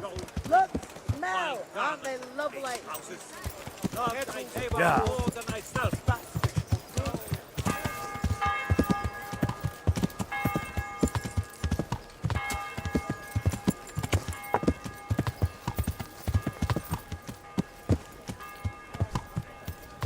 Coming right up.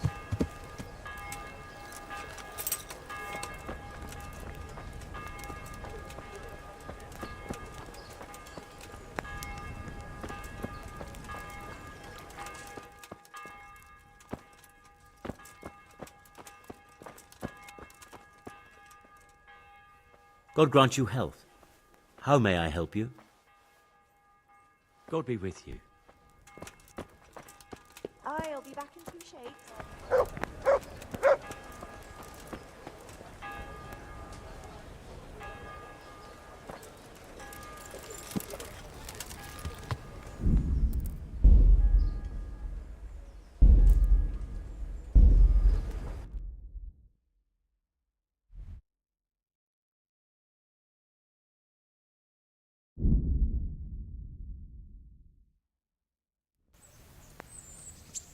Yeah.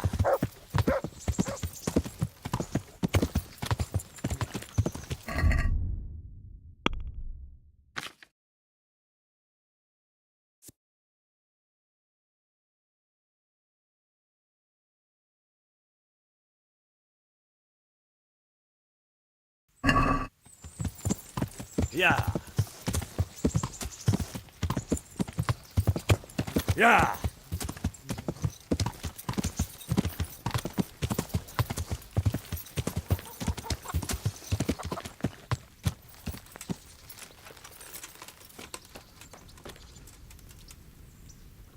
Greetings. What? I'm in Ah. a bit of everything. Heal my wounds, have a proper bath. Oh, and my garments are in need of laundering. I'm sure you'll be extremely satisfied. Goodbye.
My pleasure.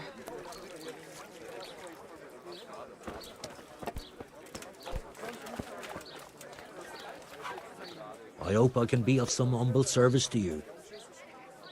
You up for a throw or two? Good luck to you. May the best man win.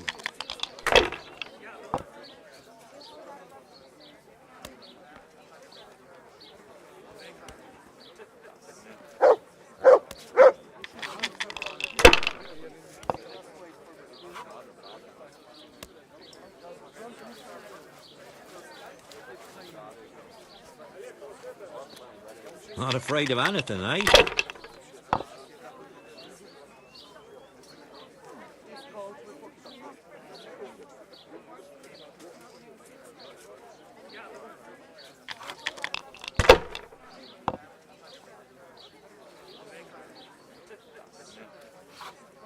We'll see.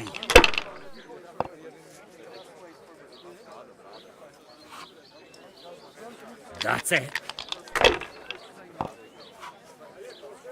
I shouldn't have pushed it.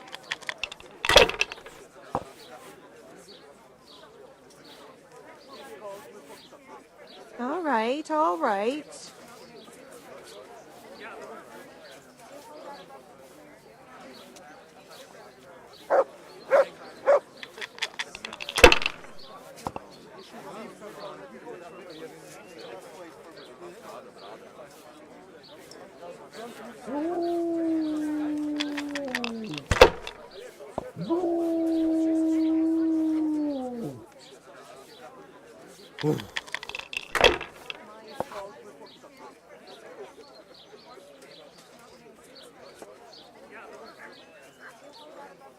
This'll be the one.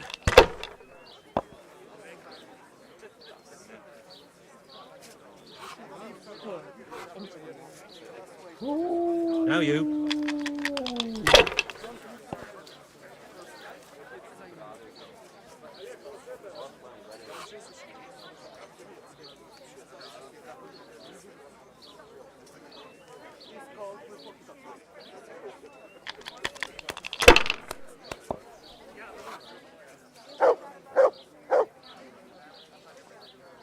Your turn.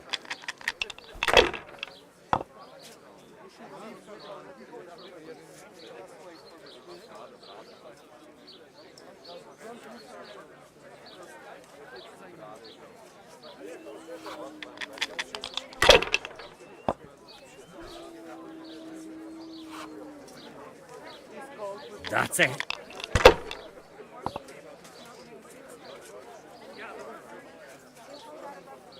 Ooh.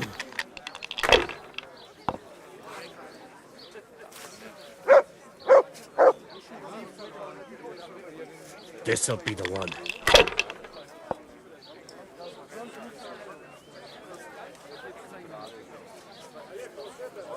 That'll do me.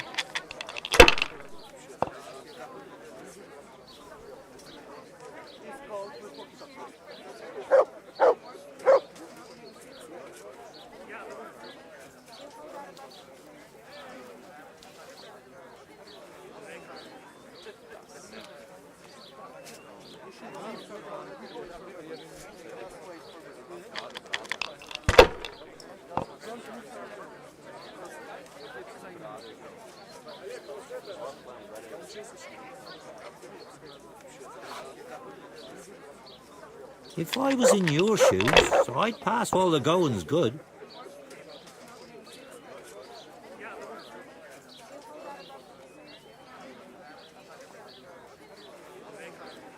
My pleasure.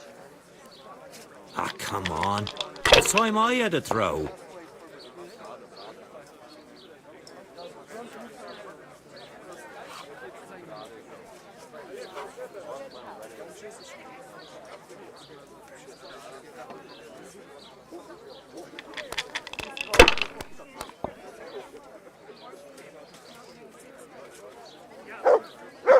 This'll be the one. God's holy hat!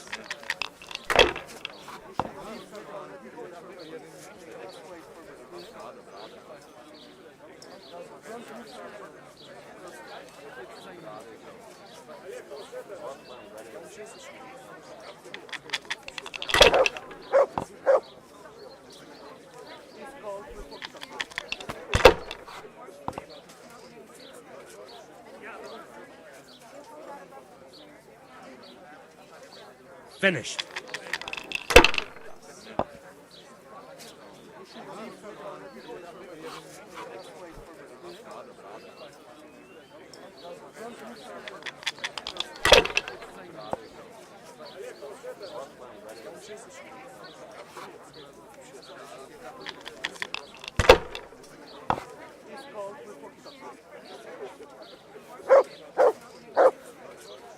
A bit of luck at last.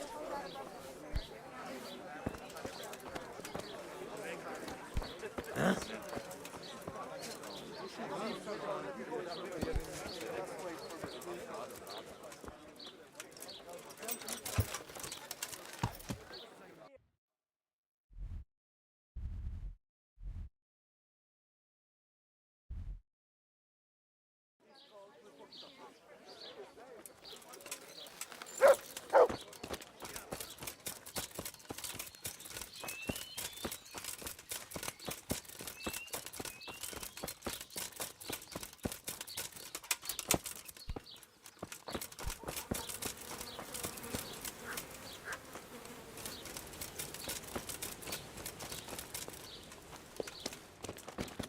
Get the hell out of here. There's nothing here for you. Are you looking for me?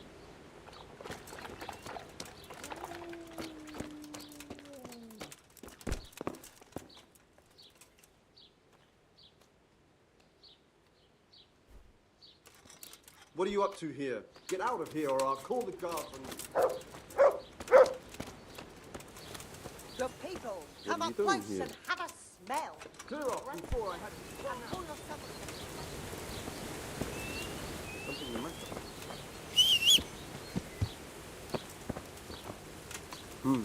What was that?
Yeah.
Good day, Henry. Greetings, good night. How may I serve you? Goodbye.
What do you think about what's happened?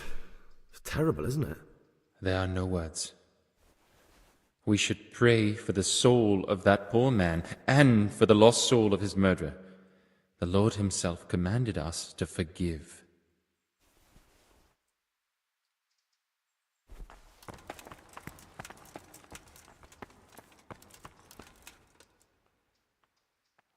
What do you think about what's happened? It's terrible, isn't it? Please don't ask me about that. It's too soon for me to talk about it. Pray for his soul, brother. Has a novice ever escaped from the monastery?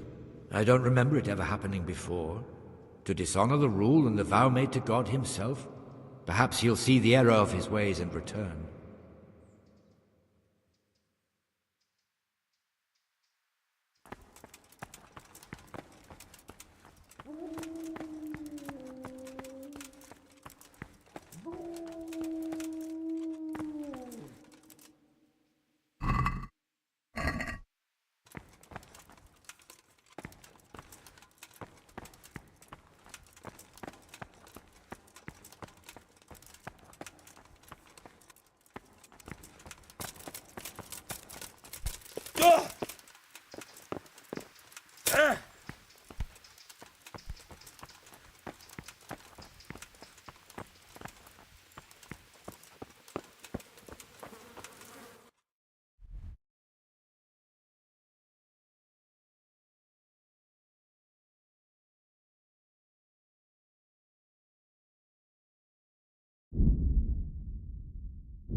Yeah.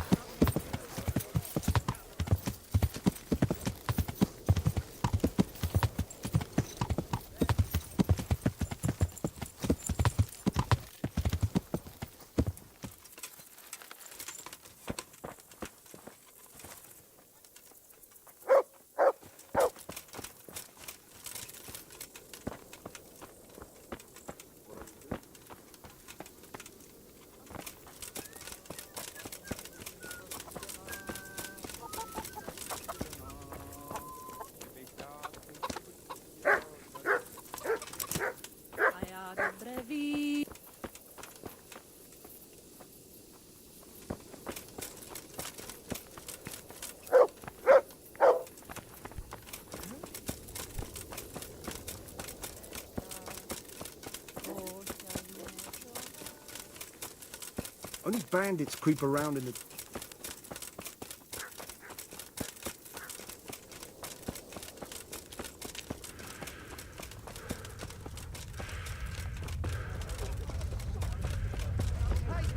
Dying of thirst here.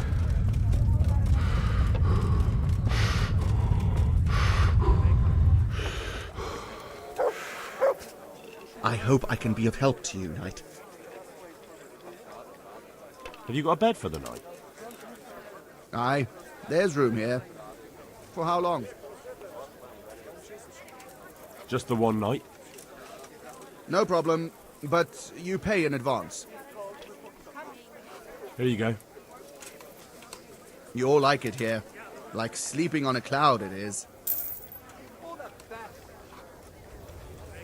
Where do I go to sleep? You'll have no trouble finding it. Right inside the door to the building, there's a ladder up to the loft. Your bed's ready there, and a trunk for your belongings. God be with you.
I'm here. Can't you see we're still bombarding? You came too soon. Goodbye.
Since Sir Divish's colours still aren't flying over Talmberg, I suppose we'll be attacking.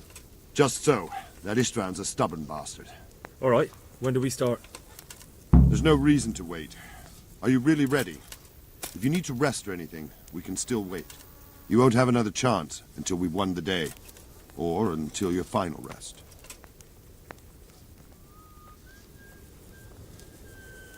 I'm ready.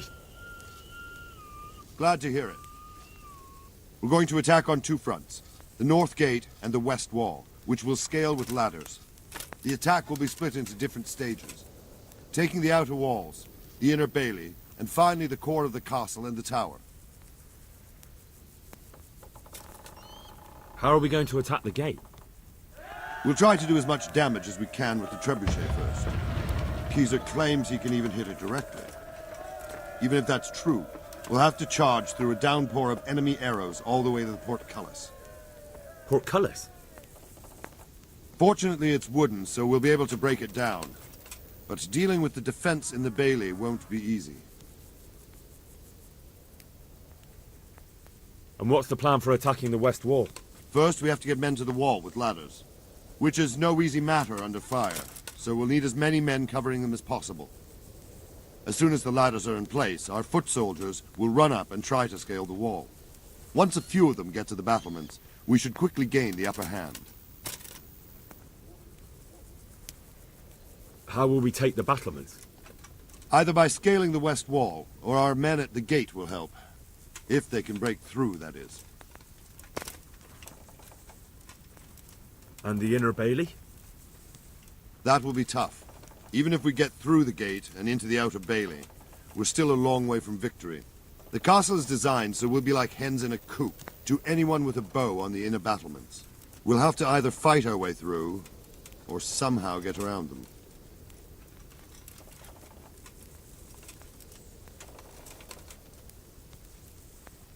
What about the living quarters? There, I'm worried most about the hostages. Once we're inside, Istvan will know defeat is inevitable, but we'll still have to fight for each and every room. I think I've heard everything I need to know. Do you want to join the attack on the walls or on the gate? Remember, many of the Skalitz men will follow you. It could make a big difference. I'll help with the attack on the walls. I'm proud of you, Henry. You've changed from an insolent pup into a tough, reliable fighter. And as God is my witness, we will kick those whore sons' arses. A village lad and an old soldier? Istvan must be shaking in his boots. If he's not shaking, then he doesn't know what he's got coming. Just one last thing, though. No matter how good the plan is, something always gets fucked up. Keep your eyes open and take advantage of every chance. Help your comrades, and don't go rushing in where you're outnumbered. We have to take the castle gradually, one position after another. I'll remember that. Good luck to you, stripling. Good luck to you, old soldier. See you later.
For fuck's sake! Cover yourselves!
Crush them! Clear those battlements!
Greetings. What do you need? We made it in the nick of time. We failed. That serpent from Valdic gave us the slip. I should have known he'd have his fingers in it all. If only I could catch him. Would you kill him? Maybe. But before that, I'd throw him in the dungeon for a few years. See how much he enjoys it. Still, the best I'll be able to do is lodge a complaint against him when the king returns, and just thinking about it gets my goat. And my arm's killing me. Damn it! Goodbye.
I'm here.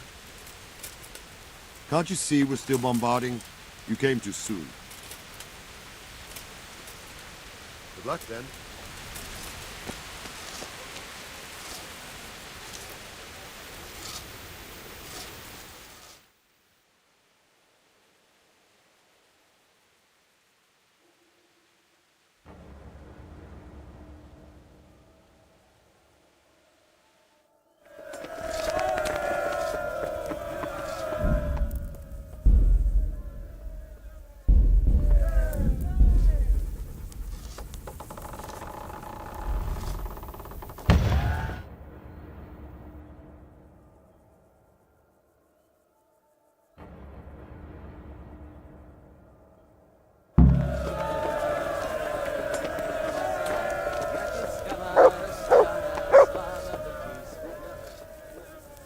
Since Sir Divish's colours still aren't flying over Talmberg, I suppose we'll be attacking.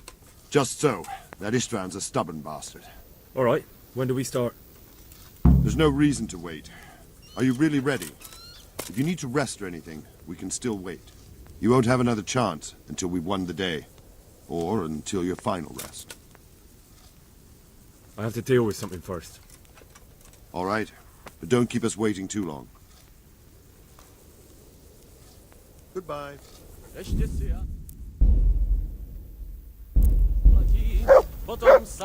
Potomsa jak moje milé navrátím. Od večera do rána muzika nám vyhrává. Pejme chlapci, bílé víno spolá. Are we prepared to lay siege? There's no reason to wait. Are you really ready? If you need to rest or anything, we can still wait. You won't have another chance until we've won the day. Or until your final rest. I'm ready. Glad to hear it. We're going to attack on two fronts. The North Gate and the West Wall, which will scale with ladders. The attack will be split into different stages. Taking the outer walls, the inner bailey, and finally the core of the castle and the tower.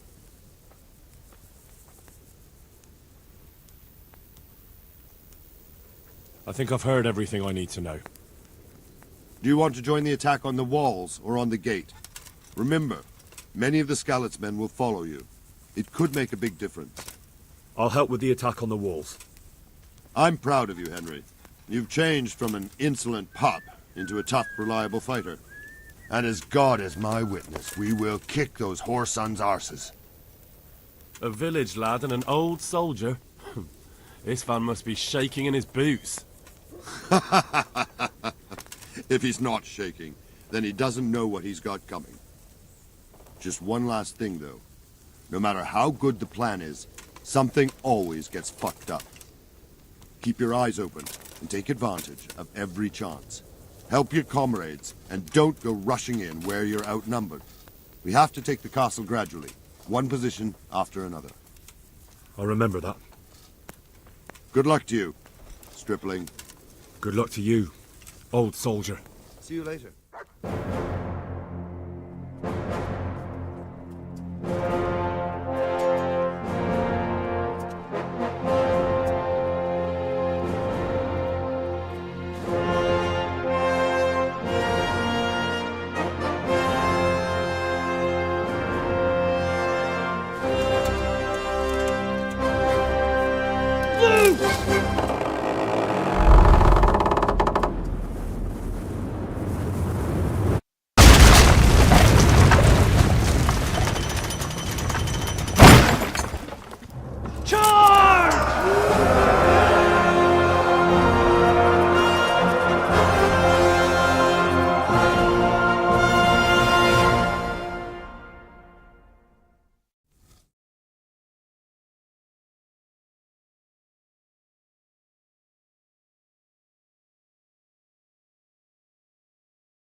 For fuck's sake! Cover yourselves! Wait till there's the ladders!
Charles IV, King of Bohemia and Holy Roman Emperor, had a long and successful reign.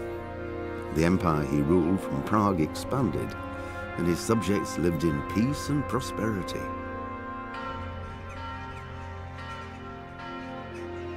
When the emperor died, the whole empire mourned. More than 7,000 people accompanied him on his last procession. The heir to the throne of the flourishing empire was Charles's son, Wenceslas IV, whose father had prepared him for this moment all his life. But Wenceslas did not take after his father. He neglected affairs of state for more frivolous pursuits. He even failed to turn up for his own coronation as emperor, which did little to endear him to the Pope. Wenceslas the Idle did not impress the imperial nobility either. His difficulties mounted until the nobles, exasperated by the inaction of their ruler, turned for help to his half-brother, King Sigismund of Hungary.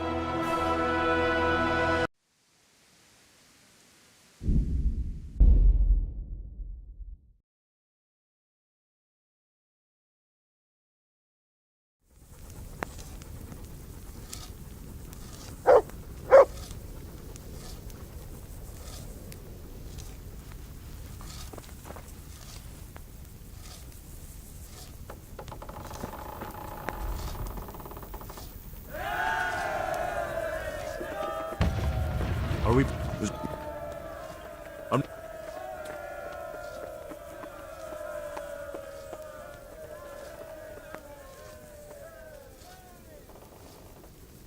I think I'll help.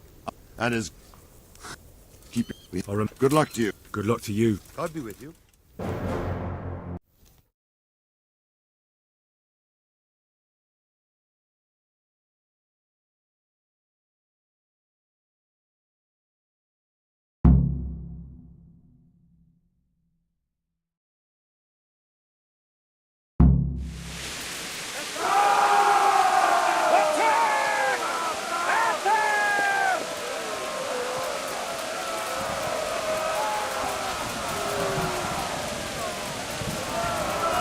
Shields, for fuck's sake!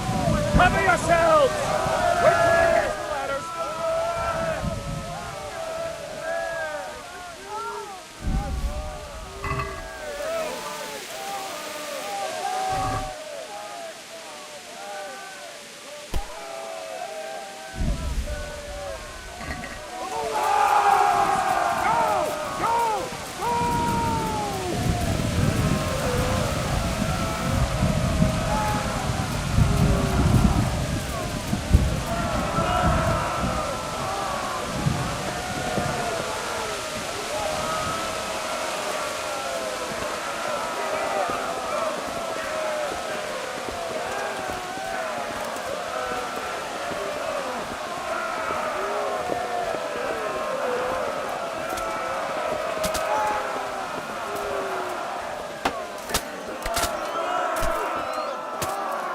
Smash them!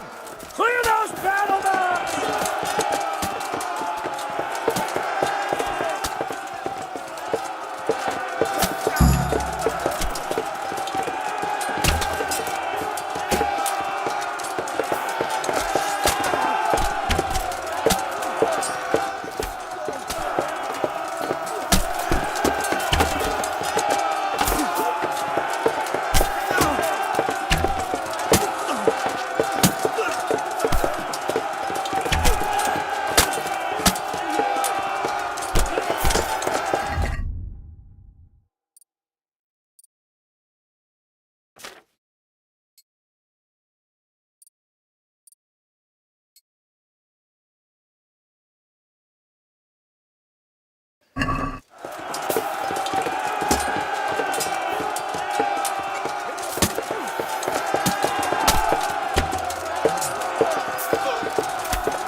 got them!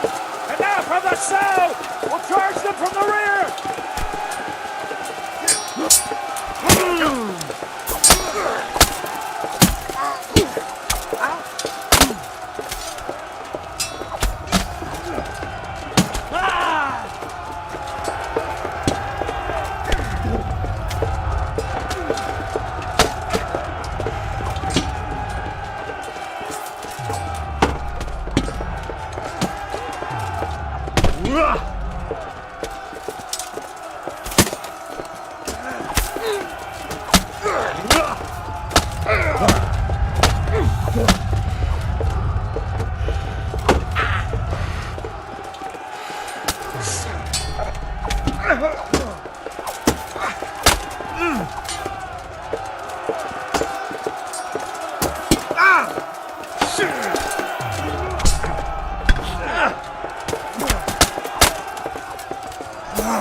Sir, we should give the order.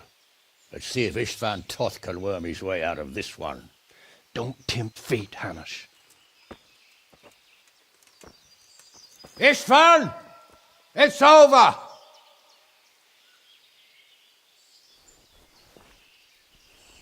You want us to come and get you? I wouldn't advise that. Your friend Divish wants to see his wife alive again. And Sir Radzig? Are both hostages unharmed? For now, Hanush, unless circumstances change. Well, I'm glad to hear it. My guest is also safe and sound, but he's also quite keen to go home. I imagine you feel the same way. It's been a long time since you warmed yourself at your own hearth. I'm in no hurry. I've plenty of supplies here, grand view and excellent company. What more could I want? Your freedom! Freedom? Freedom to get an arrow in the back? Sir, we're all noblemen here, all bound by honor. I give you my word as a knight and lord, and that of my companions. If you release Lady Stephanie and Sir Radzig, you may leave the castle with your men and go on your way unharmed.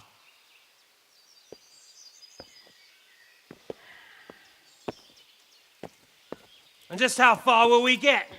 What good will it do me if your men attack us in the woods instead of here? If you give me your word of honor that you will leave and never return, I promise you safe passage to the boundary of this fiefdom. What happens after that is up to you and the will of God Almighty.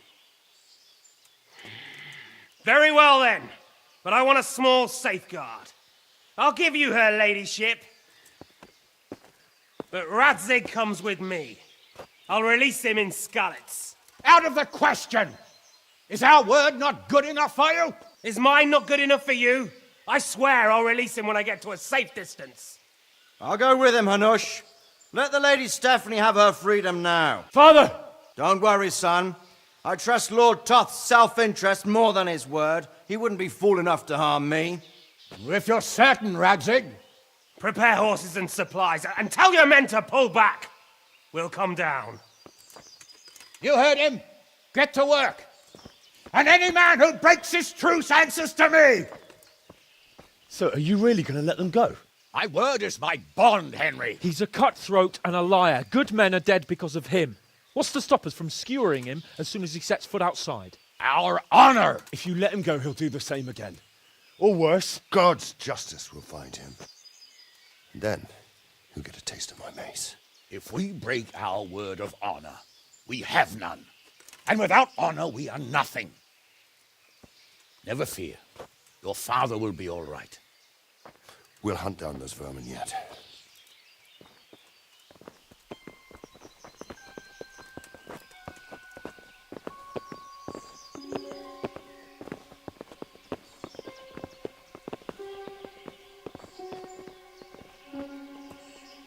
Bring the horses.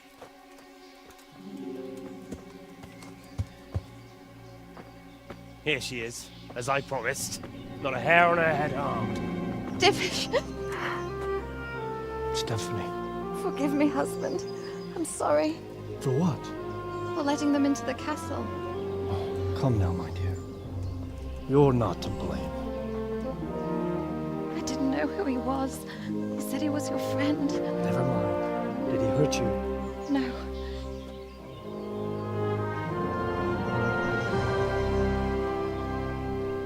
I hope your word can be trusted. Certainly more than yours.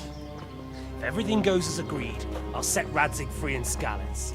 If anyone tries to follow us, I'll kill him. We won't. My apologies for keeping you from your father, but you'll see each other soon enough. Oh, I almost forgot. Your sword. I expect you'll want it back after all the trouble you went to. Actually, you know what? I think I'll keep it. As a memento.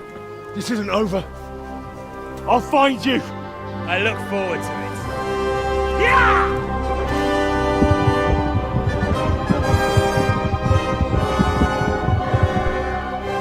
Quick!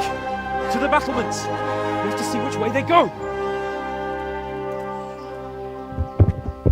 Oh, they really are heading for Skalitz. Mount up, Henry. You've heard what he'll do if we follow them. We're not going to follow them. We just have to collect your father. Or do you want him to walk back here when they release him?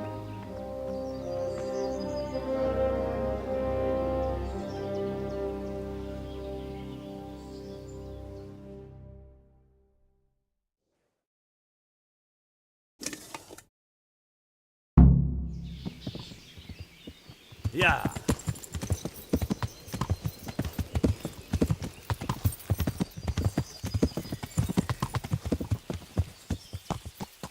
What should I say to him? Yeah.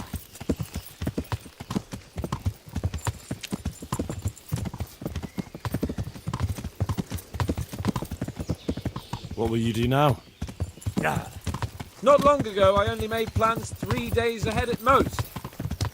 Maybe I really could do something for Rattay and its people. Yeah. Something really big. But there'll be plenty of time for that later. Yeah. Yeah. This is quite a turnaround, isn't it? What do you mean? How long have we known each other? A few weeks? Something like that. Yeah. Before that, I was chasing wenches around Rattay and you were digging turnips. And now look at us. A pair of veterans. I was an apprentice blacksmith, not a turnip digger. Same difference, you silly bugger. Yeah. Yeah. So where you found Todd? Sneaking into Brannick all on your own? Well, what I mean is... Yeah. You wouldn't catch me doing that. Truth is, I didn't think much about it. I just felt I had to do it.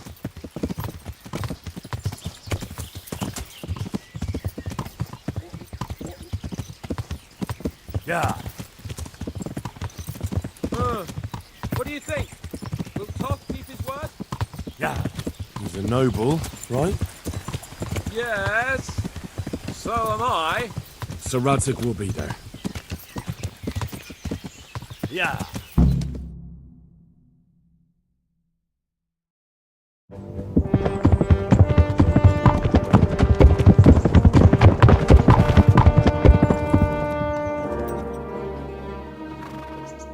There's no sign of them. Move on.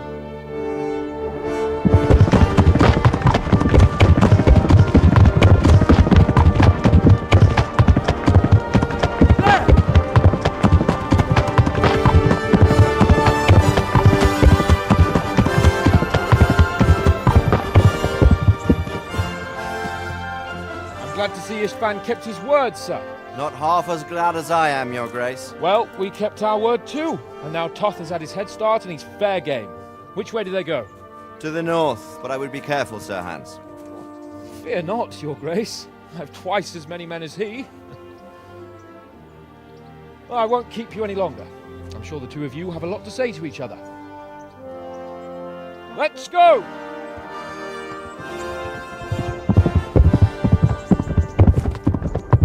All right, Father? I am. They treated me quite decently. Although they did steal my horse, so I'll have to go back on foot.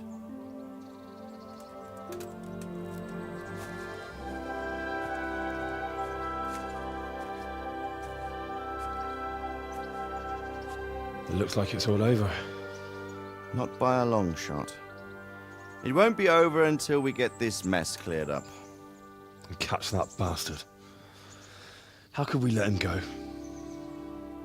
Would you rather we killed him? Even if it meant Lady Stephanie and I died too? No, of course not. But what was to stop us from killing him after the exchange? Honor? Honor? If the word of honor of a nobleman could not be trusted, then he would never have agreed to the exchange. And where's the honor in abandoning your son? You know how it is. We were young. It happened. And I couldn't marry a commoner. Then your father, Martin, came along and took care of both of you. He knew it. What? That I was your father? Certainly. He was a great man. He took you as his own. And always kept an eye on you. Of that you can be sure. I know so little about his past. He told you nothing? Oddly enough, even though you don't have his blood, you're very like him. When he was around your age, he became bored of his trade and set out to see the world. He lived through many adventures, even fought in a war. In a war? Yes, in Poland, I believe. And I don't think he cared much for it. That's why he wanted me to stay at home. He spent some time in Prague, then settled in Kuttenberg.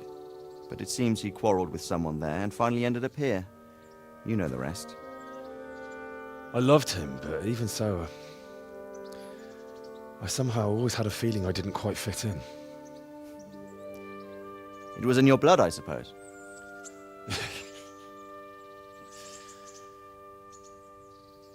I lost the one thing I had left from him.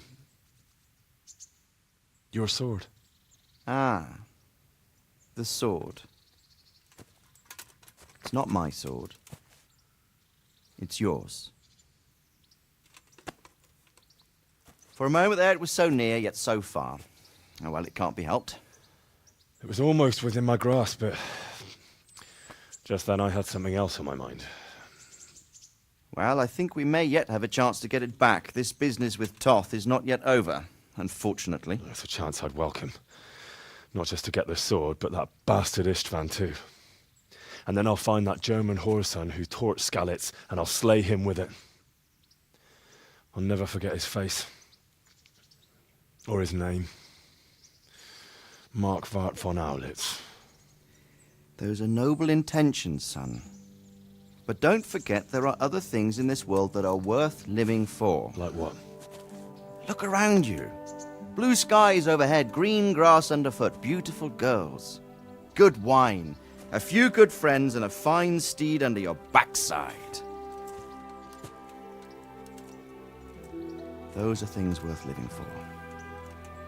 Though I can't deny that swine who killed your mother must pay for what he did. But it's better not to dwell too much on that at the cost of those other things. On the subject of steeds, I think we'll have to ride like the Knights Templar. How's that? 2 up. One day I'll tell you how they got their seal. You can take the front.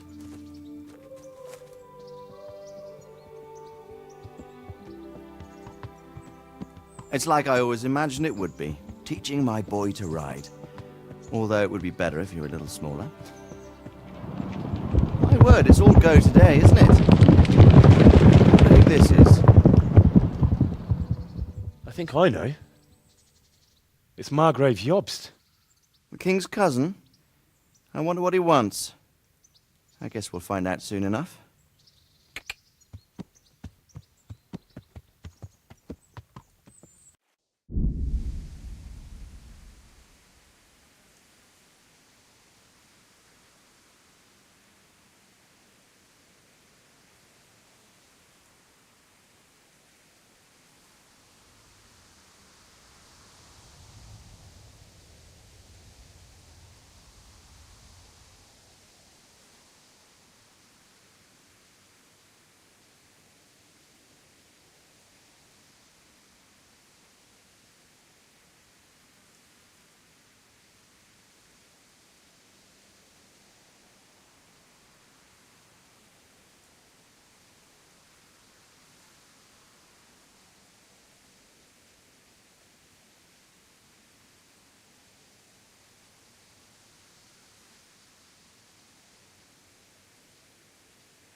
You're doing well, son.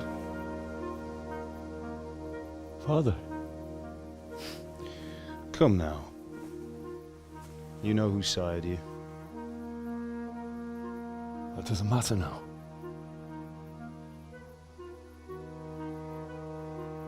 I miss you and Ma.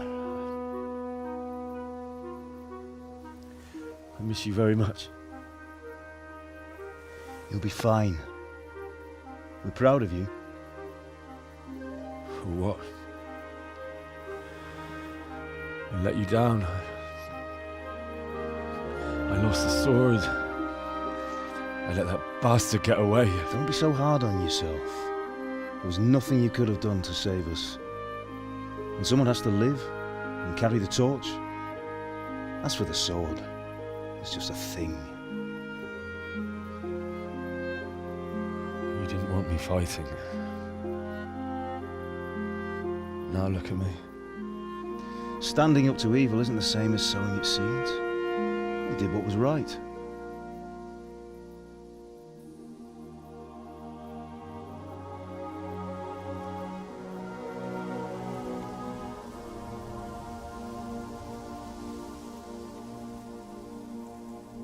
I have to leave you now. Oh, please. You know I can't stay.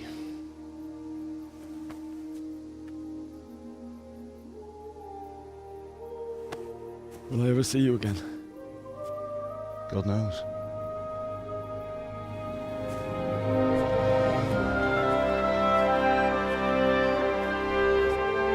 Make her proud.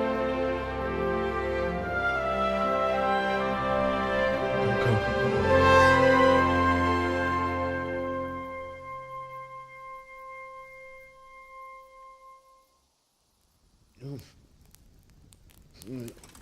Oh, don't go. No. What on earth were you dreaming about? I couldn't wake you, and it's well past dawn. Sir Radzig wants you at the upper castle. The lords are in council with Jobst. Right. I'll go straight away.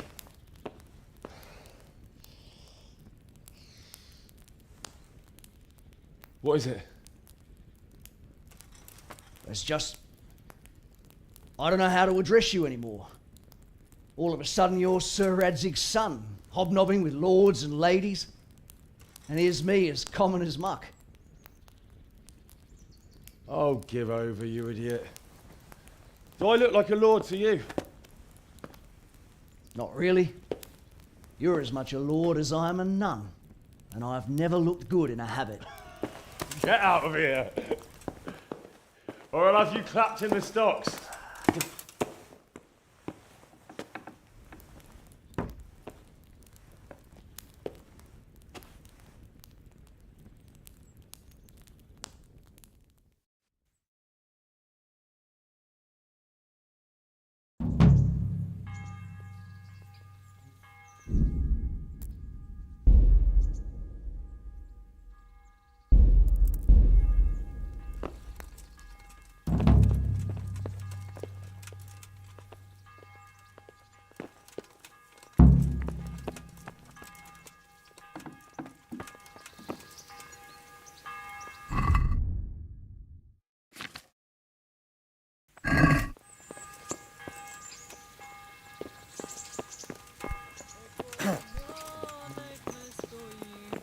What the?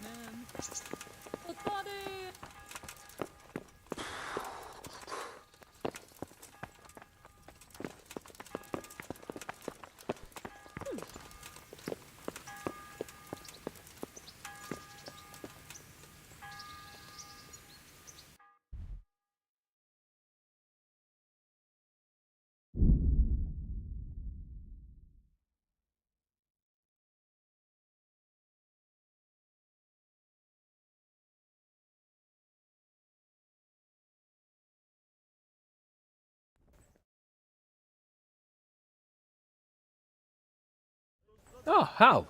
Are you going to the meeting with Margrave Jobst as well? I am. What about Istvan? I assume... That we didn't catch him? No. Because if we had, you'd be the first one to know. Have no fear. We'll get him eventually. I hope you're right. Anyway, let's go and see what Jobst wants from us.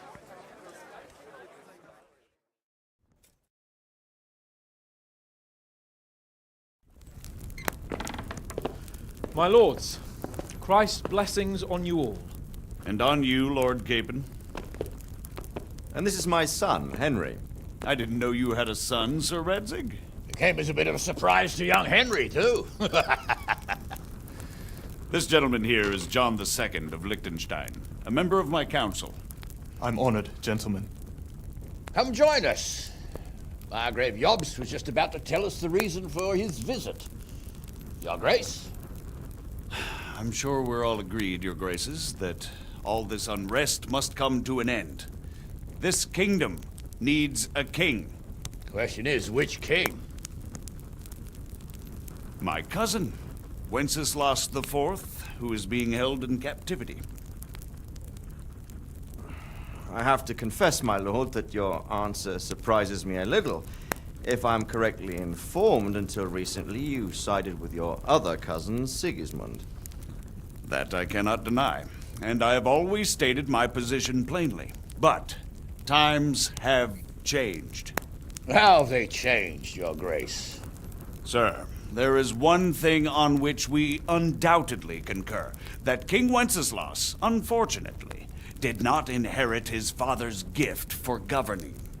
Sadly, his failures have cost Bohemia, the nobles, and our whole Luxembourg family a great deal of money and effort. How did the king let it go so far, damn it? It's in his temperament. He cares only for wine, women, and the hunt. A king, in fact, who never wanted to be king. Then why didn't he just let his brother have the crown? Young sir, the crown weighs heavy when there are duties to be performed, but to surrender it means giving up great privileges too. But he did surrender power to his brother. When things started getting out of hand, Wenceslas appealed to Sigismund for help in restoring order. What, you're saying Wenceslas invited him here? This is starting to make my head spin. Actually, it makes sense when you think about it. Sigismund wanted to re-establish the power of the whole House of Luxembourg. He thought if he helped Wenceslas win the imperial crown, in return his brother would help him become the king of the Romans, and leave the actual reign of Bohemia and the empire to him. Sigismund would govern, while Wenceslas could carry on doing what he was best at, enjoying the life of the imperial court. Why wasn't Wenceslas crowned Holy Roman Emperor long ago? He was already elected king of the Romans. All he had to do was go and let the Pope put the damn imperial crown on his head. Who knows? Maybe he'd prefer hunting and consorting with bathhouse wenches to spending time with the Pope. Well, so would I must admit. Sigismund's plan seemed sound enough, but it didn't quite work out, did it? It worked for a while. He and his brother reached an agreement. Sigismund took over administration of the kingdom and began planning Wenceslas's journey to Rome for the imperial coronation. But then Wenceslas realized he would just be a puppet with a crown. I must say, Margrave Jobst, Wenceslas and Prokop behave rather like naughty children in need of a good clout about the ears. Sigismund would agree. He was already planning his rule of Bohemia, and all of a sudden, the rug was pulled from under him. I'd say he lost his patience and decided he'd drag Wenceslas to the coronation kicking and screaming if he had to. Just like a naughty child, as you say. So he abducted him and your brother Prokop too, if I heard correctly. Correct. And you helped him do it, if I heard correctly. Yes, your graces, it's true. I was there when Sigismund abducted Prokop. I thought everything could somehow be settled, that we could make my brother see sense. But Sigismund just wanted to put an end to the dispute once and for all, whatever the cost. There was nothing I could do to stop him. And that's one of the reasons why I'm here. The worst of it is that it was all for nothing. Instead of putting a stop to the revolt, it escalated it, and the result is this chaos we have today. That's true enough, sir. But I must admit now, I'm not sure what your position is. The king is incompetent, but we must protect him? The simple truth, gentlemen, is that for all of Wenceslas's faults, we have no one else. So we'll have to make do with his idleness. People like him, though. But what can we do now? Sigismund has the League of Lords behind him. Otto von Bergholf, Heinrich von Rosenberg. The situation has gotten completely out of control. Now even the nobles of the League of Lords are realizing that Sigismund wasn't the right choice. So now Bergholf is on your side? Are we to assemble an army together with him and face Sigismund on the field of battle? We're not in Hungary now. Such affairs may be settled elegantly, without unnecessary hostilities or expenses. I have negotiated an alliance with the Hungarian bishops, the Polish, and of course the Czech nobility, against Sigismund. Every day he is losing the ground under his feet, and that's why I need your help too. What kind of help, though? Sigismund has a massive army, and Rosenberg, Berghof, and Prague are behind him. Do you have an army you could face him with? But that's not what I mean at all.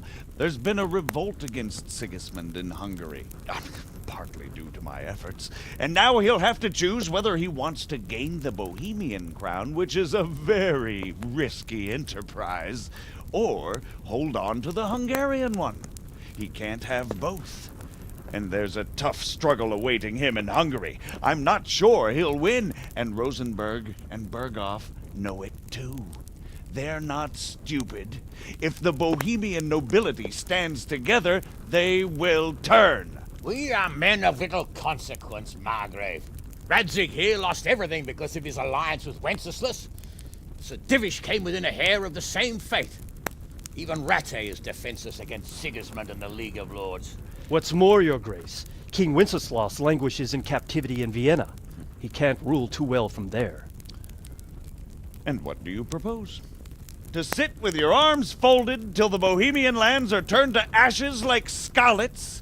We have to put a stop to this senseless war!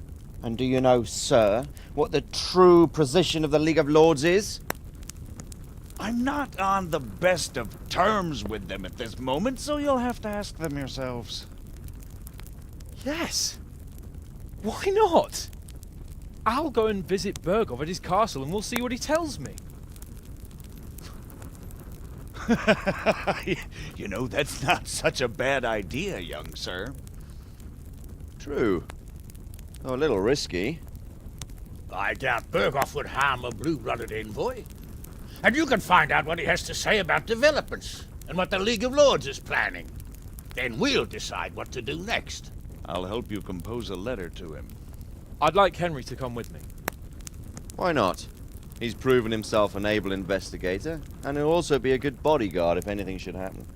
And I'll send Sir John here to Kuttenberg to be my eyes and ears there. I believe both your reports will help us get a better grip on the situation. When can you set out? Just as soon as I've packed my things. Excellent. Margrave Jobst and I will draft a letter. Get ready, and we'll meet back here.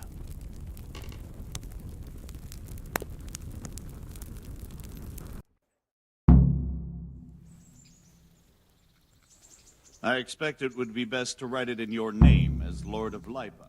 Quite so, Margrave. What exactly am I to write? Oh, what is it really to issue? The question is how. We need to learn where they stand on liberating the king without if they'll make trouble or join our side, But we have to ask in a way that didn't know won't anything risk about people Jobst. being run out of the I'd say castle he's or right wet. and absolutely truthful. But So, it looks like you're off on a mission. Yes. I can't wait. I don't want to dampen your spirits, my boy, but watch out. These are evil times, and who knows what can happen along the way. Not to mention that Berghof is no saint. Don't worry. I know. You've shown you can fend for yourself, but do take care. You'll be travelling as Lord Capon's bodyguard. You'll be there to make sure nothing untoward happens to him. Keep your eyes peeled and your ears wide open. What Berghof tells you is one thing, but what you see may be quite another. Rest assured, Father. And don't get embroiled in anything else. Just hand over the letter, hear out his reply, and return. Yes. Whether they plan to take Very well. Bergov is at Trotsky Castle. I think you'll find it quite an eye-opener. It's one of the finest castles in the land. It's 3 days' ride from here, so unless you hit a snag along the way, you'll be back soon enough. Any questions? I'm getting a bit lost in the Luxembourg lineage. It all seems a bit too tangled. The Luxembourgs have ruled the Empire and Bohemia for almost 100 years now. Emperor Charles brought this land to prominence. When he was in power, things had never been so good. Wenceslas and Sigismund are his sons, but by different mothers. Jobst and Prokop are their cousins. They were entrusted with governing Moravia. But instead, they've been in a bitter armed feud for years. And now Sigismund's fallen out with Wenceslas. Wenceslas also had another brother, the youngest, John of Görlitz, who was most probably poisoned. They seem like a hot-blooded lot. It's hard to keep up with their affairs, since they tend to change their alliances from one day to the next. Who is he really, this Jobst? The cousin of King Wenceslas. He's the Margrave of Moravia. I admit I don't know what to make of him myself. Until recently, he was allied with the League of Lords. For a time, he even served Rupert of the Palatinate against the king. And now suddenly, he's reversed his position. I don't know what led him to do it, and one can't help being suspicious. It's best to keep a watchful eye on him. But he really is the leader of the resistance against Sigismund these days. We'll just have to see how it all turns out.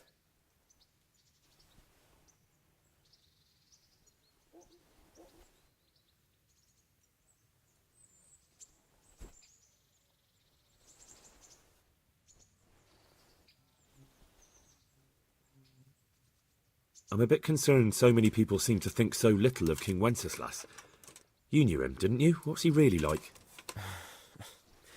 Well, there's no straightforward answer to that question. He certainly makes a great hunting and drinking companion, but he can be very fiery and impetuous when things don't go how he'd like them. He never had much of a head for high office. He finds it tiresome. But once a man's grasped the scepter, it's hard to let it go again. You can't just abscond. You've seen for yourself what happens when he disappears for a few months. Better a bad but legitimate king than a bloody war over the throne.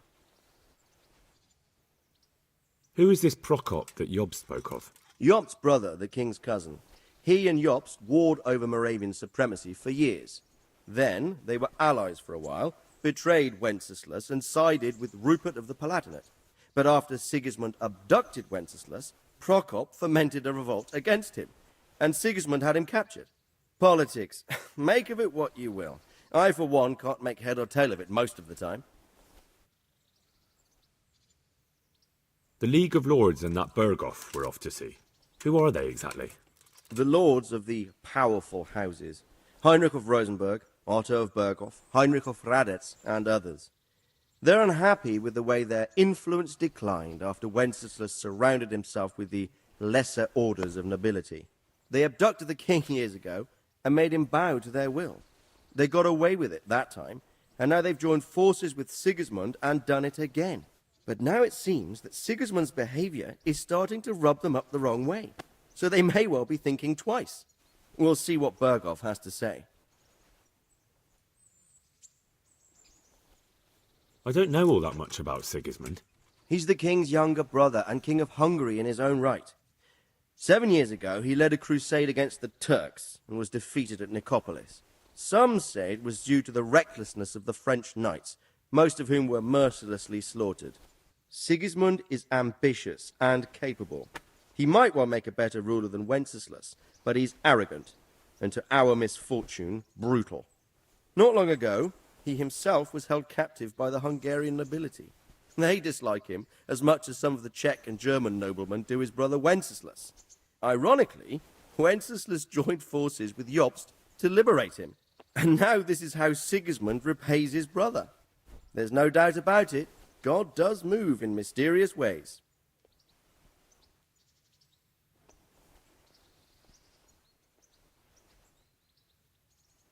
Rupert of the Palatinate. That's a name I hadn't heard before today.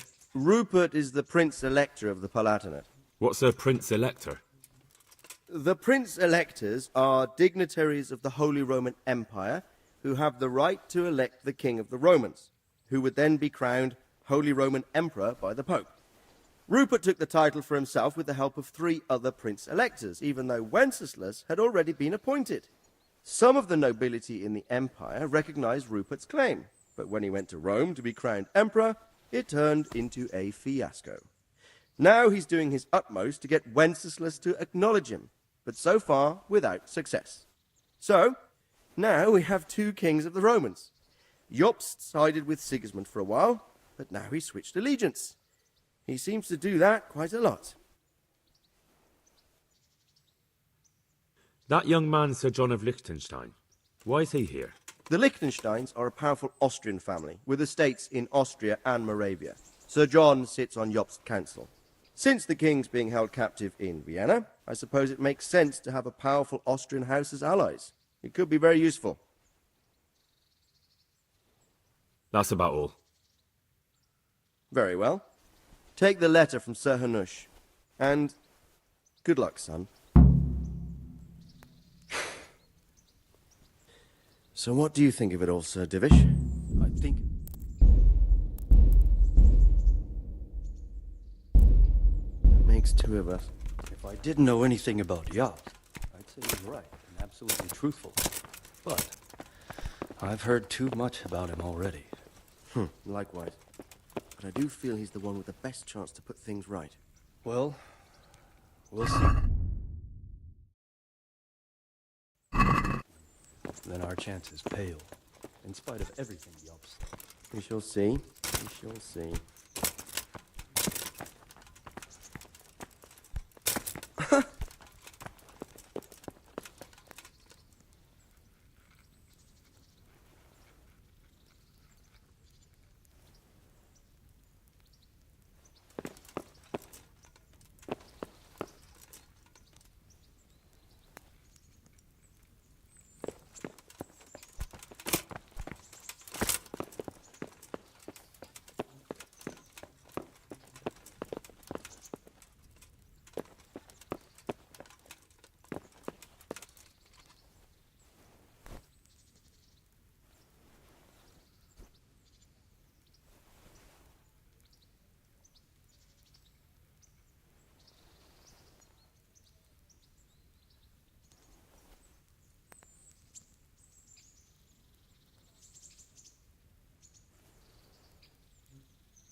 Hey.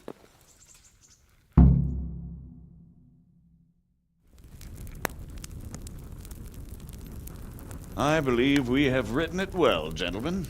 Without a doubt. No one could deduce from this whether we are Sigismund's allies or foes.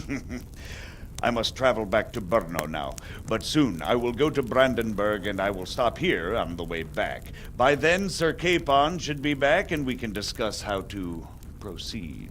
Right. Before you leave, my lord, there is one thing that gives me no rest. Why did Sigismund come as a foe? It makes no sense. If I may, sir, I think I can explain. Oh, please enlighten us, young sir. I live not far from Hungary, where Sigismund reigns. It is a savage country, and the constant war with the Turks has hardened the people. They need a monarch with an iron hand. So when Sigismund felt the wind of revolt, he reacted as he would at home. Only what works on the Hungarian nobles does not work here in Bohemia.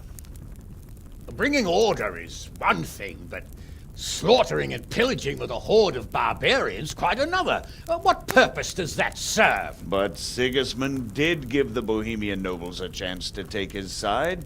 It was only when they refused his ultimatum that he lost patience and took to the sword. As for the barbarians, he could afford nothing better. The Hungarian nobility would gain nothing from joining his campaign in Bohemia. He didn't have enough coin for a regular army, and so he recruited the Cumans. What he does not pay them, they make up for in plunder. But in the end, he didn't have enough to even satisfy the Cumans. That's why he raided Kuttenberg and Skalitz. He wanted the silver. That makes sense.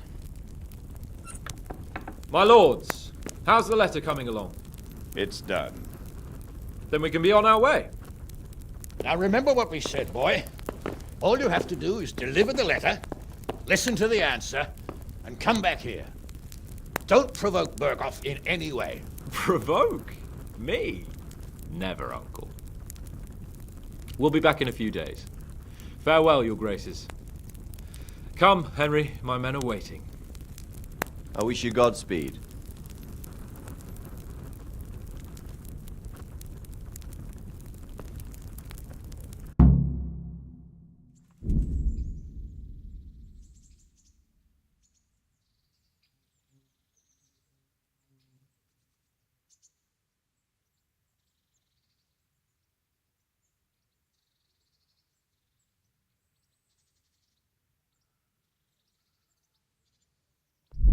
Come now, Hal. My men are mustered in the courtyard. We can get going.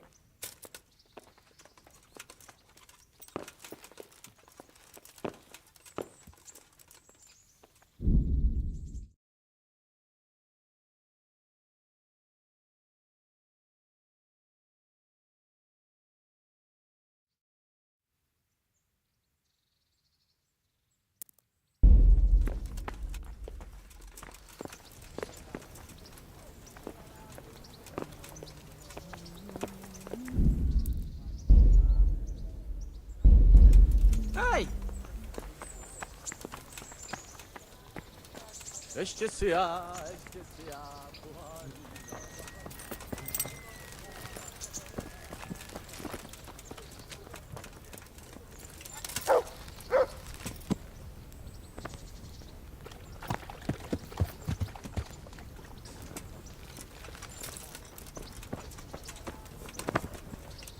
So, can we set off now, Henry? Of course. I can't wait. So, to horse! The Lord of Berghoff is bound to be waiting us eagerly.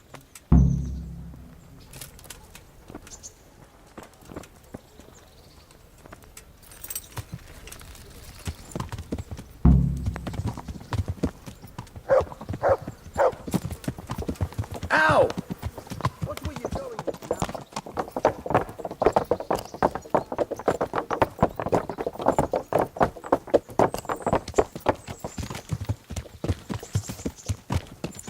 Yeah.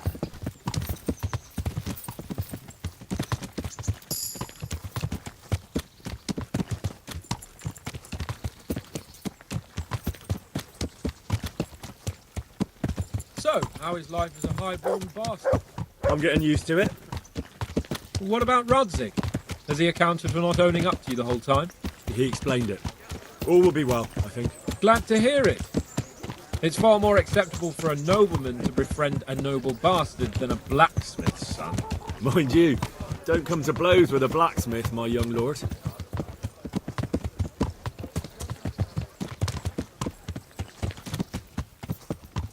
What do you think about Sir Jobst and his plan? Well, I admit all the scheming has me a little lost. I thought Sigismund was the devil, Wenceslas a martyr, those on his side the heroes, and those against him the villains. I believed we'd rescue the king and all would be well again, but now it looks a lot more complicated. Exactly. I didn't expect the noble lords to be as noble as the angels, but I hadn't expected such a sewer. They behave like children. I can't fathom how after all this backstabbing they're somehow still on speaking terms. I don't know either. It beggars belief.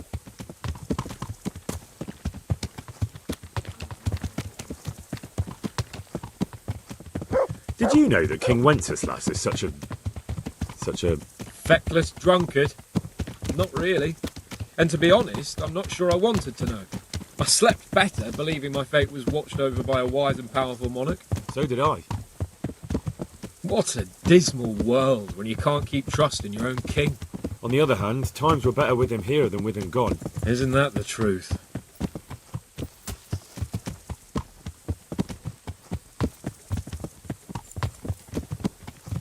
What do you think of Sigismund? If I were him, I'd have had enough of my brother even sooner. But he's a monster. Look at what those hordes of his are getting up to here. What he did in Skalitz. True enough. On the other hand, if Wenceslas and Prokop hadn't double-crossed him, none of this would have happened. No one forced him to burn Skalitz. That's a fact. But he couldn't let them shit all over him either. Not that I'm defending him, mind. He's a weasel. No doubt about that.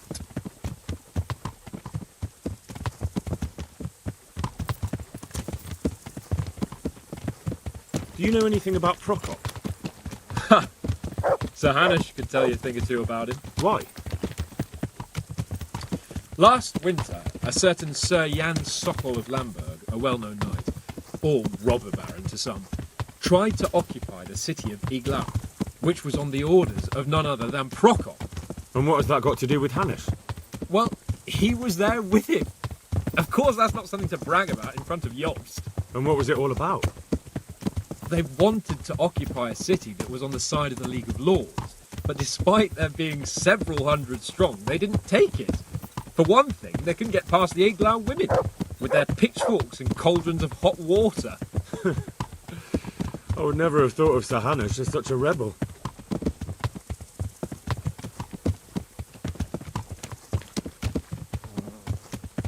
And have you heard anything about Rupert of the Palatinate? A little. He can't manage even to wrest power from a king who doesn't much care for ruling and isn't fighting back. That doesn't seem like a man who has what it takes to rule. And that's all I need to know.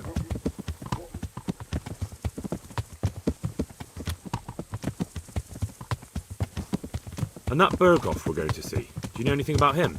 I haven't heard much good about him, but I have a feeling that some other nobles are quite in awe of him. And his castle is apparently quite impressive. I'll be interested to see for myself.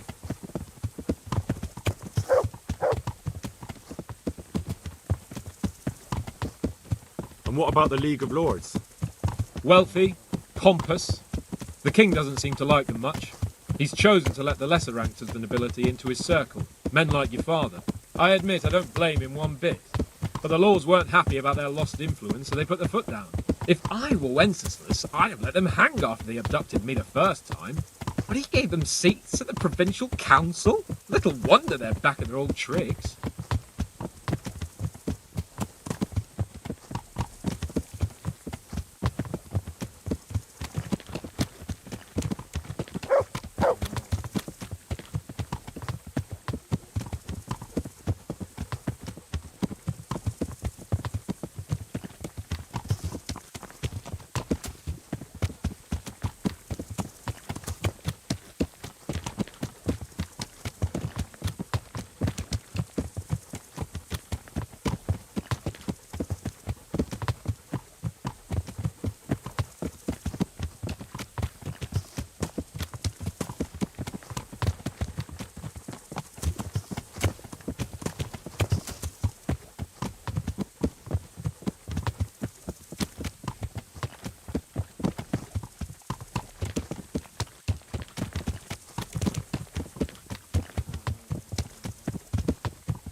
Watch where you're going, you lout! Ugh. The Lord be praised. What brings you to me? Well, young sir, what now? Shall we ride boldly forth to adventures new? I never took you for a romantic soul. But, as it happens, a romantic soul is just what I need by my side right now. What, here? Now? Aren't we leaving? Ah, that's just the thing. Here we are, about to ride off into the unknown. Well, who knows what fate has in store for us? What if we should fall as heroes on the battlefield? How could I depart this world with a quiet heart, never having known true love? I'm a little worried about you, sir. Aren't you getting overheated inside that armour? Look, I can't just go off and get my head chopped off somewhere without first winning the heart of the girl I love. So are you going to help me or not? Well, affairs of the heart are what I do best. I'll be glad to help you. So what do you want me to do?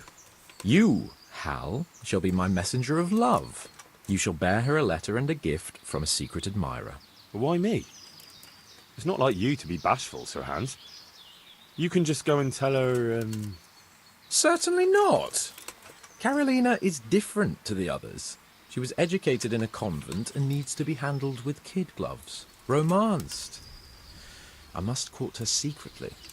It's the latest fashion in France. And who is this Carolina? The fairest maid that ever walked the earth. Carolina.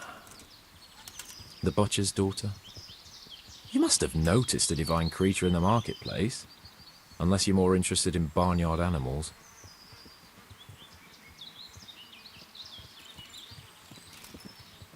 Carolina. I do know her.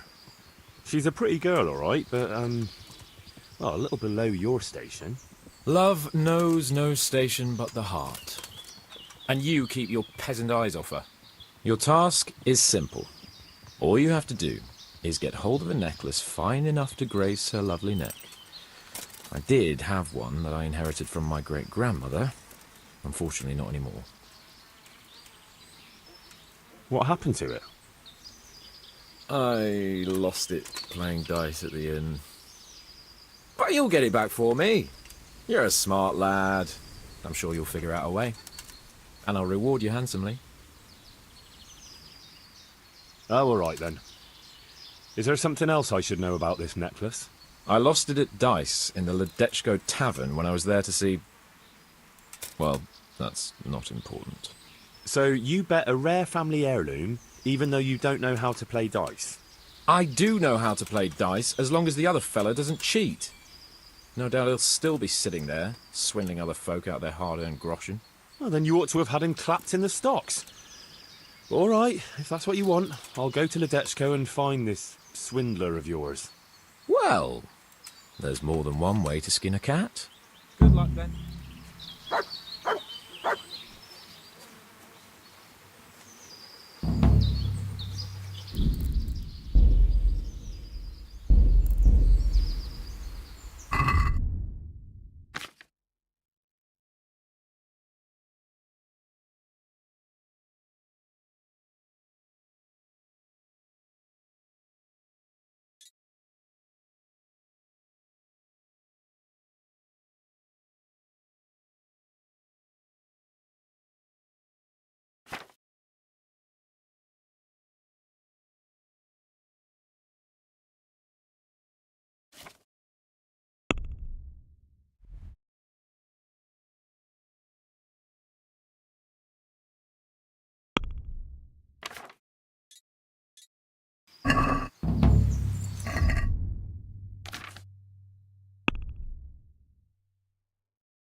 Charles IV, King of Bohemia and Holy Roman Emperor, had a long and successful reign.